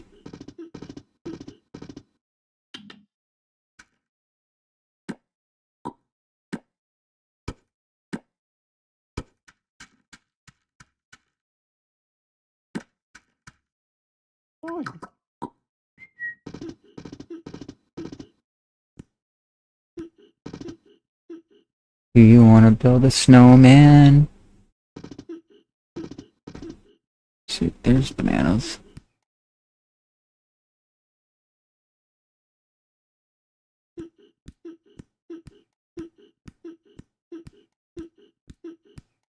Oh. What I need to do, honestly, is just get a lot of rest. Like, take a day or two where I literally don't play the game at all.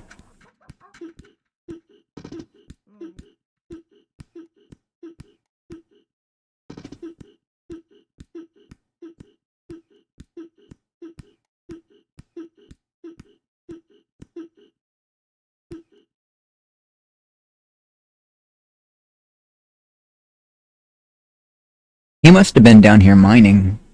But why does he have the mining picks here? There's no There's no log thingy. Not log, whatever the hell those are called. You all know what I'm talking about.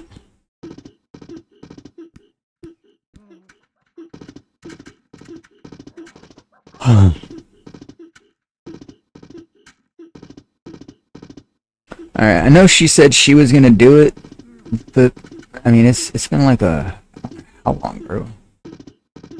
I'm gonna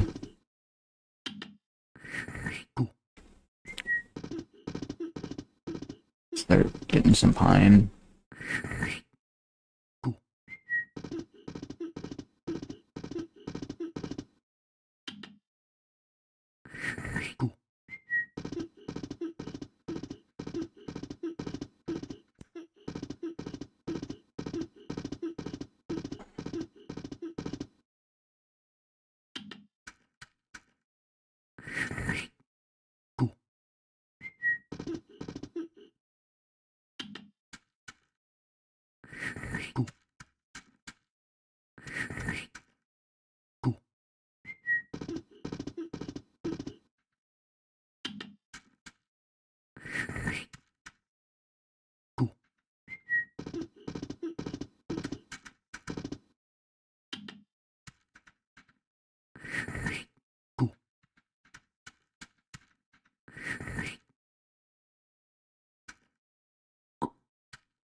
How do I not have any clean bowls?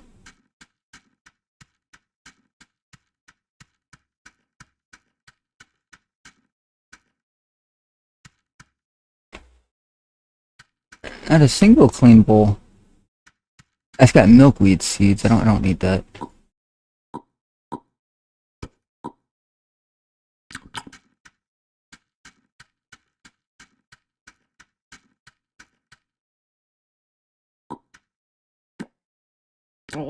And see, I guess I could put the milkweed seed back in it.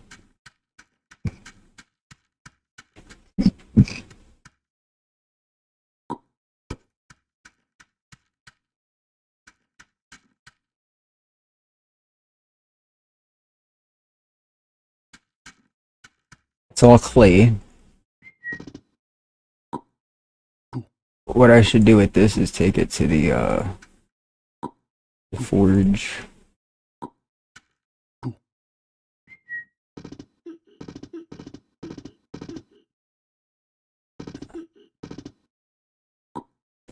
That's actually what I should do, is go hunt rabbits.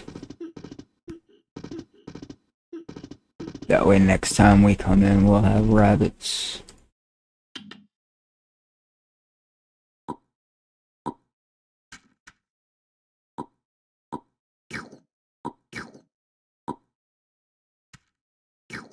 I think all it would take is one misclick, and I have a floor instead of a pile of clay.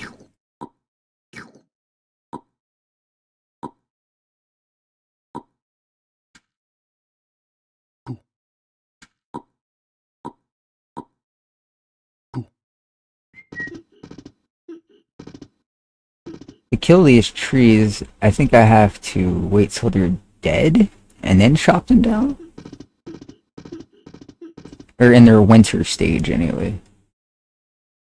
I wish you could pile up a thing of stumps like this and then just use an axe on it to get like a pile of the kindling, you know? I don't know why it doesn't work like that.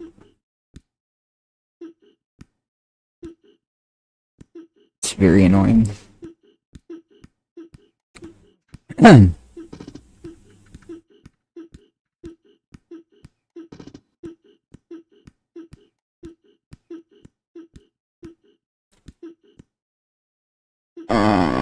I need to pull up all of this, actually. Not all of this, not all of it. But around this mine. Yeah, he upgraded my mine. Because that was completely empty. That's still completely empty. So he upgraded this one and the one at the bottom.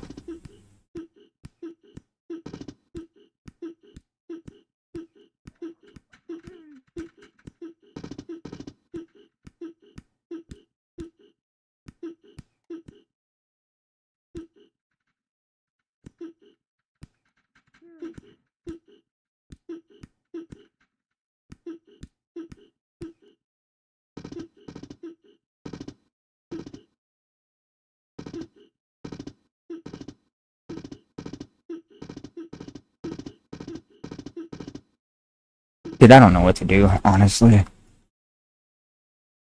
But I'm pretty sure these two trees are screwed because they're planted too close to, like, nothing. There's nothing that can get around them.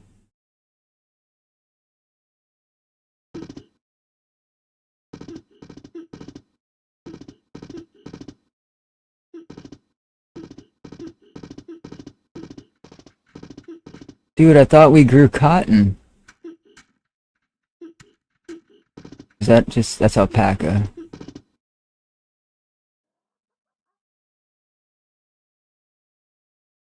Oh no. We got a rope somewhere, right?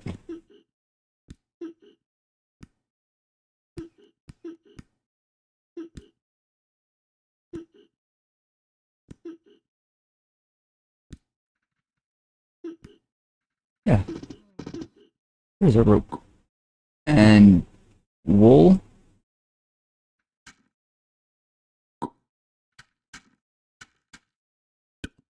There's where the fleece is, bro. Okay.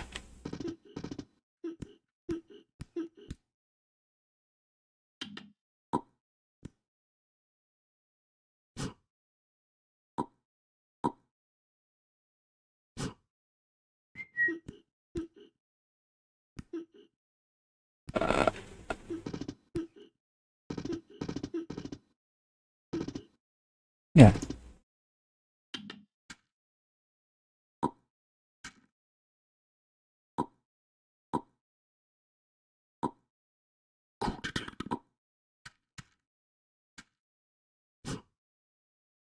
See, one thing that makes it kind of hard to play here now is I did it like everybody else. I tore up the fucking place to make room for all this when I should have just... I shouldn't have focused on efficiency at all. Did not have made it look pretty.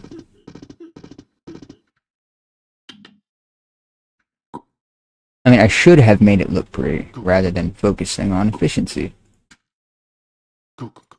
But for some reason I was like, yeah, I've got friends over here now. I don't want it to look bad, blah, blah, blah. I'm going to, make it look more like the rest of them. I shouldn't have made it look like the rest of the cities, bro.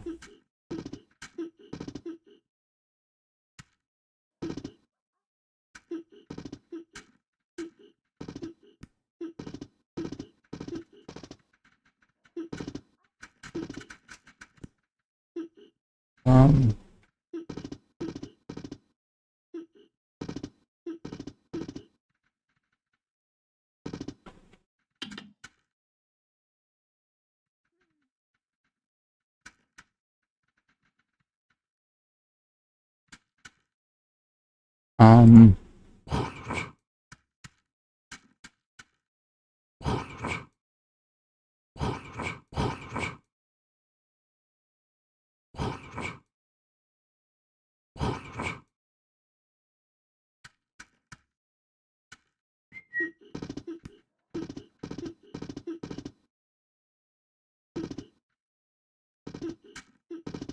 I guess I'm gonna do it with 2 snares, man.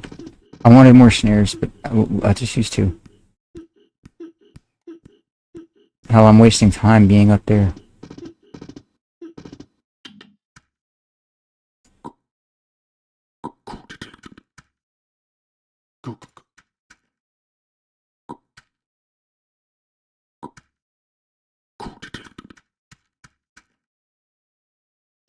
See, when I want to show people how she does this, whenever I'm trying to do shit, she won't do it. But then whenever I'm trying to actually do shit, she does the whole thing where she humps the air instead of doing what I tell her to do.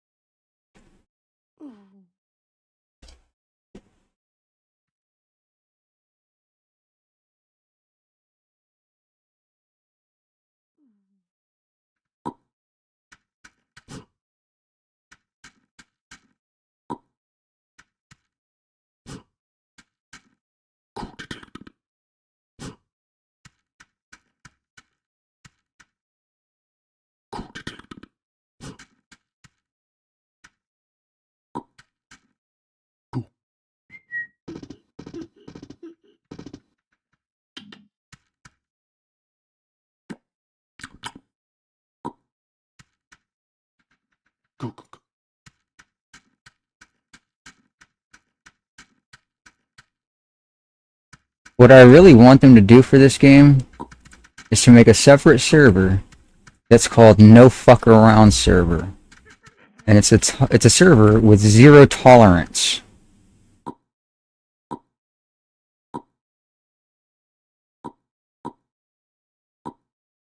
Fuck around, find out.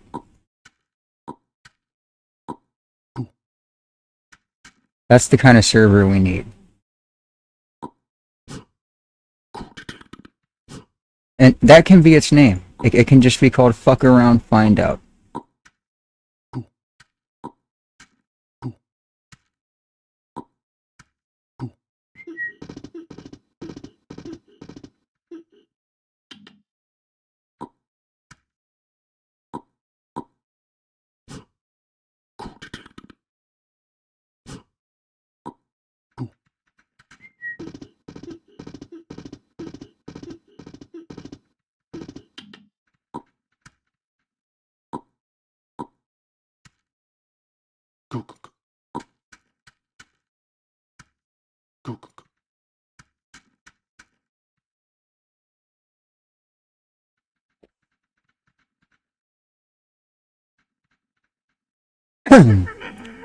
You know? I could invite my other friend here. I haven't gave them my spawn code yet, but it's another Eve that I met. It's pretty chill.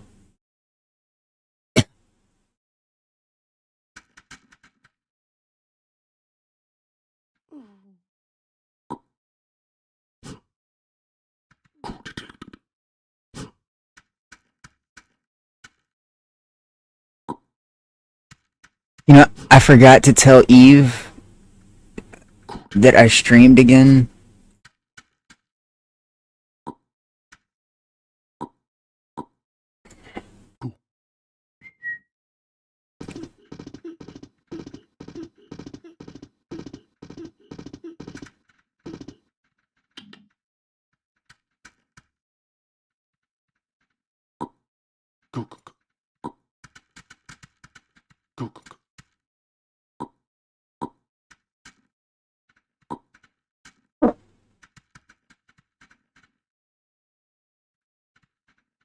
And I forgot to post in the Discord server again too. Fuck.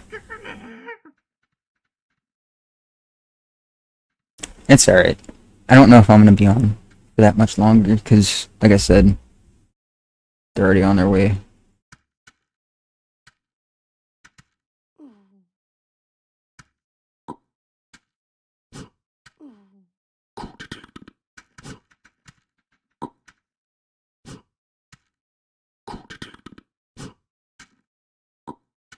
Wait, don't put that in there.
Wait, is that 3?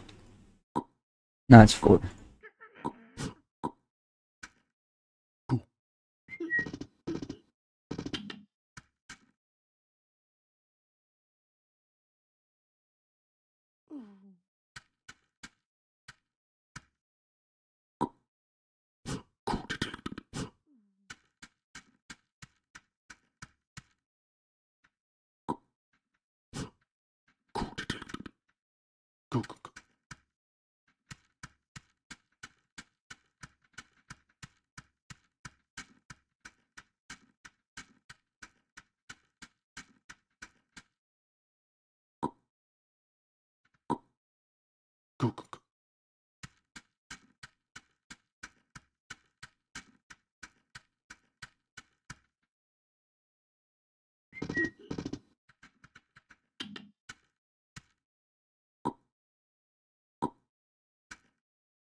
Really? Is that tomato? I thought that said black pepper for a second. I don't know why.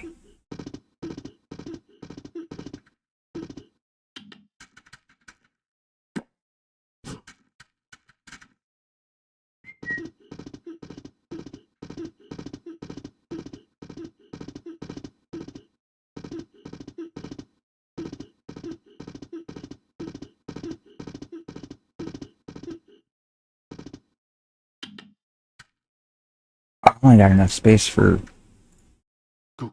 3? With the extra... Maybe... I think it's 2 more. I could put 2 more in there.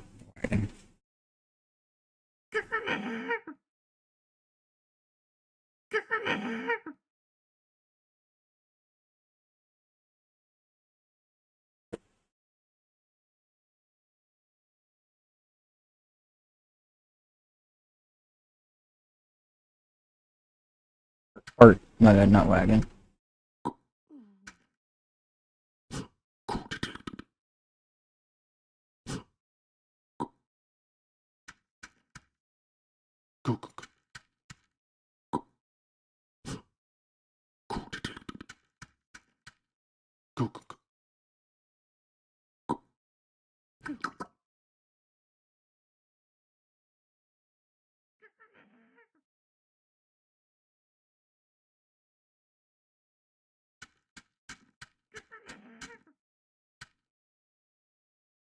Could hold one in my shirt.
feel like a mega dick.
Maybe now I'll fucking remember to. Dude, I feel so bad about that. Like, I feel like shit. shit.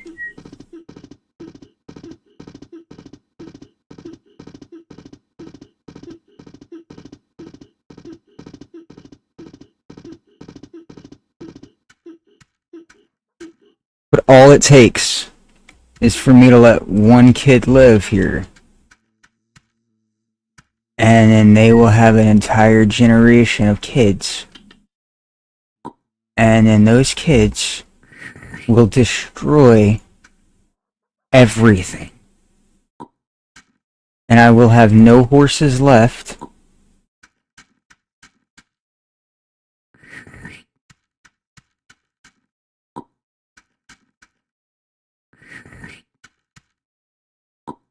And if worse comes to worse, they'll find another village close to me. And then I will never be safe in my solo spot again.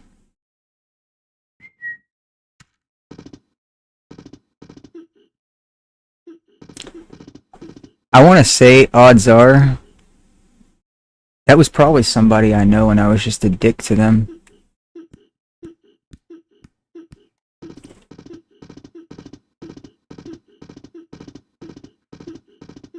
Maybe, maybe not, I don't know. I know I feel like shit because I did that.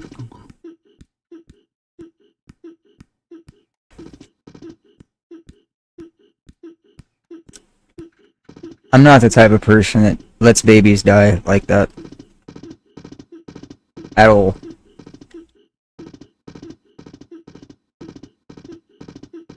If they wouldn't have walked away, I actually tried to go pick them back up.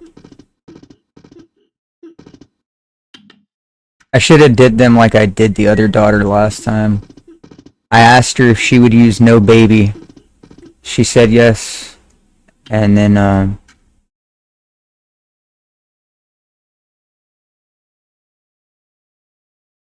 they are the reason I will now use yes baby. But that's a bullshit lie. Because last time I tried, well, yeah.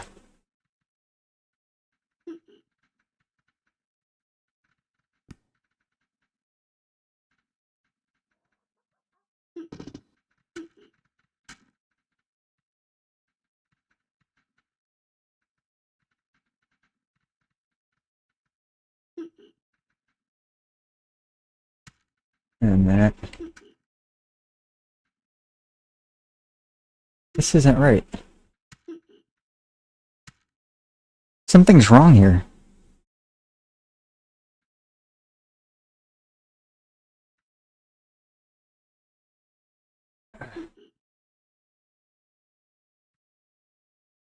Yeah, something's wrong there.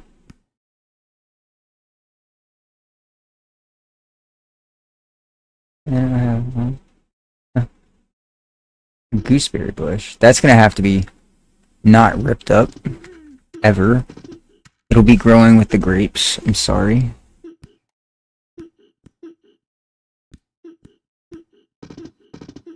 I really like that there's two of them in the kitchen right here by the soil pit. The mushrooms.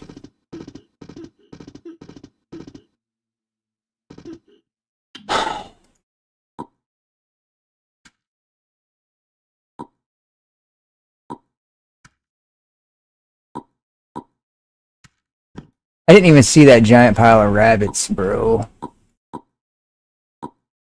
We were out of rabbits last time. I guess he went and hunted some.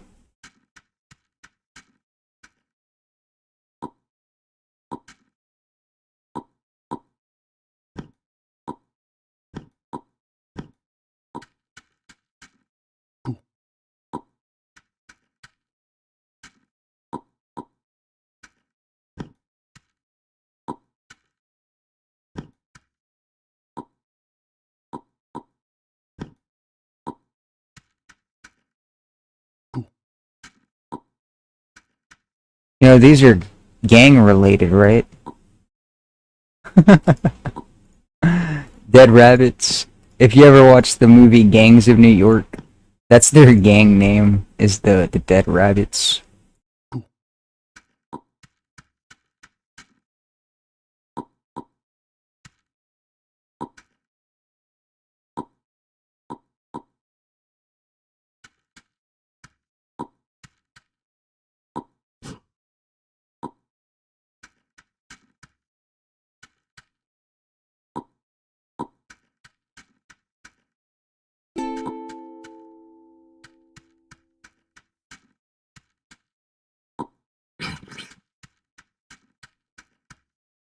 I shouldn't have ate that. I should have just let myself die, bro.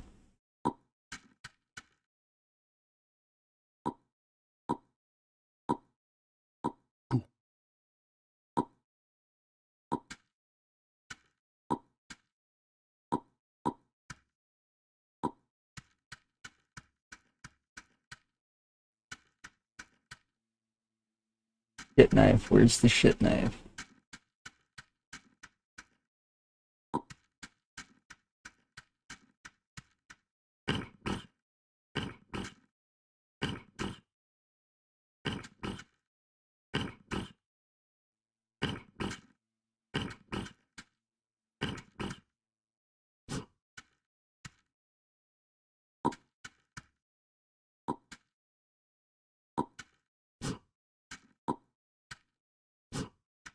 I don't think you can stack 5 rabbit furs, can you? No.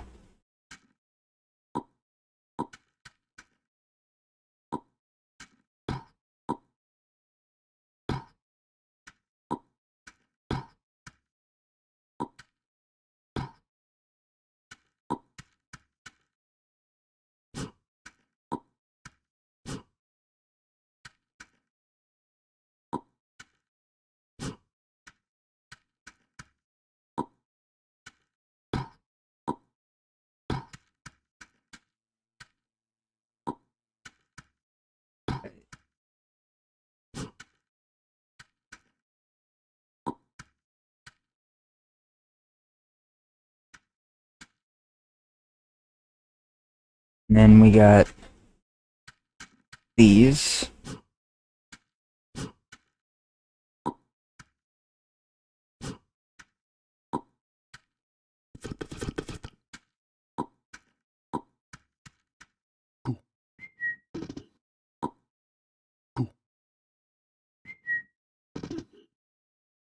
What is it? 1, 2, 3, 4.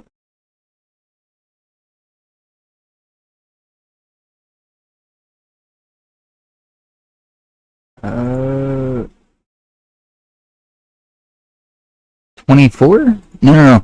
24 plus 4. No. 24. It's 28, 29. 29 inventory slots on me right now. But if I can get the shorts, then that'll be 30. And then if we could load the wagon up with fucking backpacks or even poi packs once we get those, man. A wagon full of poi packs, that's so much inventory space. But also not, because you can't stack the big items. Yeah, I think the poi packs were better in the cart or backpacks for now. I'm gonna get off, quit streaming for a little bit. I'll probably be on here in like an hour or so. I'm not sure. It just depends on when everybody leaves. I got some company coming over right now, basically. But I never noticed how big their knees are. Look at the giant ball in her knee. Oh, her elbows are giant balls, too. I just thought they were like sticks this whole time. It's so weird. I'm never going to be able to unsee that now. Alright. Yeah. I'm going to get off for now, but I will be back on later tonight. And it might not even be tonight. It'll probably be like an hour or so. I guess it will be tonight because it's already 5 o'clock.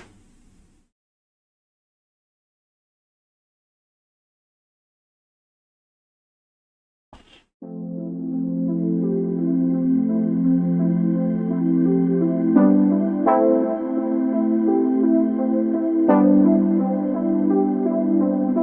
know that team's down there, right? I also know there's like 5 or 6 guys in this lobby. Desperate. For just a hint of love.